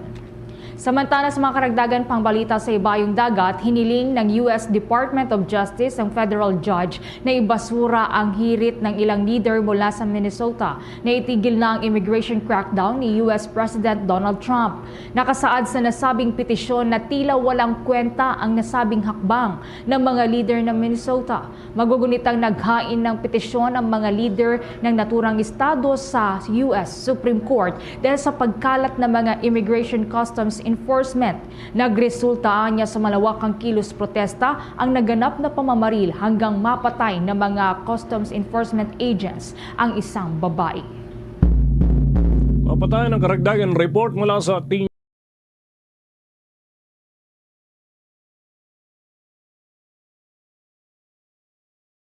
News Team. Si Senator Amy Marcos tinawag na drama lang at drama series pa nga ang reklamo raw laban sa kanyang kapatid na si Pangulong Ferdinand Bongbong Marcos Jr. at tatagal daw ito ng 1 taon. Alamin natin yan sa ulat ni Bombo Angelo Aganon. Bombo Dennis, tinawag ni Senator Amy Marcos na isang drama series at isinampang impeachment complaint laban sa kapatid nitong si President Ferdinand Bongbong Marcos Jr. kung saan aabutin na naman daw umano ang dramang ito ng 1 taon. Isang pulong balitaan, patawang nagbigay ng kanyang reaksyon, Senadora Amy Marcos, patungkol sa pagsampa ng impeachment complaint laban sa nakababatang kapatid. Aniya, aabutin umano ng 1 taon ang tagal ng tinatawag nilang tila umano'y drama na pagpapatalsik sa Pangulo sa pwesto nito. Habang hindi naman direktang sinagot ng Senadora ang katanungan kung ito ba ay isang hakbang ng Pangulo upang hindi na ito muling masampahan ng impeachment complaint na may mabigat na dahilan sa loob ng 1 taon. Nakapaloob kasi sa ilalim ng saligang batas na isang impeachment complaint lamang ang pwedeng simulan laban sa isang opisyal sa loob ng 1 taon. Kaugnay niyan, pakinggan natin ang naging pahayag ni Senator Amy Marcos. Tatanong ninyo ako, isa na naman drama series na mukhang tatagal ng 1 taon. Kilala naman natin sino nag-file at anong background. Kaya yun nga, baka drama series lang to para sa 1 taon. Tagal. Matatandaan na noong isinagawang rally ng Iglesia ni Cristo, bilang panawagang kontra katiwalian, ibinunyag ni Senator Amy na matagal nang hindi maganda ang ugnayan nilang magkapatid. Nagsimula umano ito noong manalo si Presidente Ferdinand Marcos Jr. sa eleksyon taong 2022 at mahalal na Pangulo ng bansa. Samantala, matatandaan na una ng pinahayag ng kampo ni Pangulong Ferdinand Marcos Jr. na hindi nangangamba ang kanilang panig sa nasabing pagsampa ng impeachment complaint laban sa kanya. At yan ang ulat mula dito sa Senado para sa Bombo Network News. Ako si Bombo Angelo Ganan and this is Bombo Radio Philippines, the number one and most trusted source of news and information. Basta Radio, Bombo! Samantala, dako po tayo sa Department of Interior and Local Government. Kunin din na po ng kagawaran ang mga naging pahayag ni dating Commissioner Rowena Guanzon. Hinggil po yan sa 10 milyong pisong patong sa ulo ni Ang. Kaugnay niyan, kumuha tayo ng karagdagan pang detalye sa pag-uulat ni Bombo Bea Piniza. Dinaan ni Department of Interior and Local Government Secretary Juanito Victor John Vic Remulla ang mga naging pahayag ni dating Commission on Elections Commissioner Attorney Rowena Guanzon hinggil sa 10 milyong bounty ng ahensya para sa paghahanap sa most wanted at puganteng gaming tycoon na si Charlie Atong Ang. Magugunita kasi na inihayag ni Guanzon na ang manhunt operations laban kay Ang ay pagkukunwari lamang para paghatian umano ng pulisya ang naturang pabuya kapag natuntunan nila si Ang. Agad naman itong sinagot ni Remulla at sa naging pagtatanong ng Bombo Radio Philippines, sinabi ng kalihim na ang mga pahayag na ito ay unfair at hindi na anya ito para gawan pa ng drama dahil siya mismo ay gusto nang mahuli ang naturang pugante.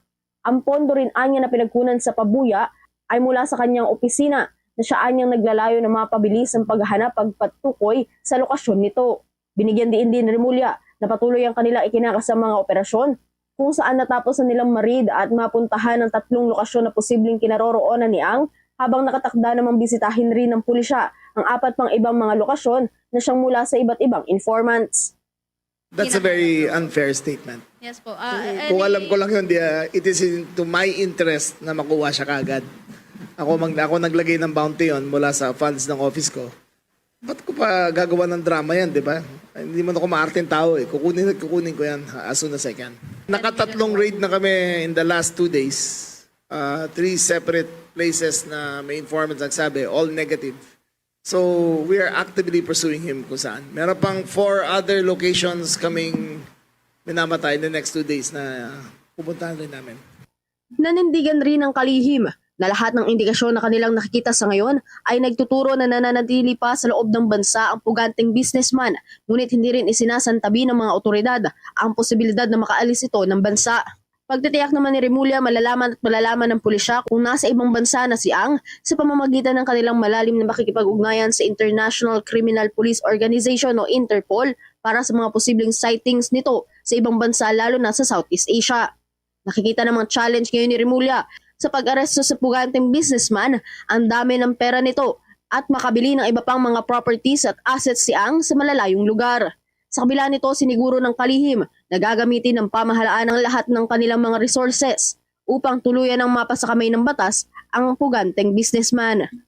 Wala pa, but it is possible. Pero wala, lahat ng indications nandito. Si Atong ba to? Si Atong? All indications is still here. So we will know. Ang Chief PNP will coordinate with Interpol para makita kung merong sighting sa kanya sa ibang bansa dito sa Southeast Asia.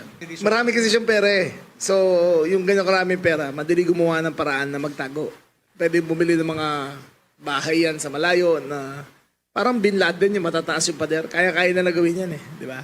Na nagtatago. So, kung gano'n karami ang pera mo, mas madali ang kapasidad. But, ang pera niya, hindi katumbas ang pera ng buong gobyerno. So gagamitin natin ang resources namin para mahanap siya.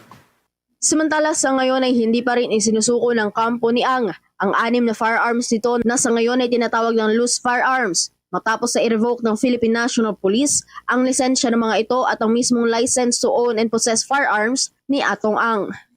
Mula dito sa Camp Crame sa Quezon City para sa Bombo Network News, ito si Bombo Bea Peniza and this is Bombo Radio Philippines, the number 1 and most trusted source of news and information. Basta Radio, Bombo! Naghatid niyan sa atin sa oras ng 22 minuto na makalipas ang 7 ng umaga. Na-monitor ng Philippine Coast Guard ang ilang barko ng China, partikular yung China's Coast Guard at barkong pandigma ng People's Liberation Army Navy sa paligid ng Baho de Masinloc o yung Scarborough Shoal sa isinagawang Maritime Domain Awareness Flight. Ayon nga sa Philippine Coast Guard, kabilang sa mga namataan ang 2 barko ng China Coast Guard. Ang isa ay nasa 84.6 nautical miles sa kanluran niya ng Capones Island at ang isa ay nasa 7.8 nautical miles sa timog silangan naman ng Baho de Masinloc. Namataan din ang 2 barkong pandigma ng People's Liberation Army Navy na may huling na may hull number na 553 at 909.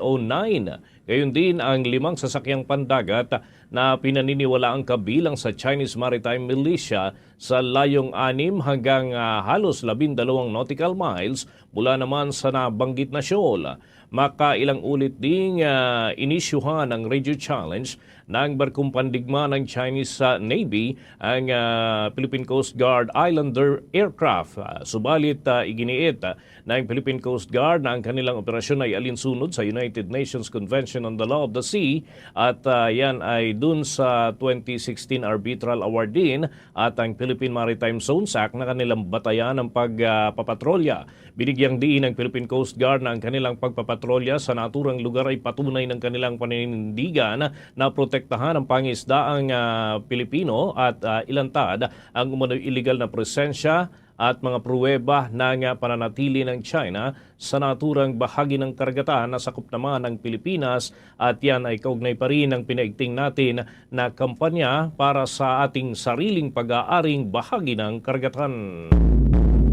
Bago tayo umusad mga kabombo at mga Kastar Nation sa atin pong Bombo Network News, kapiling natin sa ating linya ng komunikasyon ng isang political analyst at observer, lalo na sa mga usaping legal sa mga bagay-bagay dito ho sa ating bansa. Nasa linya si Attorney Edward Chico. Welcome sa Bombo Radio Philippines.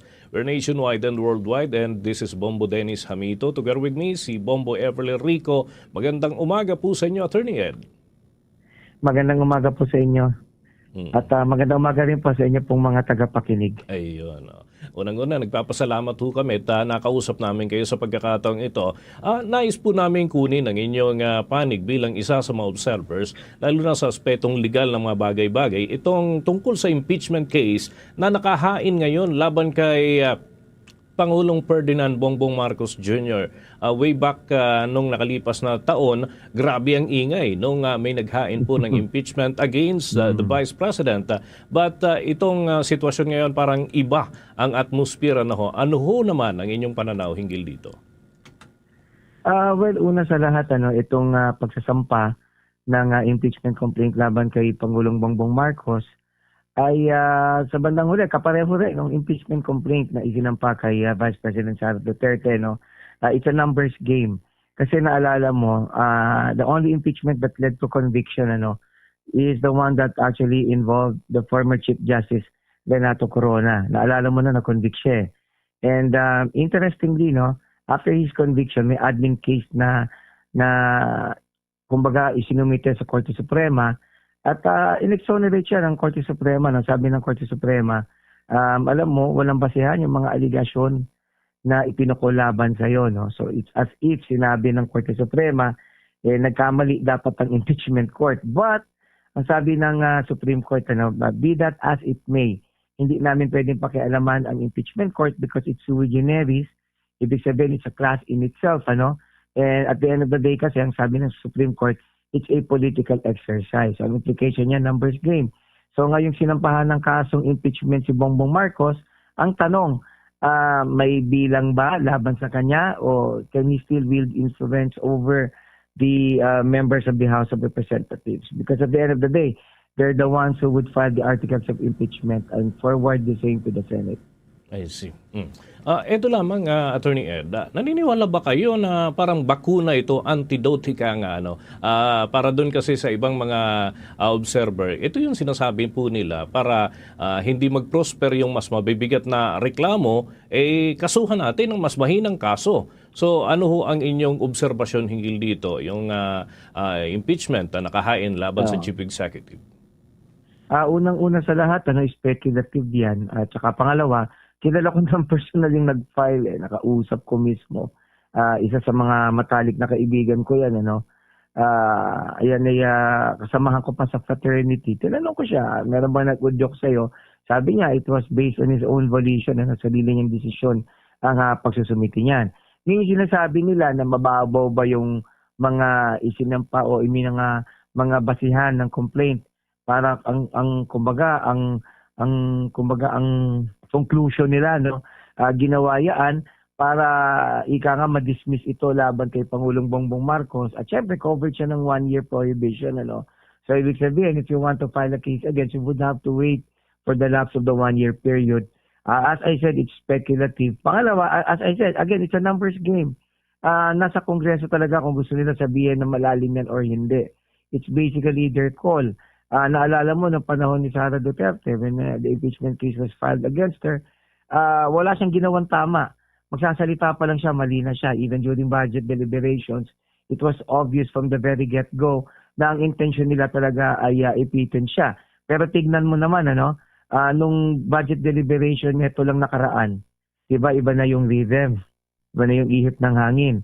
Hindi na siya masyadong iniipit ng mga miyembro ng mababang kapulungan at maging ng Senado. And in fact, nung siya ay umupo, wala masyadong tanong, all of a sudden, madam na siya uli. So what does that tell us? At the end of the day, again, it's a numbers game, it's a political exercise. So it's really up to them to determine whether or not these grounds are actually sufficient to hold the president liable. Kapag inisa-isa mo naman yan, depende na talaga sa kanila kung paano nila lilimiin yung mga aligasyon laban sa kanila. I see. Ang akin naman pong katandem si Bombo Everly. Meron ding ilang punto. Bombo Ever? Alright. Attorney, kunin din po namin yung take po ninyo dun sa inaasahan nga pong panibago na impeachment case na ihahain po against the Vice President. Do you think po na gagawin din po ng ilang supporters ng Vice President yun nga pong antidote setup para hindi po mapuruhan na mabigat yung reklamo po against the Vice President? Una-una sa tingin ko hindi mangyayari yon kasi obviously may detractor si Vice President In fact, nag-pool sila together ng resources to be able to pin her down and perpetually disqualify her to run for office.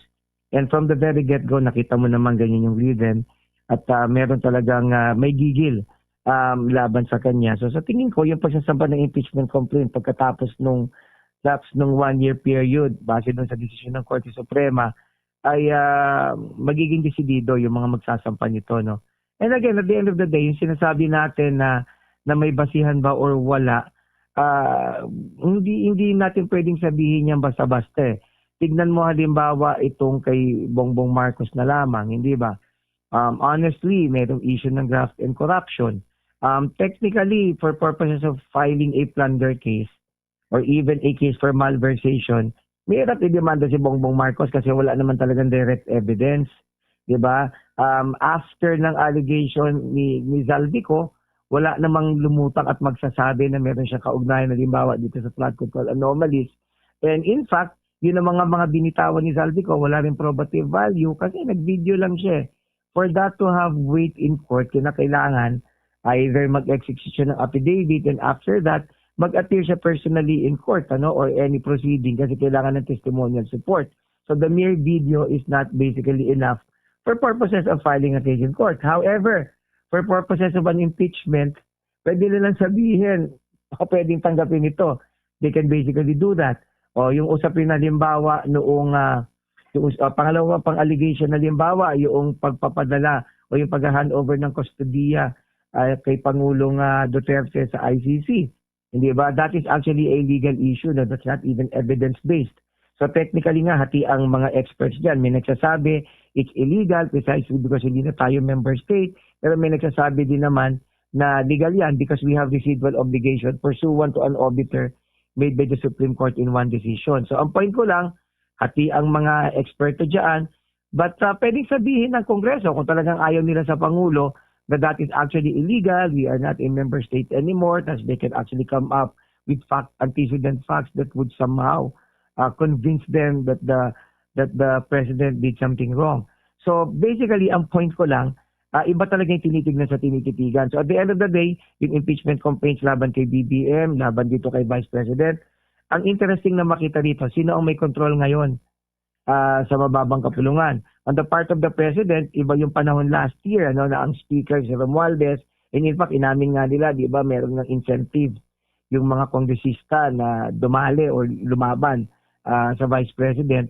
So at that time, kontrolado niya yan obviously, Pero ngayon, papunta na siya sa lame duck face So hawak niya pa ba? Pangalawa naman, on the other hand, si Vice President Sara Duterte naman, siya ang frontrunner. Ang tanong, meron na ba dilipat sa kanya? Base doon sa mga galaw ng mga kongresista ng budget deliberation, sa tingin ko mukhang hindi ako magtataka kung merong lilipat sa kanya. So it's interesting, sino ba ang may control? Diyan natin malalaman. Alright. Attorney, bilang kayo po isang abogado, sa tingin niyo po ba napapanahon na para amyendahan po ang ating batas at patakaran ukol dun sa impeachment? Considering nga po itong naging desisyon ng Korte Suprema dun sa naunang impeachment complaint against the Vice President kung saan naging basihan po dito yung 1-year bar rule. Actually, wala naman din talagang problema doon kasi very clear naman sa framers ng ating mga constitution kung bakit may 1-year prohibition, bakit may 1-year bar rule. Ang sabi kasi ng mga framers when they were deliberating dito sa ating 1987 Philippine Constitution, mahirap din naman kasi kung aabalahin mo halimbawa ang isang pangulo, ang isang pangalawang pangulo, ang Supreme Court Justice halimbawa, o any chairman ng mga constitutional commission, mahirap kung aabalahin mo sila na maya't maya, kinakailangan nilang dumalo ng pagdinig because naiintindihan din nila, it's a political exercise. Isipin mo, wala yung 1-year bar rule. Ano mangyayari dyan? Di pwedeng yung kalaban mo, buwan-buwan, sinasampahan ka. Pagka na-dismiss, sasampahan ka uli. At the end of the day, ang sabi ng Constitution, public office is public trust, anyone can actually file an impeachment case against you. So ngayon, yung sa issue naman na, ang problema to, yung nasi-circumvent di pwede ako mag-file ng flimsy na impeachment case. Well, you can actually do that. Pero kung kalaban ka, pwede ka rin sumabay magsampay, hindi ba? Kasi very clear naman yung decision ng Korte Suprema dyan hindi ba? Yung nga nangyari kay Sara, di ba? Ilang complaints din yung sinapalaban sa kanya. So there's a reason kung bakit merong 1-year bar rule. Kasi sabi nga nila, isipin mo na lang, kung merong mabigat na kaawa yung Pangulo, isipin mo kung every quarter of the year may nagsasampa ng impeachment case, di kagulo yan. Hindi niya na magagawa yung dapat niyang gawin. So may dahilan kung bakit ganyan. And besides, at the end of the day, it's a political exercise talaga. At sabi nga ng Korte Suprema, kahit sila hindi nila pwedeng pangimasukan yan. Alright, Bombo Dennis. Okay, so with that, maraming salamat po Attorney Chico sa pagtugon sa aming mga katanungan ngayong umagang ito. Magandang umaga po. Salamat po Sir Dennis sa ulitin po. Thank you po. Mga kabombo, mga ka-Star Nation, nakausap po natin ang isa sa mga political analyst ng bansa at isa rin hong legal observer, si Attorney Edward Chico. Kaugnay ho dito sa usapin ng impeachment na ngayon ay may nakapending na ho dyan sa lower house kaugnay doon sa reklamo laban kay Pangulong Ferdinand Bongbong Marcos Jr. Mga kabombo ka-Star Nation, usapang food supplement for kids muna tayo. Nasabi mo na ba at some point sa buhay mo, buti na lang ang tangkad ko. Hanggang ngayon, yan ang hiling ng mga moms para sa kanilang kids. Buti na lang may cherry fur syrup na may CGF tulong sa proper growth and development ng mga chikitings. With proper diet and exercise, meron pang lysine, taurine at essential vitamins. Kaya sa bawat compliment sa height nila, proud na proud si mommy. Mahalagang paalala, ang cherry fur syrup po ay hindi gamot at hindi dapat gamiting panggamot sa anumang uri ng sakit. Mga kabombo, mga ka-Star Nation, abangan ho mamaya yung mga iba pang update kaugnay sa mga usapin. May kinalaman pa rin dito sa mga paksa na atin hong tinutugay-gayan. Dito muna tayo mga kabombo sa mga development dyan sa probinsya ng Albay. Nagpahayag po ang Albay Electric Cooperative na posibleng makaapekto sa power interruptions na mangyayari dyan sa kanilang probinsya kapag nagkaroon ng paglala ang pagbagsak ng abo. Yung tinatawag ko na ashfall sa mga kawad ng kuryente malapit dyan sa Bulkang Mayon. Ayon sa Albay Electric Cooperative spokesperson na si Ansa Galero, sa naging panayamya ng Bombo Radio Legazpi, posible na makaapekto ito sa kapag may mga debris na bumabagsak sa linya ng kuryente. At kapag naparami na ho yung abo at meron ding mga pag-ulan, ay posible ho na magkaroon ng trip-off. Kaya ngayon ay pinapaalalahanan ng ahensya mga consumers malapit ho sa 6 na kilometro na permanent danger zone na makapag-ugnayan sa kanilang mga local government units. Samantala, pinapaalalahanan din ang lahat tungkol ho sa banta ng ashfall at yan ay dahil na rin sa aspetong pangkalusugan na mahalagang ikonsidera kaugnay ho ng ganyang sitwasyon upang maingatan ang ating kalusugan sa panahon na marami ho mga bumabagsak na abo at maaari itong magdulot ng pinsala sa ating kalusugan at yan ay may kinalaman naman mga kabombo, mga ka-Star Nation doon sa mga lalo na yung mga dati na ho na may mga sakit lalo na sa kanilang respiratory system. Sa dagdag pambalita, si Senator Joel Villanueva na harap ngayon sa 3 malversation case sa Department of Justice, may kaugnayan pa rin yan sa flood control projects sa Anomaly. Kaugnay niyan may nagkalapang report si Bombo Grant Hilario. Nakaharap ngayon sa 3 malversation case sa mababatas na si Senador Joel Villanueva sa Department of Justice may kinalaman sa flood control project sa Anomaly. Ito mismo ang binahagi ni Justice Spokesperson Attorney Paulo Martinez nang bigyang paglilinaw ang mga reklamong kinakarap ng senador. Respondent anya si Senador Villanueva sa tatlong magkakaiwalay na kaso may kaugnayan sa manumalyang mga proyekto sa lalawigan ng Bulacan.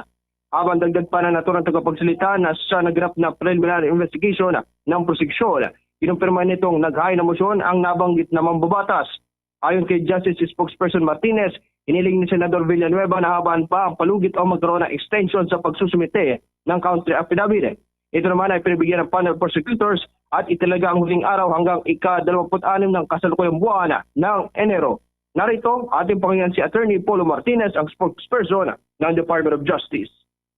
Investigation was conducted for 6 cases related to the flood control anomalies. Isa pong respondent sa mga kaso na yon, si Senator Joel Villanueva. And Senator Joel Villanueva filed a motion for extension asking and requesting the panel of prosecutors to be given until January 26 to file his counter affidavit, which the panel of prosecutors granted. And so hanggang 26 po, meron siyang pagkakataon magsampa na kanyang kontra sa salaysay. I think it's also important for the DOJ to clarify that Senator Joel Villanueva is a respondent in not just 1 but 3 in total malversation cases before the DOJ. Tuloy man ang kaso malversation na may kalakip na matibay na ebidensya. Batay sa nakasad sa batas ay walang karampatan o di pinahintulutan makapagpiyansa sa korte ang akusado.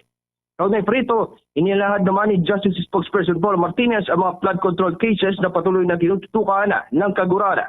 Sumatotal kasi ay nasa 14 na kaso ang kasalukuyang umuusad sa ahensya kung saan kabilang dito ang reklamo kina Senador Jinggoy Estrada, dating Senador Bong Revilla, dating ako Bicol Party List Representative Zaldi Co, at dating Department of Public Works and Highways Secretary Manuel Bonoana. Plunder case ang kanilang kapwa kinakarap sa Department of Justice, kaugnay pa rin sa investigasyon laban sa manumalyang mga proyekto ng pamahalaan. Muli si Attorney Polo Martinez, ang spokesperson ng Department of Justice. The last batch is the 3 plunder cases, yung mga high-profile cases na sinasabi po natin. The 3 cases involve again 3 high-profile individuals. That's former Ako Bicol Representative Zaldi Co, Senator Bong Revilla, and then we have Senator Jinggoy Estrada. In the same case, kung saan po respondent si Senator Jinggoy Estrada, we also have former DPWH Secretary Manuel Bonoan, which we know has returned to the Philippines to face the charges. So yun po yung current status ng ating 14. Nag-uulat live para sa Bombo Network News. Ito si Bombo Gran Hilario, and this is Bombo Radio Philippines, the #1, the most trusted source of news and information. Basta Radio Bombo! 19 na minuto bago sumapit ho ang 8 ng umaga. Matapos ang maging laman ng mga usapin, yung tungkol sa limpak-limpak na basura, pasintabi ho sa mga nag-aalmusal dyan sa lungsod ng Maynila. Meron na hong mga bagong panuntunan ang lungsod at yan ay kaugnay doon sa pagtataas ho ng singil sa garbage collection. Alamin natin ang update ni Bombo Jubino Galang.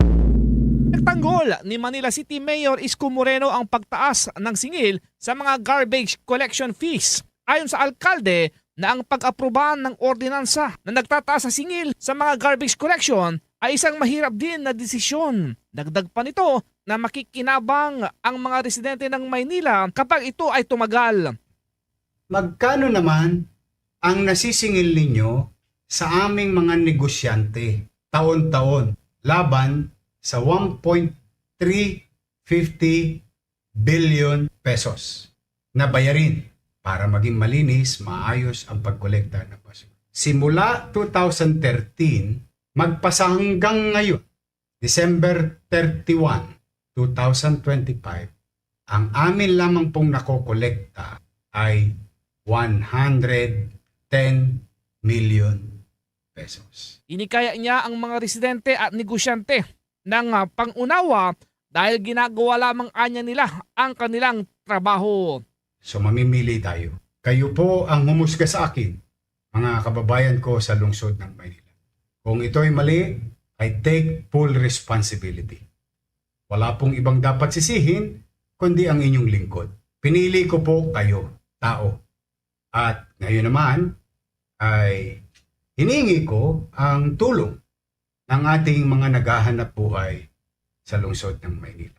Buong kababaang loob, This is a shared responsibility. I cannot do this alone. Ulitin ko nga, ang pinakamadaling desisyon ay walang desisyon.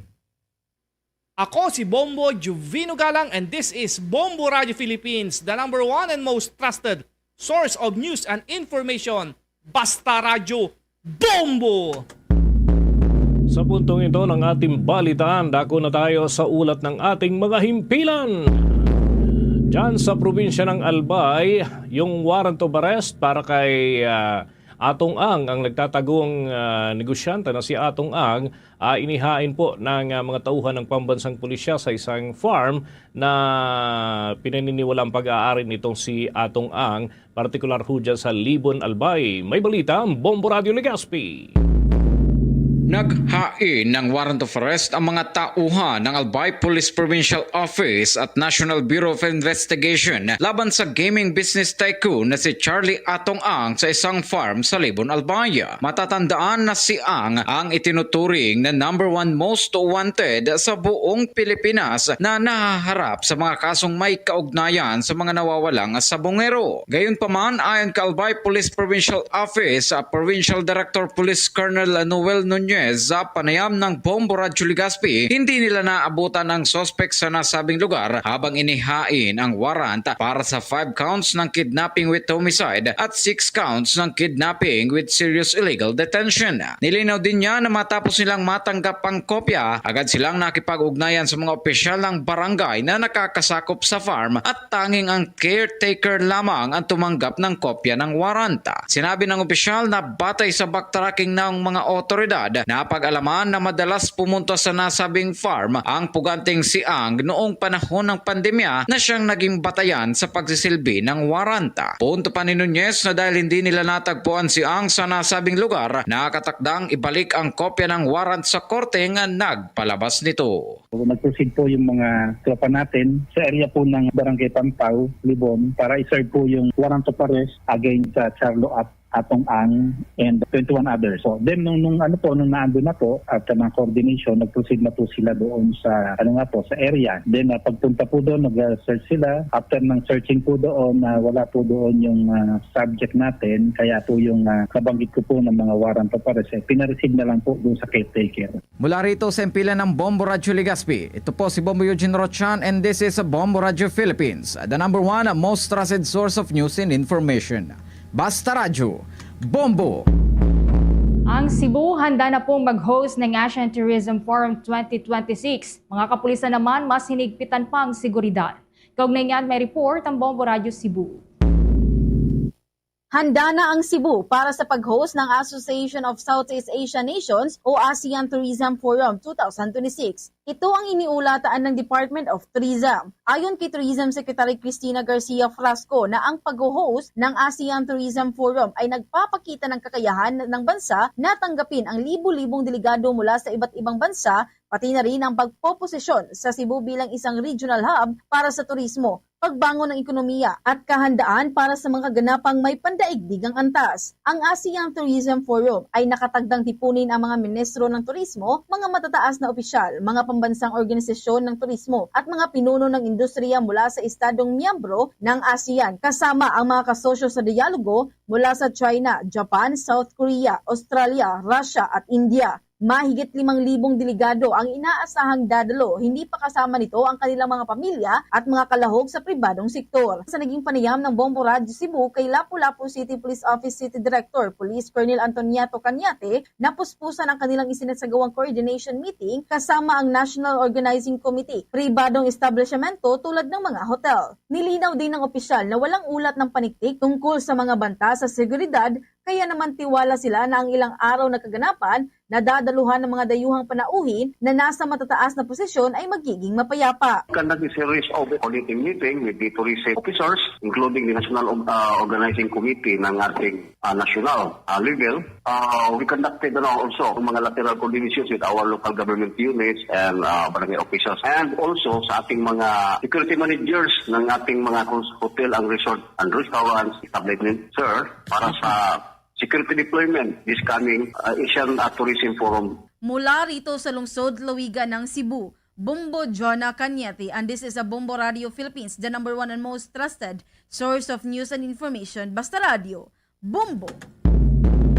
Samantala, mga kabombo, mga ka-Star Nation, yung suspected cases ng hand, foot, and mouth disease dyan sa Region 1, pumalo na raw sa mahigit 5,000. Ingat-ingat ho tayo. Arito ang balita ng Bombo Radio Dagupan.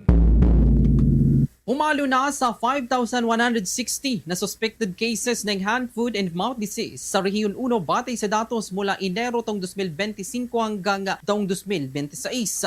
Sa panayam ng Bombo Radio Dagupan kay Dr. Well Bobby, Medical Officer 4 ng Center for Health Development, Department of Health Region 1, mas mataas ito kumpara noong 2024 na umabot lamang ng 428 na mga suspected cases.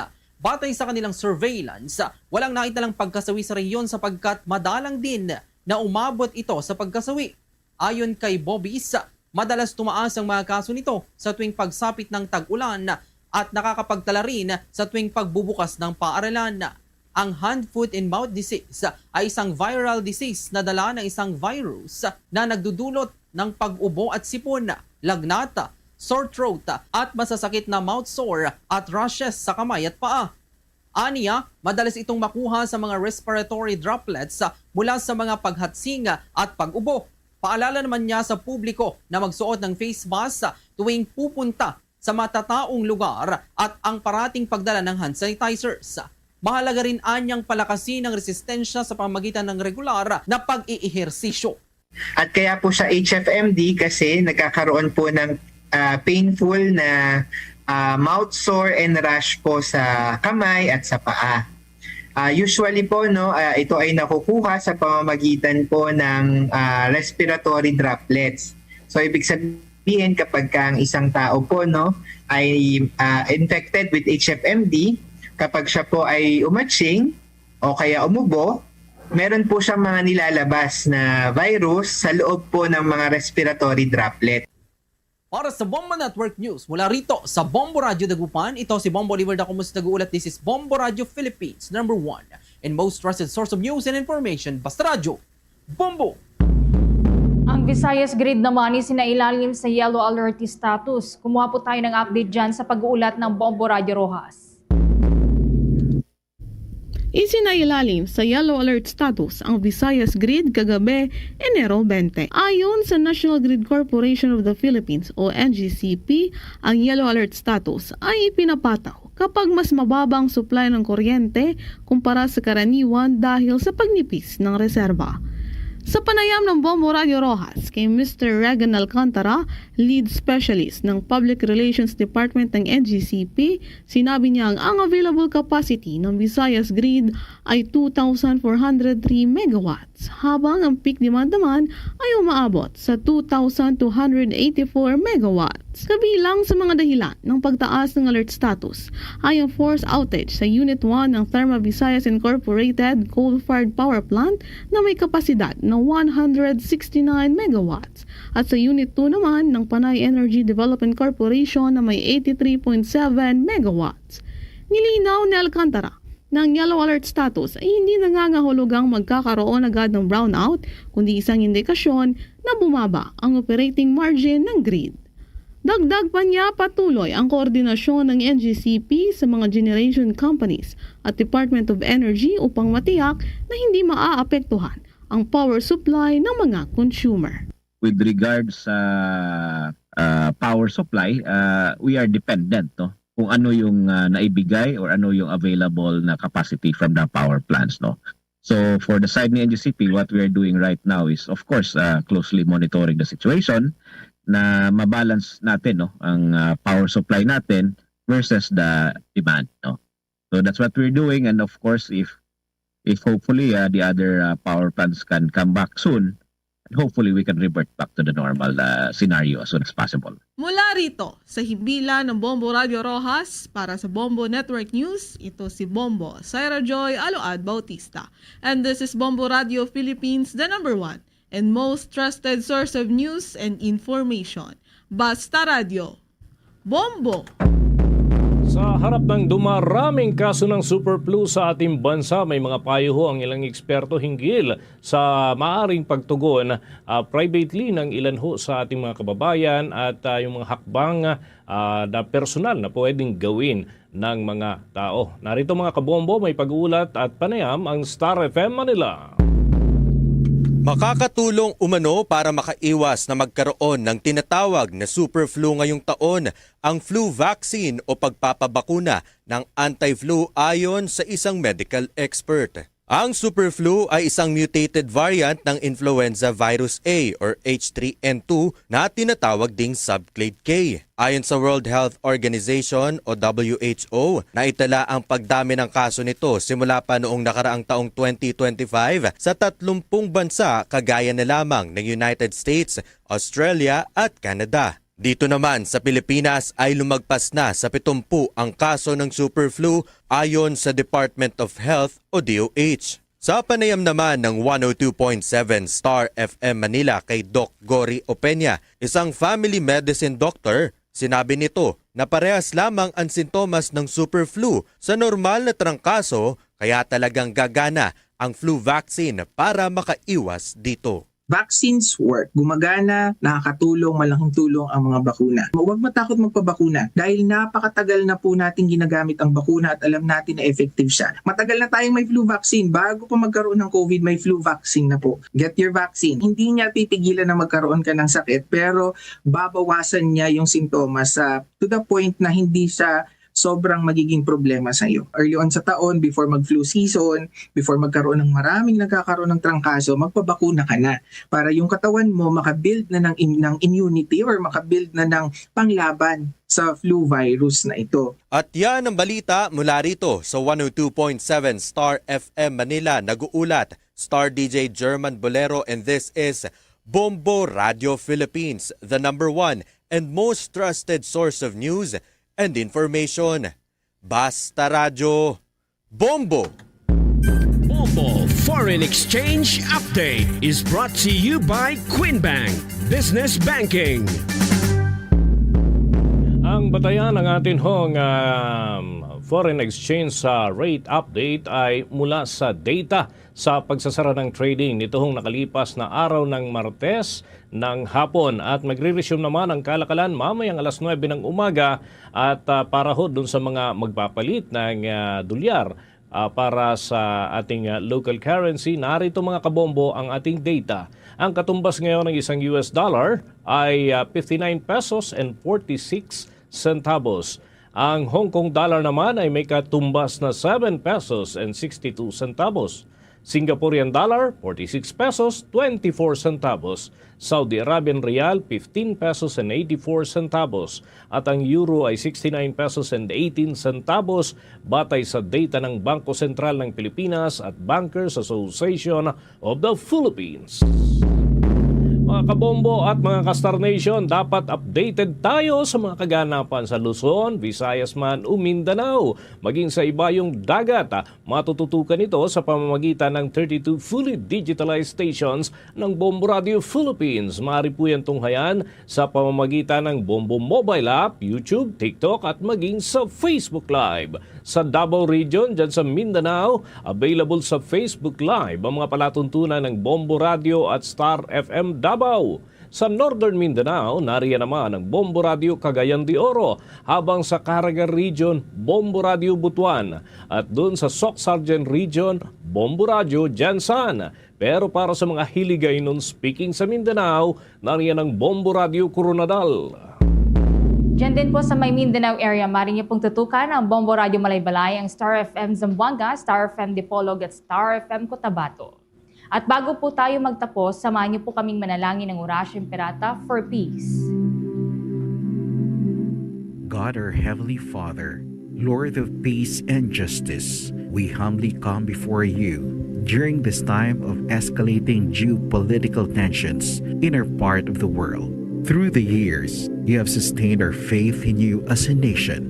It is our faith in your divine providence that has made us survive the countless natural and human-caused calamities that have come our way in our history as a people.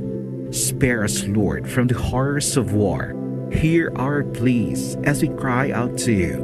Have mercy on us, Lord. Rescue us from the malevolent forces that influence world leaders. For we believe that our struggle is not against flesh and blood, but against the rulers, against the authorities, against the powers of this dark world, and against the spiritual forces of evil in the heavenly realms. We pray for your leaders entrusted with making crucial decisions for our nation. We place all our hopes in you, seeking your forgiveness and mercy for the times when our fears and suspicions have tainted our perceptions with ethnic biases and prejudices verging on racism. We earnestly pray, Lord, that you make us instruments of your peace. Where there is hatred, let us bring love. Where there is injury, pardon. Where there is doubt, faith. Where there is despair, hope.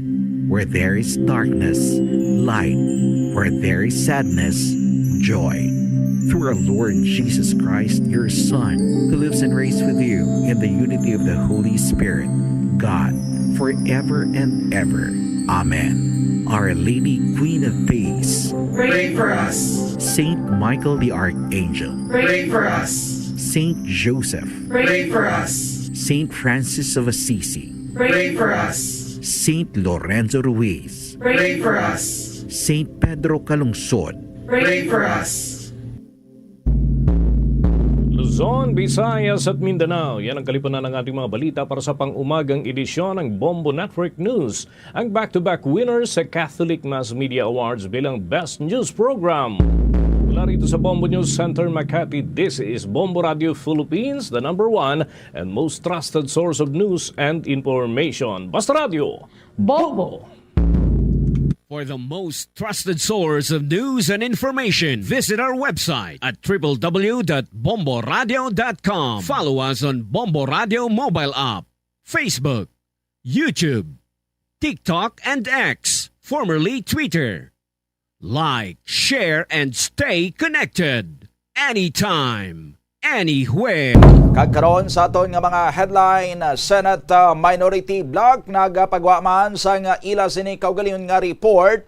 Ginatawag nila sini nga Minority Report. Nagatudlo sa kay former House Speaker Ferdinand Romualdez nga liable kuno sa flood control scandal. Kay man duwa man lang kuno ka bagay mo.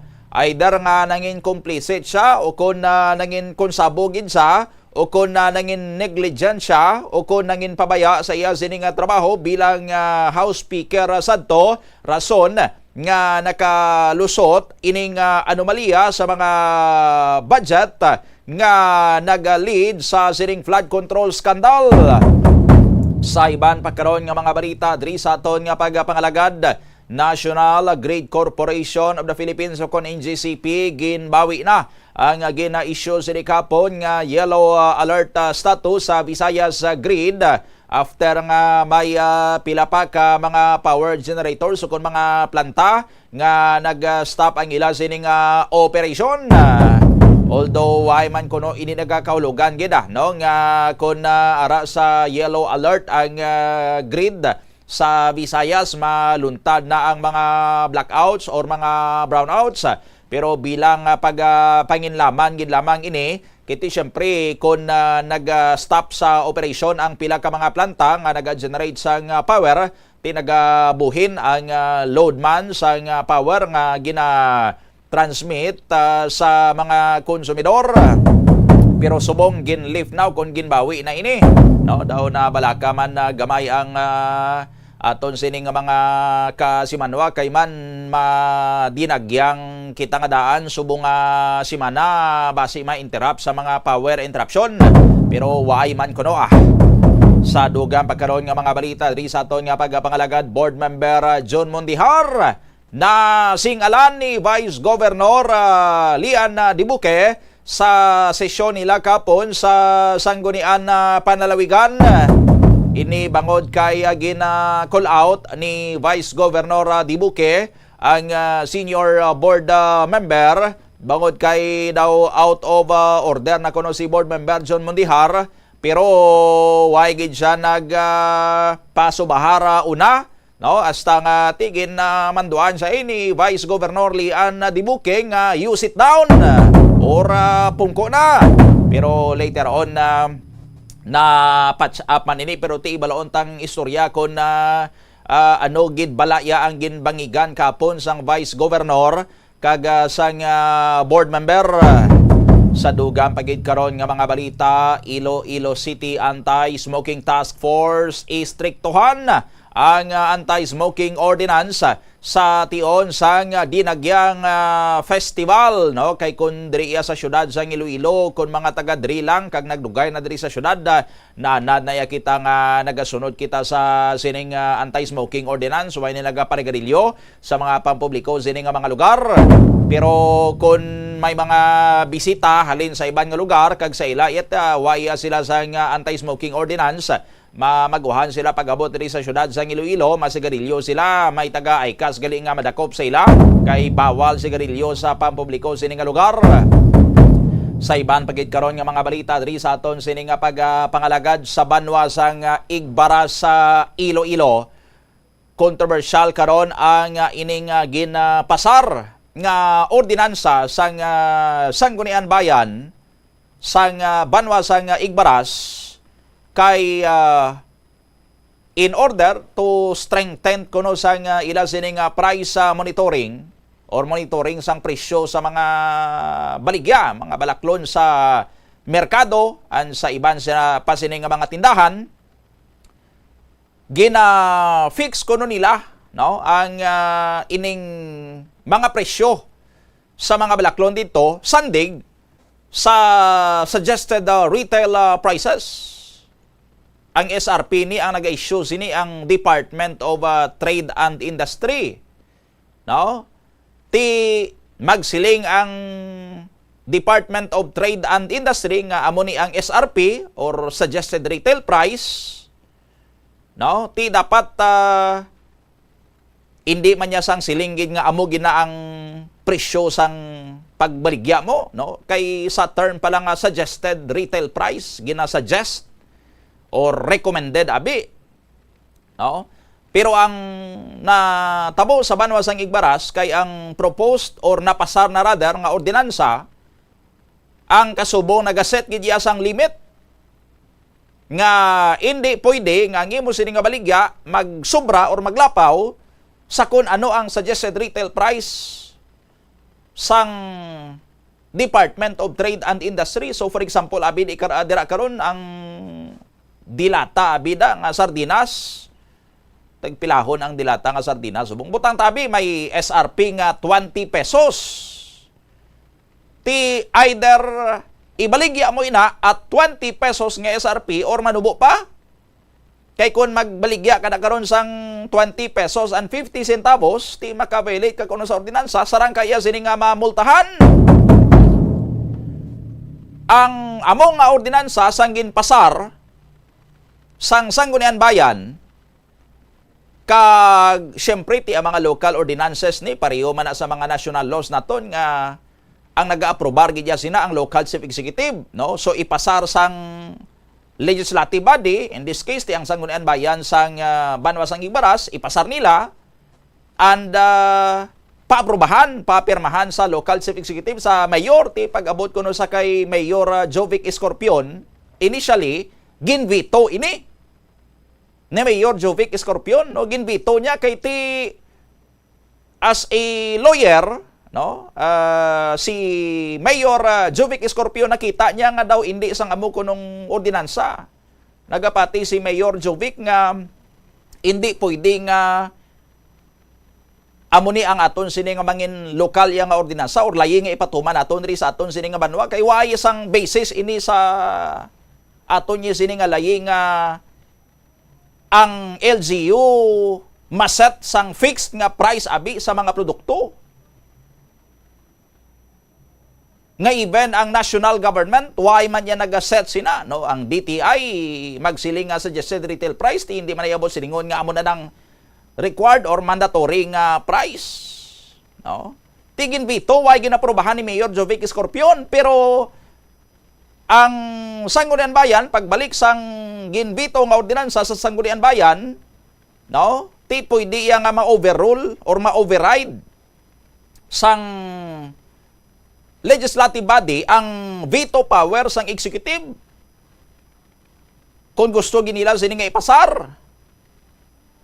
Pero may ara sang vote requirement, that is 2/3 dapat sang mga miyembro sang sanggunian maboto pabor in order nga ma-override ang veto sang local chief executive. Ti nabutuhan nila may bastante nga numero to override sang veto power ni Mayor Jovic Escorpion. So napasargid eventually ang ordinansa.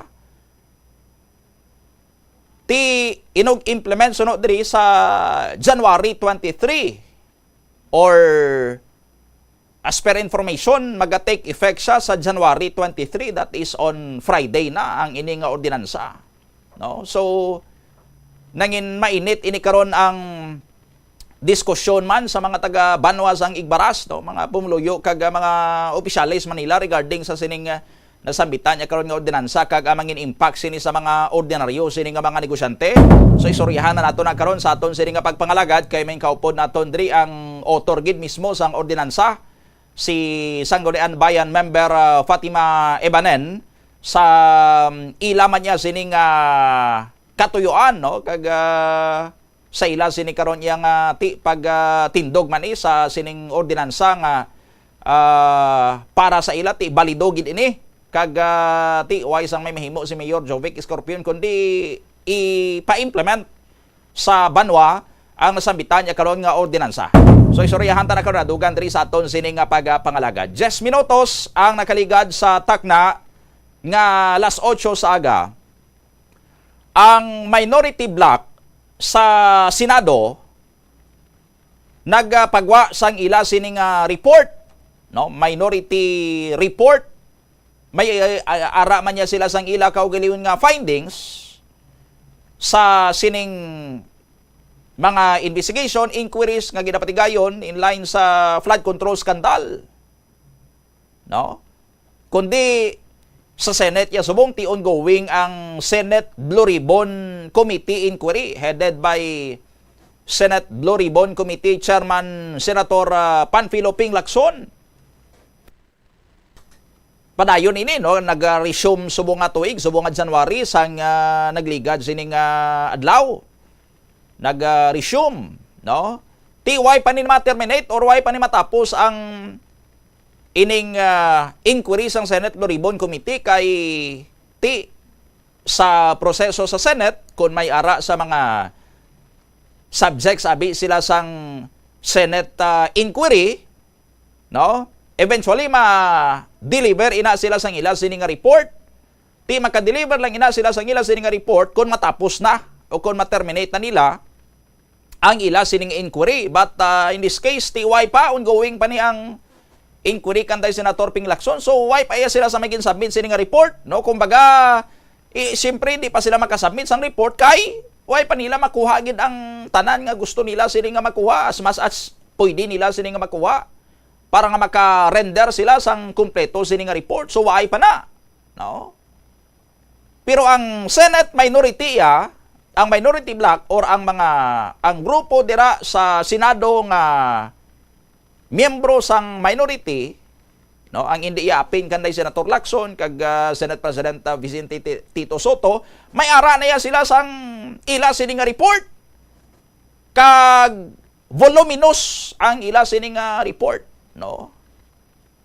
Dako ang volume sang ila sining report kay nga nagalabot ini sa 576 ka pahina. 576 pages ang ila sining nga report. Nga pirmado sang 6 sa 9 ka mga minority senators and ila sining nga gin-submit sa office ni Senate President Vicente Soto III. Sa nagligad sining nga December 10, no, as early as December 10, agali may ara na sila sang report.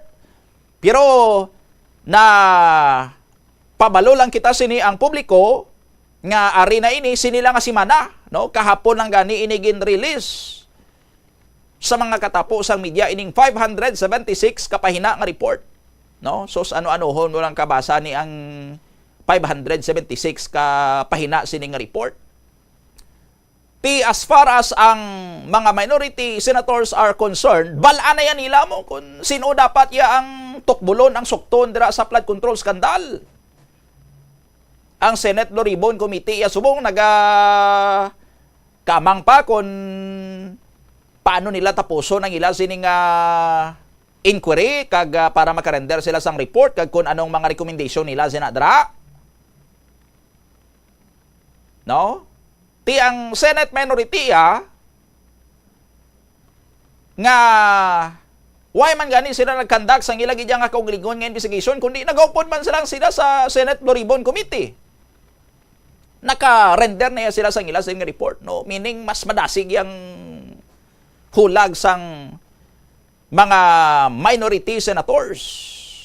So ama nagpilirma si Nidri Sanday, Senator Amy Marcos, Senator Rodante Marcoleta, no? Si Senator Marcoleta ti amoning former nga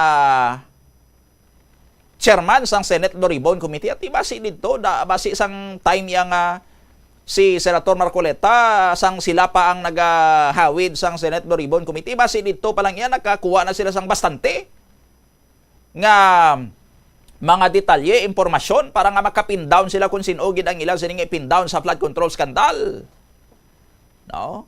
Upod man si Senator Ronald Bato de la Rosa, ti sang way panina missing si Senator Bato sang way pasagin pahog sang Rimulya Brothers nga ara na warrant mo. O sang way panina missing in action si Senator de la Rosa, ti in fairness sa senator aktibo man siya during sang mga Senate Blue Ribbon Committee sang way pasagin pahog sang mga Rimulya Brothers nga ara na warrant mo. Oh, aktibo man isa. Tinagpirma sa to. Tiga pamangkot gani. Paano nila napapirma si Senator Ronald Bato de la Rosa kay missing in action man ang senador kung diin na nagapanago subong may naganiga pakita subong, no? Paan naman nagani sadto sang iya nga mga kaupdanan nga kung hindi kagin magbalik di sa Senate, mag-duty day, hindi ka naman pagsweldohan. Di until now ay gyapon kapakita si Senator Ronald Bato de la Rosa dira sa Senate, no? Nagpirma man diri si Senator Jinggoy Estrada, Senator Robin Padilla, and Senator Bongo. So siyam sila sa minority pero ano lang nagpirma? Marcos, Marcoleta, De La Rosa, Estrada, Padilla kag Bongo. No? Ang mga way nagpirma, Senator Joel Villanueva, Senator Alan Peter Cayetano kag si former Senate President Francis Chis Escudero sa kung ano nga rason nga way sila nagpirma sa sining report. Way lang kita kabalo, no?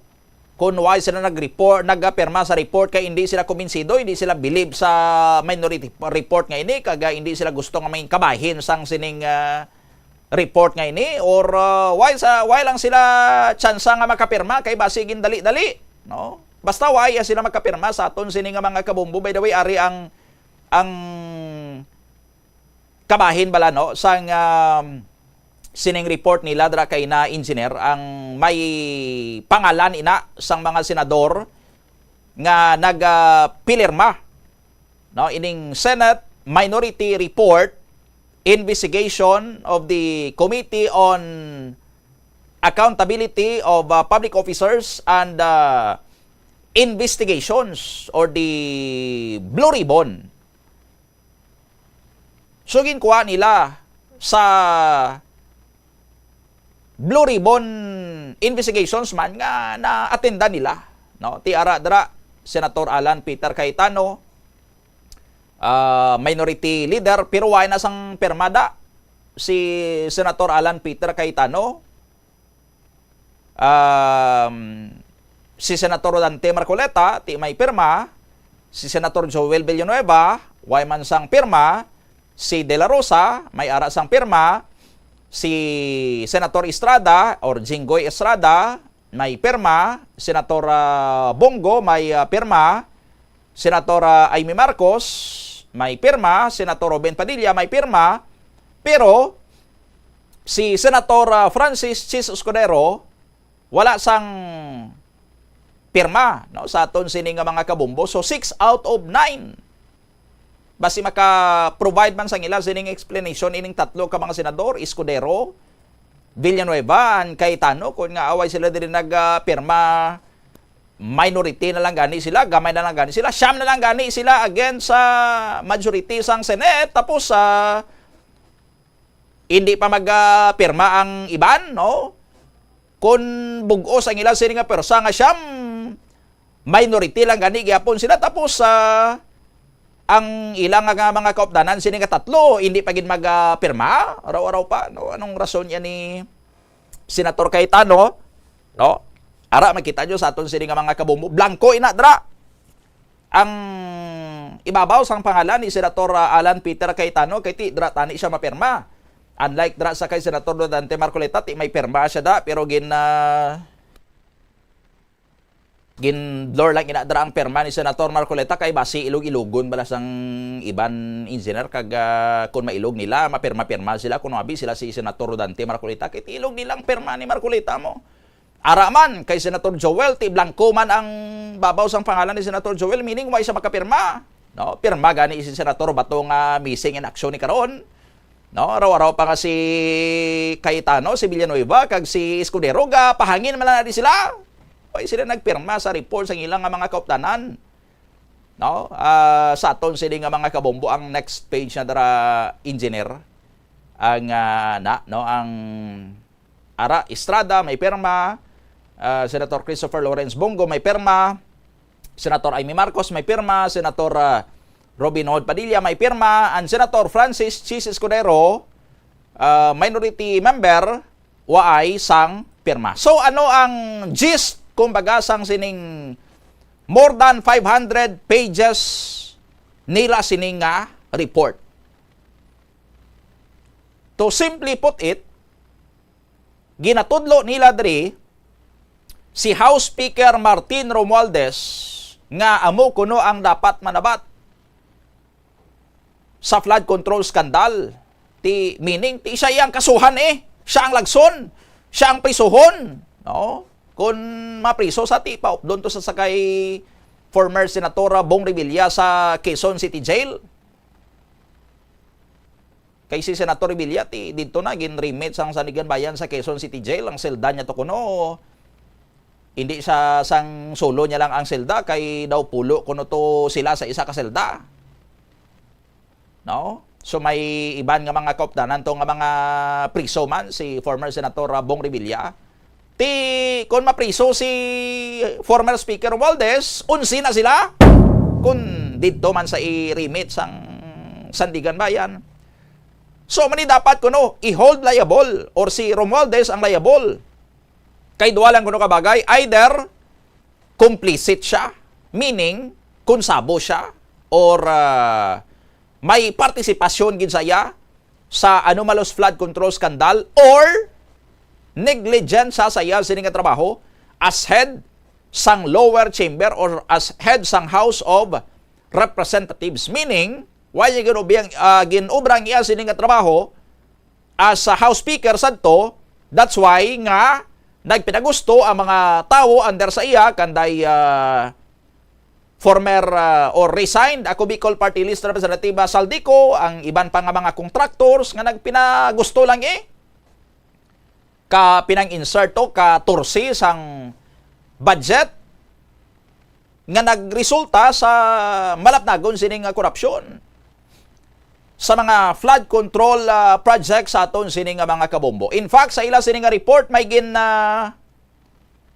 himo-himo sila dra nga daw graph or graph, no? Graph nga ara ang laragway ni sang mga personalities involved, no? Ang isa tapadara kay na engineer. Sa report ini, no, nakuha ni sa report sang minority block nga ginpakita nila ang mga tawo nga mga involved or personalities involved nga naangot sa kay House Speaker Martin Romualdez. Ipakita taniman sa inyo ang ining nasambitan karon yang graph nga ila sin nga ginahimo kay ginplastar nila dra ang interconnection sang mga tawo or personalities nga nagwa maning ila sining nga mga pangalan. Nag-appear man sila sa series sang investigation sang Senate Blue Ribbon Committee and during sang ginhiwat man sining inquiry sa may bahin niya karon sang House of Representatives sa aton sining nga mga kabumbo, no? So kanday sino inadra sila. Kung makita ninyo dira sa ginhimo nila sining layout, under sa personalities involved, may ara sang itong nga square nga may dako-dako sining nga question mark. Under or sa idalom sinang dako-dako nga question mark ang kuan goro nino 2x2 picture, no?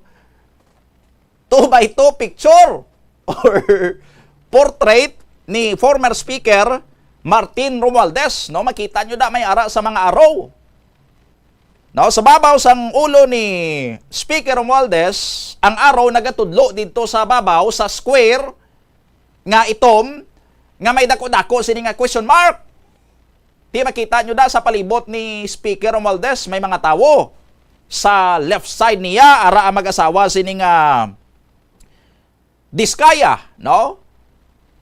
Halin sa mga Diskaya may ara man sang arrow nga nagatudlo sa kay Romualdez.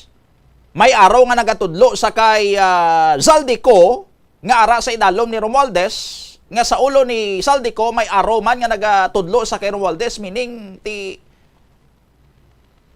ang higher authority or ang kumbaga ginaduhulan siguro no, ginaduhulan ni Zaldico si Romualdez. And may araw man halin sa mga Diskaya pagkadto sa kay former District Engineer Henry Alcantara sang Bulacan. May teksto dra ano ang koneksyon sang spouses Diskaya or sang mag-asawa nga Curly kag Sara Diskaya. They testified that they transacted with D.E. Alcantara, amo na nga may aro pa kadto sa kay Alcantara, and Yusek Bernardo, and that most of the DPWH officials they deal with mentioned Representative Zaldico receiving 25% of the project cost. Also testified that several representatives they transacted with mentioned former Speaker Romualdez. No? So meaning, halin sa baba sa mga Diskaya, namit lang nila nga si former Speaker Romualdez in one way or another may involvement allegedly sa flood control scandal. Ano naman niya ang papel ni former District Engineer Henry Alcantara? Nga gintudlo sa mga Diskaya, pero ti si Alcantara gatudlo man sa kay ako Bicol Party List Representative Zaldico, kay ti may arrow man sa abaga niya, no? Ang abaga niya may arrow. Ginapasaan niya kuno si Zaldico. Si Alcantara testified that he received kickbacks from the flood control projects alongside Yusek Bernardo. And that 25% of the budget for projects are allocated for project proponents such as Zaldico. Ang luyo ni Alcantara, ang iya sining former district engineer or assistant district engineer niya, amo na si Bryce Hernandez. Si Bryce Hernandez testified on the 40-20-20 kickback sharing scheme among Bulacan First DO officials, wherein 40% goes to Engineer Alcantara, 20% goes to him, no, sa Hernandez, 20% goes to Engineer Mendoza, and the last 20% goes to Engineer Paul Duya. Sa ibabaw ni Hernandez, araman si former DPWH Yusek Roberto Bernardo, nga nagatudlo man sa kay Zaldico.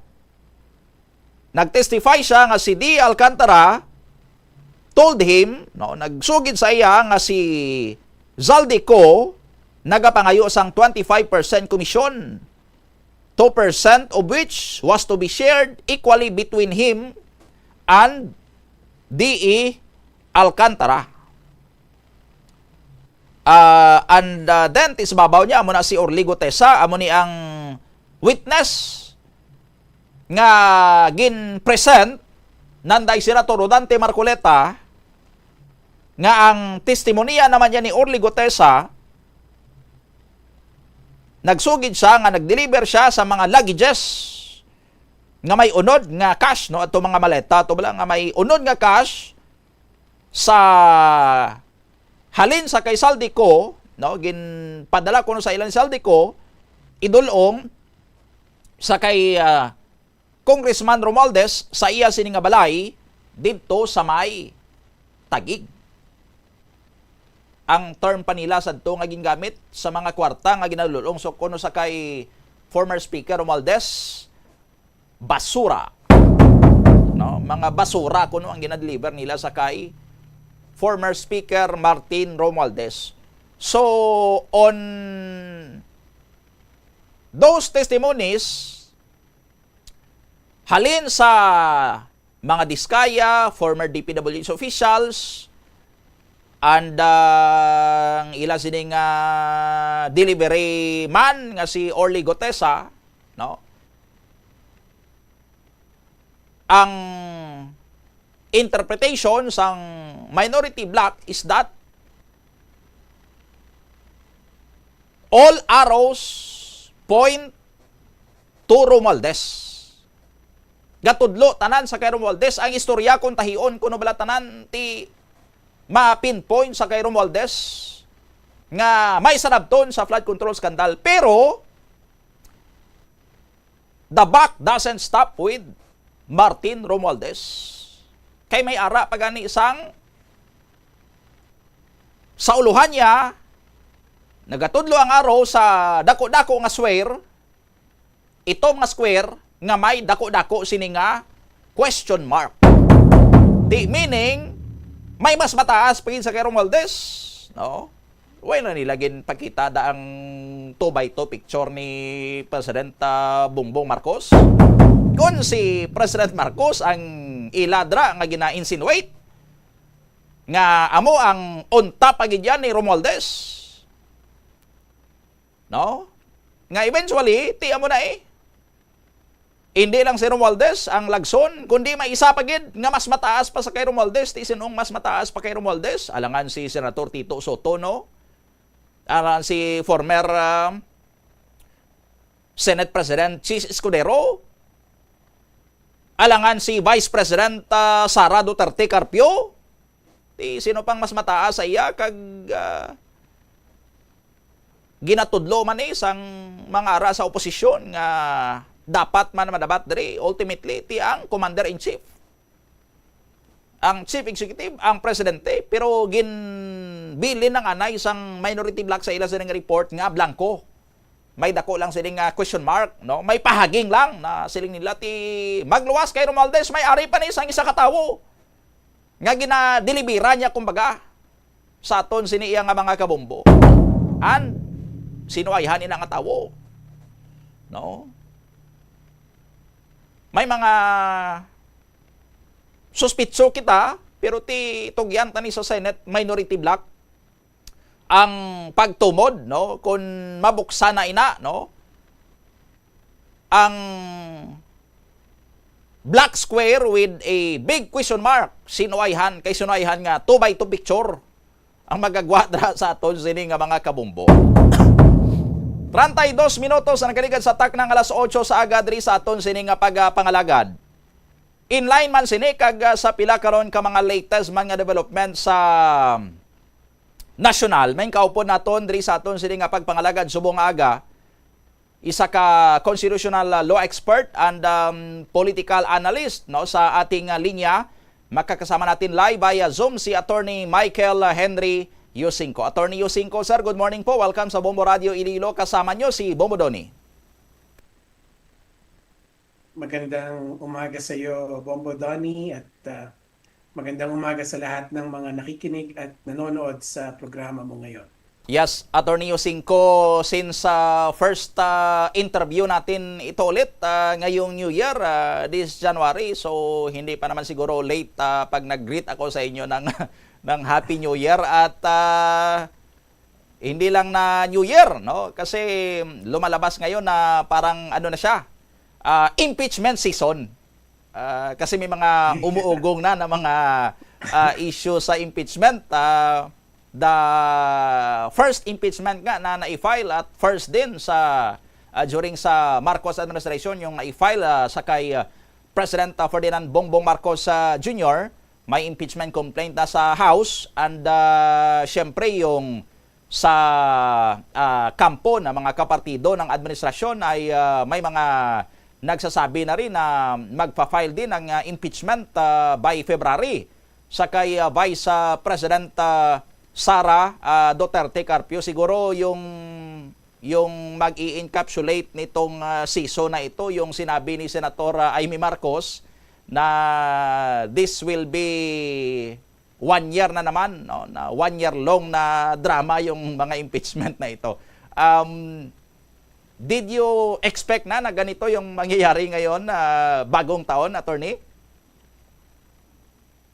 Well, Donnie, yung kay Vice President Sara Duterte, matagal na natin inaasahan mangyari yun, ano? Kasi yung mga grupo na nagtulak nung una na naunsyame, lagi naman nila sinasabi na they will file again after the 1-year ban, which is next month, no? Kaya lang, pero yung kay Pangulong Marcos, in a way, hindi ko inaasahan yon kasi it's parang too late in the day, no? Patapos na yung termino niya at nakikita naman natin na kumbaga ginagawa naman niya yung trabaho niya, no? Siyempre, we are not satisfied because of some of the results na nakikita natin and also yung kabagalan ng pagkilos niya. But wala naman tayong nakikita na level of dysfunction in the government that would, warrant his immediate removal. No? So, yun. Kung yung kay Vice President Duterte, hindi na ako nagulat doon. I'm sure marami rin hindi na nagulat doon kasi na-announce na naman na mangyayari ulit. However, yung kay Pangulong Marcos mukhang hindi yata yun tumutugma doon sa conventional timing kung saan magandang timing na mag-file ng impeachment sa isang Pangulo. Okay. Although yung isa sa mga nakikita nating interesting dito sa impeachment complaint na na-file sa kay President Marcos, dahil mismo yung nasa oposisyon, yung nasa minority, nagsasabi na parang scripted daw, na hindi sa kanilang kampo nang galing itong impeachment complaint at palabas lang daw dahil yung citizen na nag-file ng complaint ay sinasabing naging lawyer din noon ni First Lady Lisa Marcos. So may question as to the motive nung individual na nag-file ng impeachment complaint, Attorney Yusingko?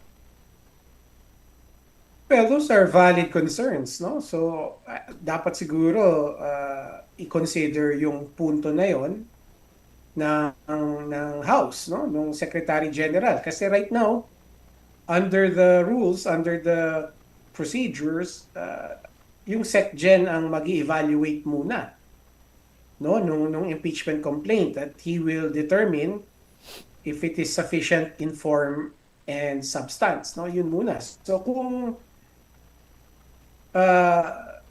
obvious na parang red herring lang to or pakawala lang, then it has to be considered as a sham impeachment complaint and should be dismissed outright.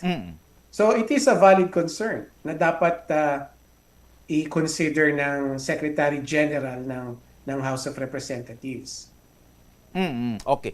Granting for the sake of discussion, attorney, na baka palabas lang nga ito na strategy din ito ng nasa administrasyon. Sa iyong pananaw, is this a wise strategy? Is this a necessary strategy na para daw ma-preempt yung ibang impeachment complaint na maaring i-file talaga, totohanang impeachment complaint talaga na i-file sa kanya, ma-preempt na kasi sinasabi ng iba na matitrigger daw yung 1-year bar rule dahil may nauna ng impeachment na na-i-file nitong linggo, attorney? Alam mo, Danny, ayon sa rules, no? Ayon sa rules, matitrigger yung 1-year ban, dalawang paraan, no? Unang-una, yung kapag na-refer na yung complaint sa Committee on Justice. No? Kapag na-refer na to sa Committee on Justice, then matitrigger yung 1-year ban. Now, yung isang paraan, batay na dun sa desisyon ng Korte Suprema, dun sa pag-dismiss sa impeachment complaint ni Vice President Duterte, ang sabi ng Korte Suprema, the 1-year ban will also be triggered kapag hindi sundin ng House of Representatives yung mga time frames na nakatalaga sa Constitution natin. So ano ba yung mga time frames na yon? Ang sabi ng Constitution at yung rules mismo ng House na within 10 days, dapat yung Secretary General, he will determine kung sufficient in form and substance nga. And if it is, i-endorso niya to sa Speaker, sa Office of the Speaker. And then the Speaker will schedule it in the order of business para ma-endorse to sa Committee on Justice. So, right now, dahil nasa Office of the Secretary General pa lang siya, wala pang matitrigger na 1-year ban. So, kung halimbawa bukas sabihin ng Secretary General hindi ito sufficient in form and substance, then the 1-year ban is not triggered. In other words, pwede pang mag-file kung sino man ng impeachment complaint laban kay Pangulong Marcos. So, as of now, just to clarify sa mga kababayan natin, merong, well, hindi na 10 days, no? Para siguro 7 days na lang para aksyonan ng Secretary General ng House yung impeachment complaint na na-file. Either to dismiss it because it lacks, it's not sufficient in form and substance, or to endorse it to the Office of the Speaker para ma-schedule ito sa order of business at ma-endorse na to sa Committee on Justice. Yun ang hinihintay pa natin. Okay. So, regardless kung sham o legitimate talaga yung complaint na ito, obliged talaga yung House to act on the complaint, attorney? At the first instance, yung Secretary General is duty-bound to act on it. No?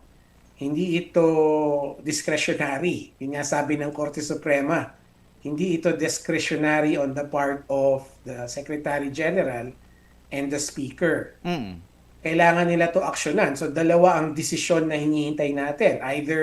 Either sabihin ng SecGen, this is not sufficient in form and substance at dismiss na, or it is at endorse niya to sa Office of the Speaker. Okay. So, eto meron ng first impeachment complaint, although aaktuhan pa ito ng Secretary General. And for sure, by February, marami na ring interesado na mag-file ng another impeachment complaint, this time against Vice President Sara Duterte. Parang ina-expect na natin yan.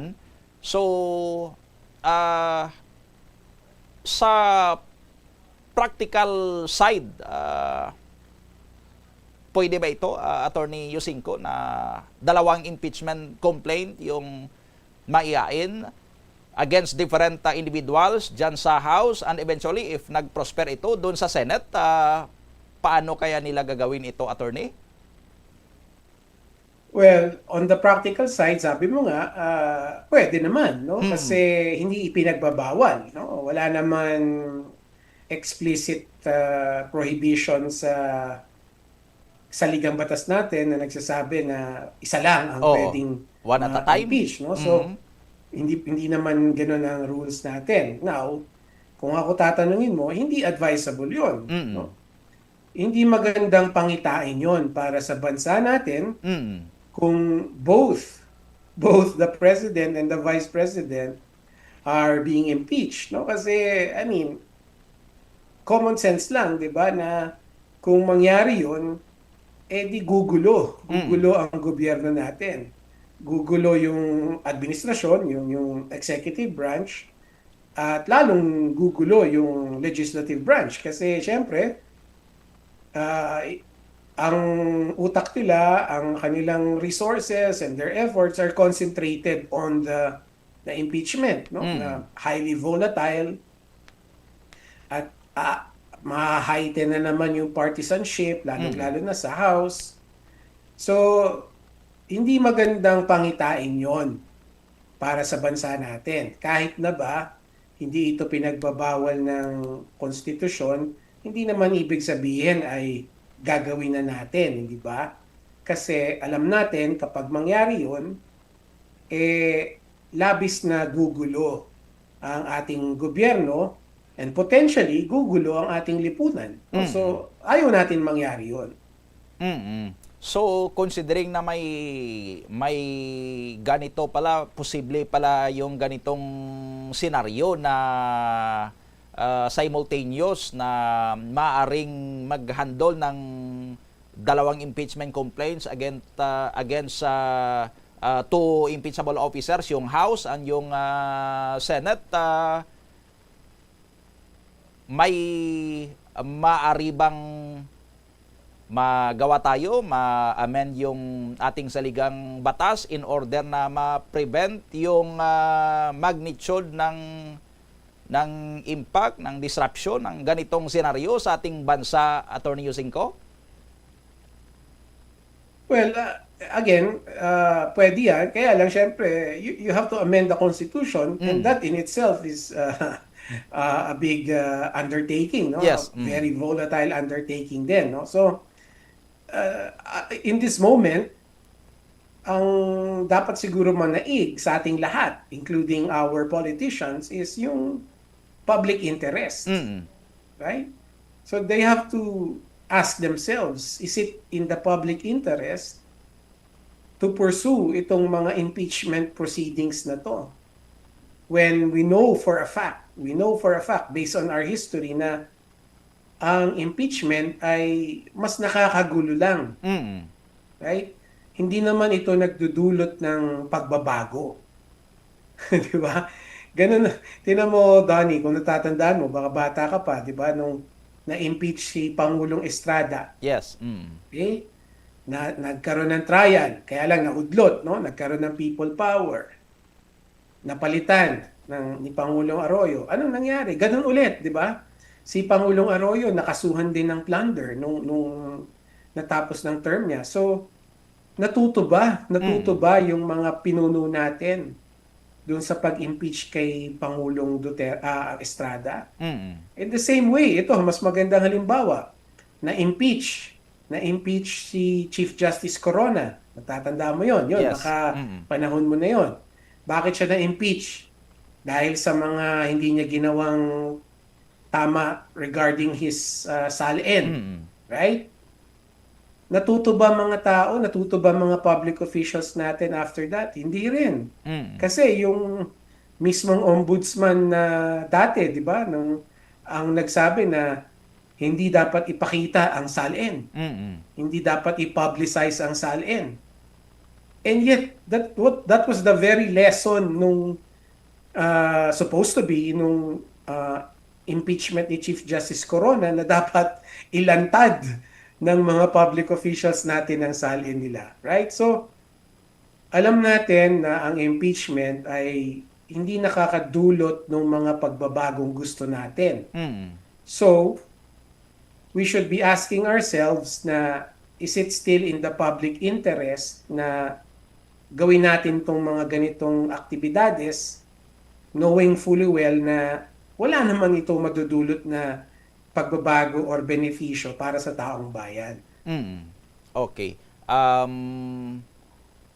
Yung problema natin, attorney, is that hindi natin pwedeng mahabol yung mga nagsasampa ng mga impeachment complaints na ma-determine yung kanilang motive kung seryoso ba or sincero ba sila or sabotahe yung kanilang ginagawa, Attorney Yusinko? Well, that's the problem, no, Donnie? Kasi when we talk about motivations, that's very personal, no? Yes. Kaya nga puro mga parang speculation lang tayo, katulad ng sinabi mo. Sabi nga yung dahil related yung tao na nag-file ng impeachment sa First Lady, we are now speculating na baka nga pakawala lang yun. No? So, that has to be considered. Yun naman sabi natin. That has to be considered. Pero ang responsible dun sa ganong klaseng mga determination ay yung Secretary General. Okay. And so, ang hope natin, the Secretary General will perform his constitutional duty at hindi siya mapapa-impluwensya doon sa mga may kapangyarihan. Okay. What if mangyari itong senaryo, Attorney Yusinko, na napag-abot dyan sa House pa lang yung impeachment complaint against President Marcos, if hindi na dismiss and if hindi pa na i-file sa Senate yung articles of impeachment, at naghabol yung impeachment complaint against Vice President Sara Duterte Carpio. So ano yung posible maging senaryo niyan, attorney? Well, every legislative work will now take a back seat. Ang magiging kumbaga pagkakaabalahan ng mga mambabatas natin, lalo na sa mababang kapulungan, ay asikasuhin yung mga impeachment complaints, no? So beginning with the Committee on Justice, and then when it's now voted upon by the plenary, no? So basically, yung mga bills, ay yung mga batas na kailangan natin, including by the way, yung mga transformative bills na sinabi na ni Pangulong Marcos i-prioritize. Katulad no anti-dynasty law, yung political party list reform law, at saka yung kadena, no, na labis ang maitutulong na baguhin ang politics and governance natin, ay santabi muna sila, right?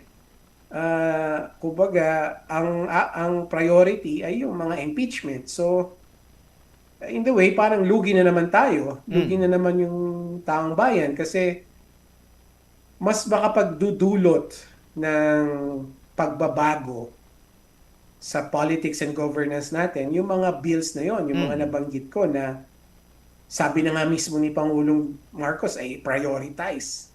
Right? Halimbawa na lang yung anti-dynasty bill. Kapag napasa yan bilang batas, isipin mo na lang, Donnie, kung ganong pagbabago madudulot noon sa ating politika. Right? Kung yung mga fat dynasty ay mawawala na sa ating kapitolyo, munisipyo, sa ating batasan, sa ating Senado, right? You can just imagine kung wala na mga fat dynasty sa gobyerno, ganong positibong pwede mangyari niyan. Right? So, yun ang magiging epekto. Kapag dalawang impeachment ang ilatag sa House, most likely yung mga mambabatas natin ay yan na ang kanilang ipaprioritize.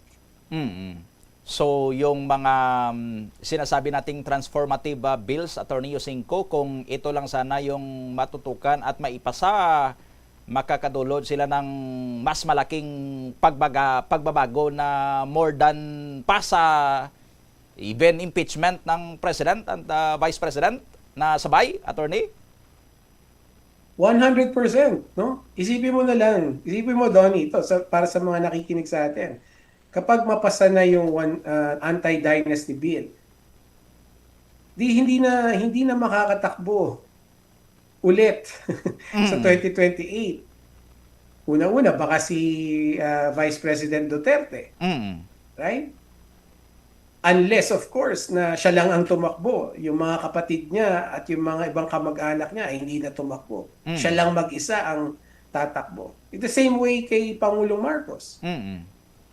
Di ba? Yung anak lang hindi na makakatakbo, yung kapatid niya hindi na makakatakbo. Mamimili na lang sila kung sino ang pwedeng tumakbo.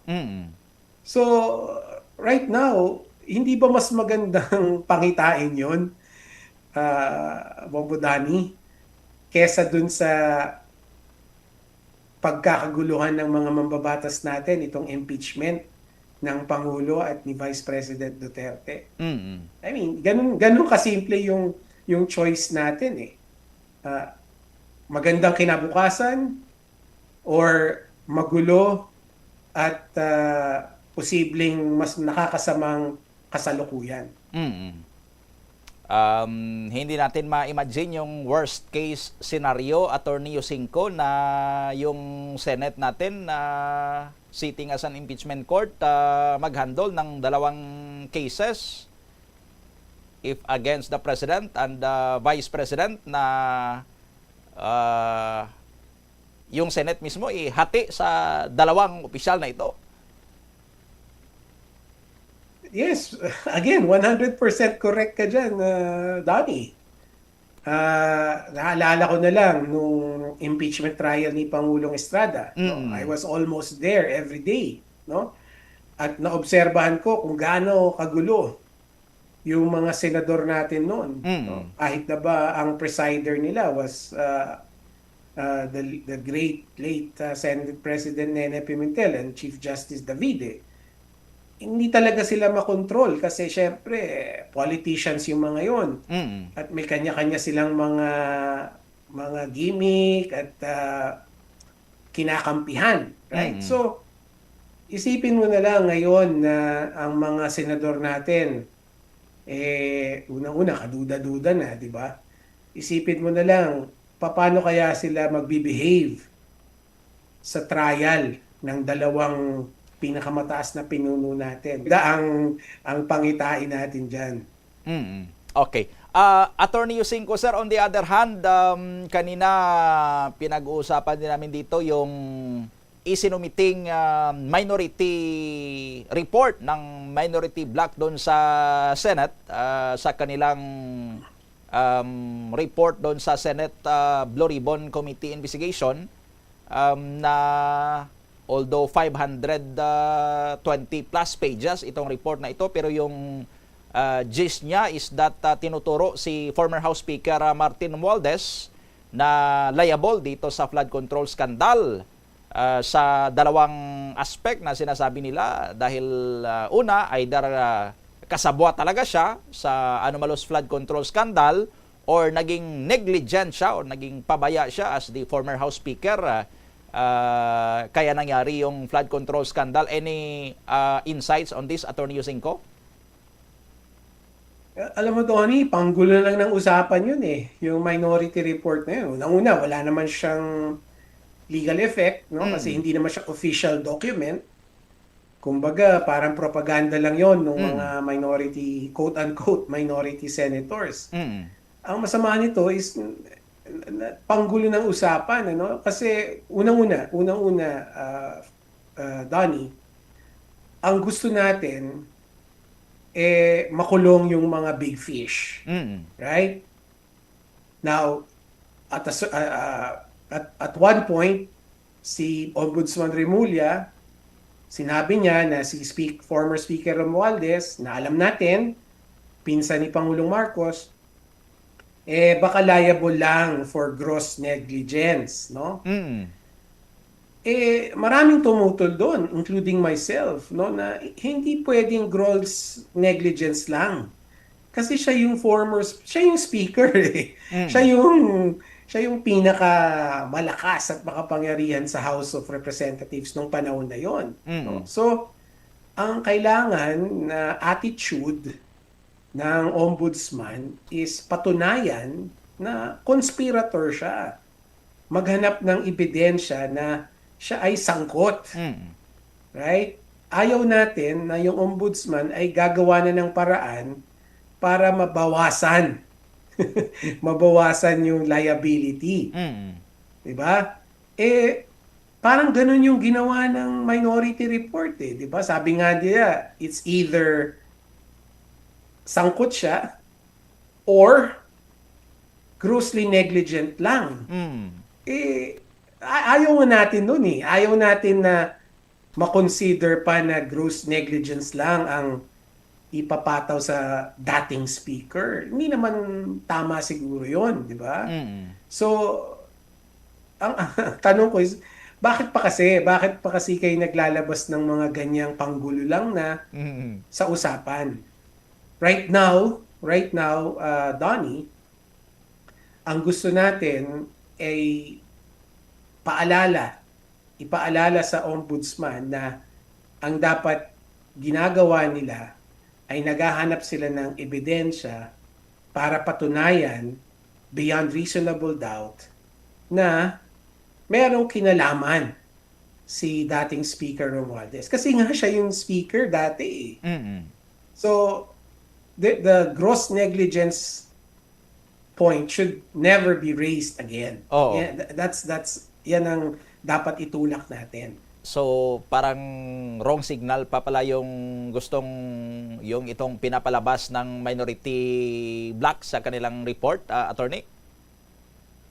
Yes, of 100%, no? Kasi ayaw natin yun na lumabas, no? Kasi ang like I said, gusto natin i-pressure ang ombudsman na hulihin yung mga big fish. Arestuhin at ikulong yung mga big fish, including sino ba yung speaker ng panahon na yon, sino ba yung Senate President ng mga panahon na yon, sino ba yung chairman ng Appropriations Committee ng panahon na yon, at sino ba yung chairman ng Finance Committee ng mga panahon na yon. Yan yung mga big fish eh. Kasi tandaan mo, Danny, yung corruption, no, yung flood control related corruption, nangyari lahat yan sa budget. Right? So, dapat yung mga pinuno na tumatangan dun sa budget process, yung mga pinuno na nabanggit ko kanina lang, yan ang mga big fish na gusto natin maaresto at makulong. Oo. Speaking of mga big fish na gusto nating makulong, attorney, may nakulong na si former Senator Ramon Bong Revilla Jr. Can we consider or do you consider former Senator Revilla as one of the big fish na nakulong, attorney? Well, pwede. Siyempre, meron siyang posisyon. Eh, no? Yes. So, I would say big fish din siya, pero bangus lang siya. Ang gusto natin yung tuna. Di ba, Danny? Si Revilla, bangus lang yan eh. Pero big fish pa rin. Ang gusto nating big fish, yung tuna. Right? Yung talagang may tangan dun sa budget process. So, nabanggit ko na kung sino sila. So, yun ang mga big fish na hanggat hindi nauuhuli, hanggat hindi nakakasuhan, hanggat hindi nakukulong, talagang magdududa tayo doon sa commitment ng ombudsman and also sa commitment ni Pangulong Marcos na talagang kumbaga labanan itong korupsyon sa ating bayan.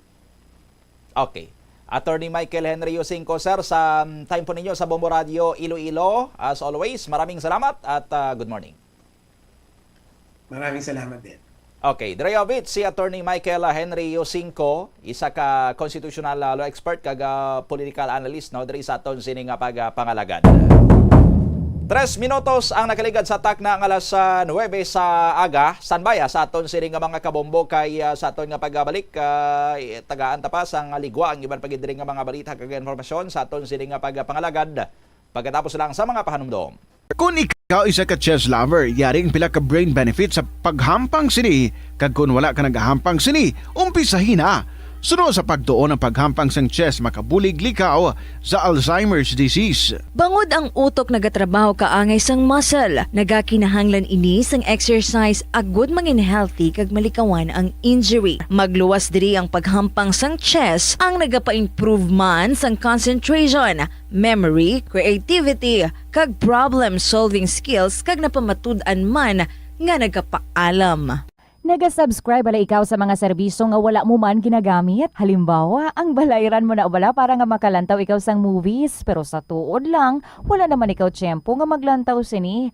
Hapos lang lipatan ang bulanan nga mga subscription sa streaming services kag mobile apps. Kag wala ka lang nakadipara, ma-charge na ini sa imo nga bank account bisan nga wala mo man regular nga ginagamit. I-review gid ang imo nga ginagastuhan sa mga charges kaangay sini. Kag ikonsiderar man ang pagkanselar sa mga hindi kinahanglanon nga mga subscription agod nga mas magamit mo ang imo kwarta sa mas kinahanglanon nga mga butang. Ini nga pahanumdom ang ginadulong sa imo sang the #1 and most trusted radio network in the country, Bombo Radio Philippines. Basta Radio Bombo! Yari ang mga simple nga paagi agod makakinot sang tubig. Magpamunyag lang sang tanom kon ginakinahanglan kag nagakadapat. Magtala na sang adlaw kag oras ang pagpamunyag sa mga tanom kag sundon ini. Bunyagan sa makaisa lang ang mga tanom sa sinang adlaw. Antes maglas 9 sa aga ang mas nagakabagay nga oras sa pagpamunyag agod nga mas makapanalupsop ini sa mga gamot kag mangin available sa bilog nga adlaw.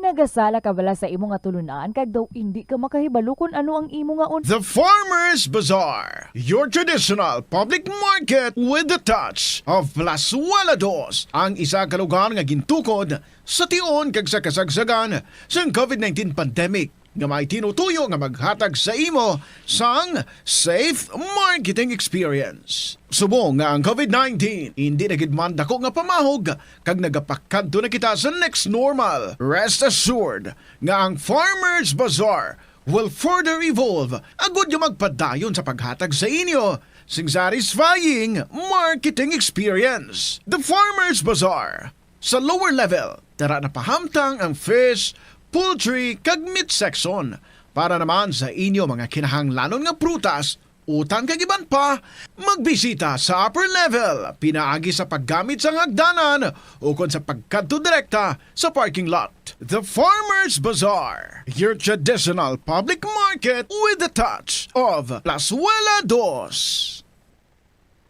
Viva Señor Santo Niño! It will be back and more exciting than before. Pasigabo A Bombo, Plazuela, and Star FM Showdown of the Bands. On January 23, Friday, it's a brand new competition and it's for individuals aging 21 years old and below on the day of the competition in Pasigabong 21. Pasigabong 21. The first prize is 25,000 pesos. Second prize is 20,000 pesos. And the third prize is 15,000 pesos. All non-winning participants will receive 5,000 pesos each. And not only these, the band with the best on-stage performance and creativity wins 10,000 pesos. A total of 330,000 pesos in cash prizes are to be given away. Pasigabong 2026. A Bombo, Plazuela, and Star FM Showdown of the Bands. Viva Señor Santo Niño!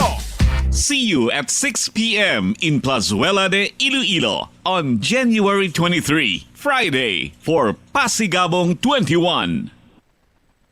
Plazuela de Iloilo, Billboard of Activities for January 18 to 24, 2026. Sa ini nga Biyernes, saksihi ang competition of the best bands for individuals nga nagaedad 21 years old and below sa Pasigabong 21. Kicking off alas 6 sa gabi sa Enero 23. Sa ini nga Sabado, Ang mga banda nga gikan sa Western Visayas will be competing for the 50,000 pesos grand prize sa Pasigabong Open category. Blasting off alas 6 ng gabi sa Enero 24. Sa Enero 25, Domingo, ginaagda ang tanan nga mangin kabahin sang Eucharistic celebration nga pagaywaton sa El Puente or the Bridge. Magasugod alas 11 sang aga sa mga adlaw. On the same day, 3 of the best bands of Iloilo are set to energize you sa sulod sang 7 ka oras kag 30 minutos nga dinagyang concert at the Plaza and Food Festival 2026. Mangin inyo, umpisa alas 5:30 sa hapon sa Enero 25. Plazuela de Iloilo, we remain to be one with you in the common hope for a better community and a progressive country in 2026. Safety measures nga dapat tandaan agud makalikaw sa sunog sa balay. Hindi magbutang o kung magtipon sang flammable substance o kung chemical nga makatugas ang sunog sa kusina o kung sa sulod sang balay. Ipalayo man sa mga kabataan ang pospro kag lighters. Patya ang kalayo kag baga matapos ang pagluto sa kusina. Siguraduhon nga wala nagasungaw kag pirmi limpyuhan ang mga kerosene kag gas stoves. Tandaan, ang paglikaw sa sunog sa sulod sang balay, responsibilidad sang bilog nga pamilya. Ang kalibutan ginakabugusan sang 71% sang tubig o kun kadagatan. Kag ang kadagatan nagabulig sa pagtugas ng tubig nga aton mainom kag hangin nga aton ginahaklo. Gani, aton halungan kag imentenar ang malimpyo nga ginaagyan sang tubig kag mga kadagatan. Sa masunod nga mga pamaagi. Magpartisipar sa mga organisasyon o clean up events. Likawan ang paghaboy sa mga basura kung sa diin lang. Buhinan ang paggamit sa mga single-use plastic, hindi pag-i-flush o kung ihulog sa mga lababo ang mga basura sa panimalay, kaangay sang plastic straw, auto fluids, kag mga grasa. Kadagatan proteksyonan, kag limpyuhan. Ini nga pahanumdom ang ginadulong sa imo sang the #1 and most trusted radio network in the country, Bombo Radio Philippines. Basta Radio! Bombo! Hindi lamang sa jeans o kung tugas ang katigulangon ang rason sang hair loss o kung pagkaunot sang buhok. Natukiban sang health expert sa South Korea nga ang hair loss ang tuga sang environment. Ang Oras Philippine Standard Time, 11 minutos ang nakaligad sa tak ng alas 9 saga. Pabalik 3 sa aton sini nga pagpangalagad sa Bombohanay Big Time. Sa Banwa Subong sang Igbara sa Iloilo, na talana kuno nga i-implement ang ining bag-o nila sining ordinansa may kantanan sa ila sining price monitoring no kay si Igbara Sanggunian Bayan na member Fatima Ibanen nag-author ini sang ordinansa no an ordinance strengthening price monitoring council or ang pagbantay nila sang presyo da sa mga merkado, sa mga baligya sa mga merkado nga ginabakal sang mga konsumidor. No, ang purpose sa isa na dara is ang pag-protect man sa mga consumer saying hindi man niya sila madak-an sang gasto sa mga balaklon nga basi maiban yang mga negosyante nga nagapamintaha inang nagapataka lang bala ka set sang presyo sang ila sini nga mga produkto nga way ni nagakaigo ti ang apektado sina permi go sina permi ang aton sini nga mga konsumidor.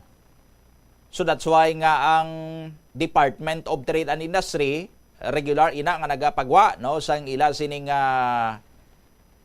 suggested retail prices sa mga nagapanguna sining mga balaklon sa aton sining mga merkado no kada mag-holiday season ganun o kada mag-Christmas season na kundi dahog ang mga Noche Buena na no mga panakot sa mga handa sa tion sang Pasko kag sa pagsugalaw sang bagong tuig no garimay ginapermi ang Department of Trade and Industry sa suggested retail prices o kon SRP. Kay ti kun waay sang kasubong sina nga monitoring or waay sang kasubong sinabi nga regulasyon Siyempre may pilaya ka mga negosyante nga mamintaha, kay tibalaan nila may certain nga mga baligya or mga products nga kung season gani taas ang demand, damo ga bakal, may mga tendency nga kulangon siya. No? Or dasi gabi ga kaubos. Kay ang tawo iya mabakal gid. Bisan kon kay isa mahal pa, kay once a year man lang ang tawo iya mabakal gid. Bangod sa gina-anticipate inasang pila ka mga negosyante, mapataka lang sila kay abi nila kay ang tawo kinanglano na kag mabakal ginayang tawo kay kinanglan sa okasyon, so bisan pila pa ng bili niya mabakal ginay ang tawo, no, as long as madala-dala lang sang tawo hindi man ayabot silingon nga baligya kada sang dilata na karon nga mixed fruits ang pila na ang 200 grams siya na or pila na, no? 500 grams siya na, ibaligya mo yasang pilagid ka libo, no? Ini masang amo sina, no? Bana-banaon man sang or ginabana-bana man sang iban sining mga negosyante kun pila lang ang masarangan sang bumalakal, pero sobra man sa kun pila lang yan dapat, amo na nga may suggested retail price ang Department of Trade and Industry, pero bisan gani dira sa suggested retail price mambalabi ang DTI nga amo ni isa kaputos ni isang noodles ni dapat ang SRP niya sini pilada, no, 10 ka pesos or 9 pesos or 15 pesos, no, dira lang, pero hindi na sang siling i-fix at 15 pesos nga amo lang gina ang baligya kay may mga factors man yan nga nag-apekto sa presyo anay sa mga balaklon, no. Pareho sabi na karon kung mangumpra kaya sang wholesale kay naganegosyo ka, kung ang kumpra mo abi sang isa da ka produkto, no, 10 ka piso sang iya sini nga putos, dalon mo to sa inyo dito ibaligya sa inyo sini nga tiyangge or sa inyo to nga merkado, layo, no, biyahe mo pa, nag-travel ka pa, hindi mo na mabaligya 10 ka pisos man. Kaya patas-patas ka lang sina, kapital mo na, mo iya sining gasto sa transportation, kag iban pa, hindi mo na mabawi, maperdi kaya nga negosyante, kung amo na ang sundon. So para nga mabawi mong imo sining kapital, and at the same time, kay negosyante ka, kinanglan mo sang ginansya profit, mark upan mo na ang bili niya, no, imo no pag-aboto sa inyo basi ang 10 ka pesos nga kumpra mo ibaligya mo retail taga pila na 13 pesos or 15 pesos, no, 5 ka pesos ang imo sini nga tubo, makover niya na ng imo sini nga kapital plus may margin of profit ka nga tama-tama lang, hindi man niya nga pamintahan na sa imo sini nga isikitawo sa aton sini nga mga bumalakal, no. So amo ni karon ang baisan dito sa may banwasang Igbaras, and daw dira lang kita nakabati nga ang munisipyo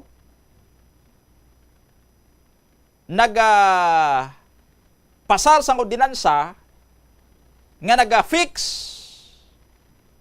sa presyo sa mga balaklon nga sandig sa suggested retail price sang Department of Trade and Industry o kung DTI, no, meaning kung i-implement ini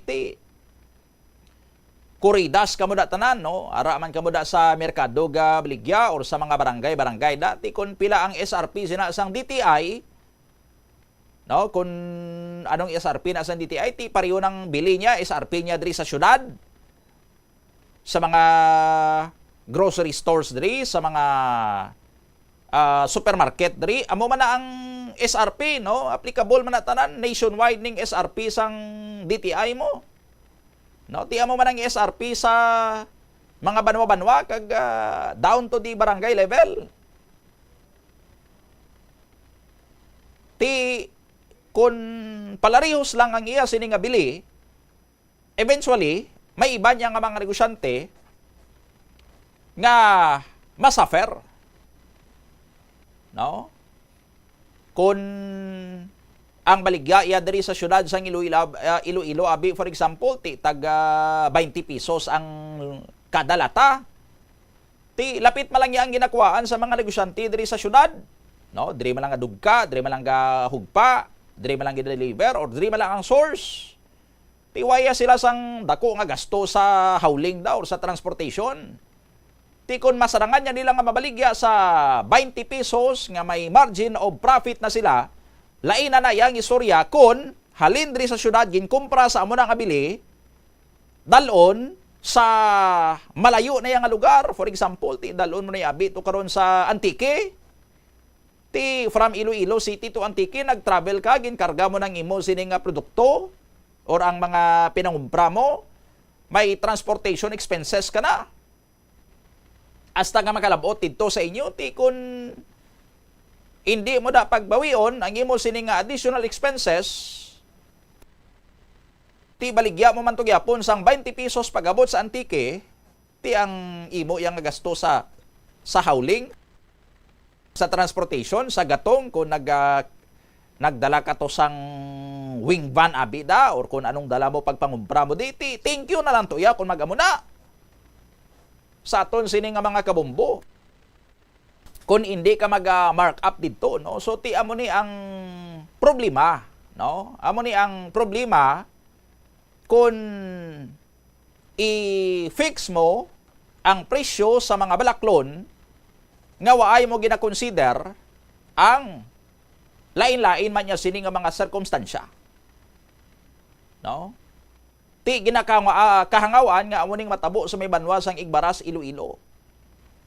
Again, as we mentioned kay na ang ining ordinansa nga gin-author ni SB member Ibalen while napasar sa Sangguniang Bayan kag transmit no for signature or for approval sa opisina ni Mayor Jovic Escorpion, pero ti nakita ni Mayor Jovic nga diferensyado kuno ang ordinansa, that's why nga ginveto niya ini. But despite sang iya sini nga veto, gin-override siya sang Sangguniang Bayan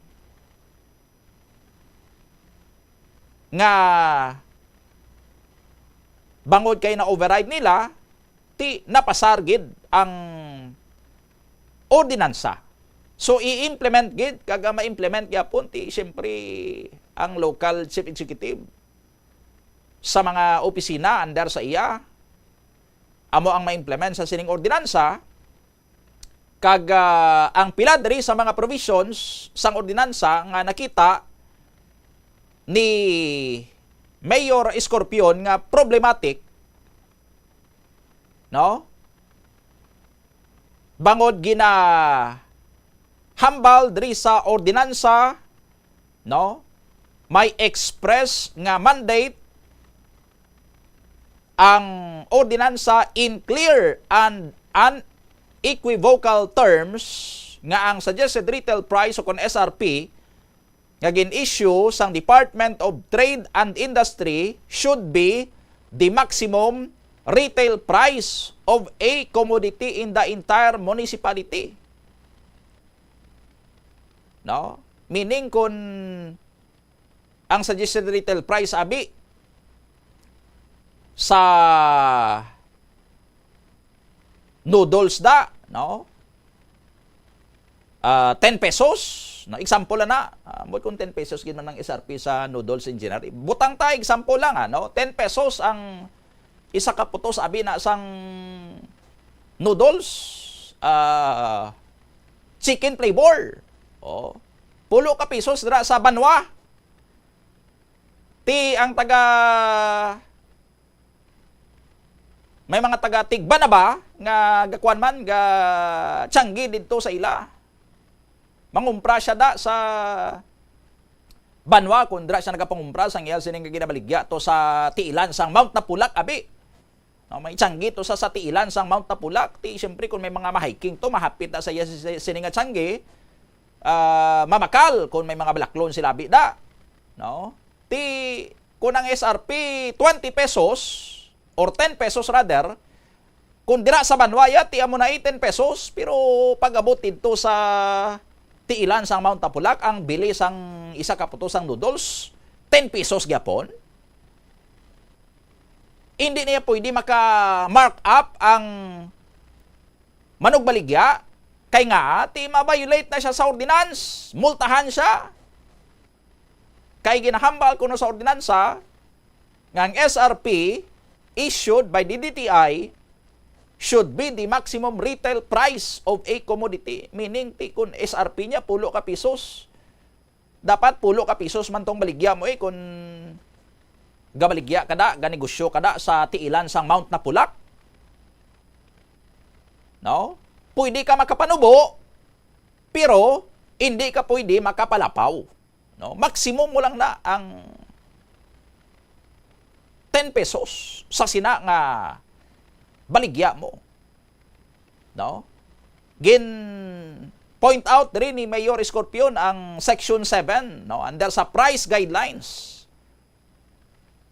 Ginambal rin sa Section 7 under sa price guidelines, all vendors, sellers, and market operators shall strictly comply with the following. No? Ang una dra, number 1, compliance with official price levels. Selling prices shall not exceed the prescribed suggested retail price or prices, wholesale prices, farm gate prices, or price ceilings as may be applicable and as officially issued by the DTI, DA, or the LPMC, or ang LPMC ni stands for Local Price Monitoring Council, pursuant to national or local authority. Ang problema galing dire kay ang Department of Agriculture, ambot kung ka-issue ini sila sang price guideline.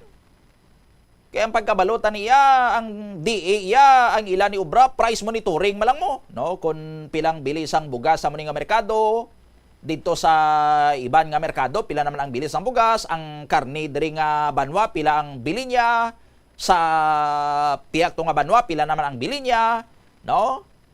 And then, kwaon sang Department of Agriculture ang average price, no? Ti kun dito abi sa isa ang bilis ang karne 250 per kilo, sa piyak iya 200 per kilo lang. No, ti kwaon yang average ang tunga-tunga sang presyo sina sang duwa ang tunga-tunga sang 250 kag ang tunga-tunga abi da sang sang 200. Kung sa iban to may tag 190, kung sa iban to may tag 230, no? Ti kwaon ina no ang iya sining average. Kay kung makuha mo ang iya sining average, ti amo na ang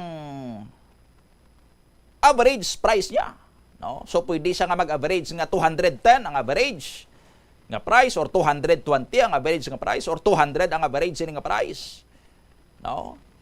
Ti galing kaya ang average price niya, hindi mo na yaman pwede nga gamiton nga basis ang pagset sang fix nga price. Kay nga ati lain-lain gani kondisyon mo. Barato ya ang karne sa isa ka lugar kay lapit sila sa slaughterhouse. Mahal yang karne sa piyak nga lugar kay nga ang baboy ya ginapatabok pa nila sa isla. Ti kung kaisang baboy galumpat sa dagat, hindi na makuha, ti perdi ng negosyante, amo na nga bangod sa risk of doing business. No, ti amo na nga mahal iya kay layo pa yang ginagyan sang baboy ka makalaboto sa piyak nga isla nga didto katayon kag didto ibaligya.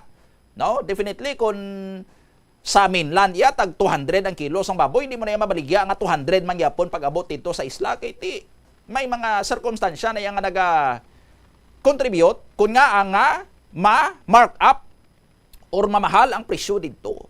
No? Tiyan mo nang iya sa Department of Agriculture. Hindi kaya maka-fix sa presyo dira. No? Tiyan mo man sa SRP, sa suggested retail prices na mention na kaina sa aton sining mga kabumbo. And another sa mga gin-point out diri ni Mayor Escorpion sa provisions man sining ordinansa, ang sa no overpricing. Selling beyond the prevailing market price or SRP is strictly prohibited. Tiyan mo na gani sa SRP. Meaning kung ano yung SRP, ang suggested retail price ang DTI, himuon niya nga mandatory retail price. Ti lain-lain ang kahulugan sang suggested kag sang mandatory. No? Magsiling kaya nga ti suggested. Halin bala sa tinaga nga suggest, root word niya suggest, no? Ano bala maghatag ka suggestion? Maghatag ka suggestion, way kay gahambal nga dapat amo gining himuon mo ha? Kay kun maghambal kaya nga dapat amo gining himuon mo, gamando kaya sina.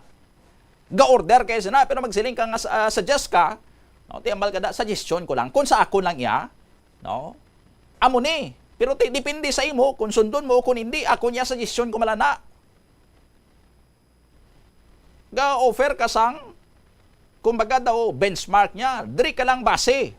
Diri ka base, kung mapanubo ka di gamay, kung mapasaka ka man da gamay, depende sa circumstansya mo, pero hindi ka na magpalayo, gida. No? Tilain niya ang suggested retail price, nga himuon mo yung mandated retail price. Ari ang ining provision sa ordinansa naga-mandate.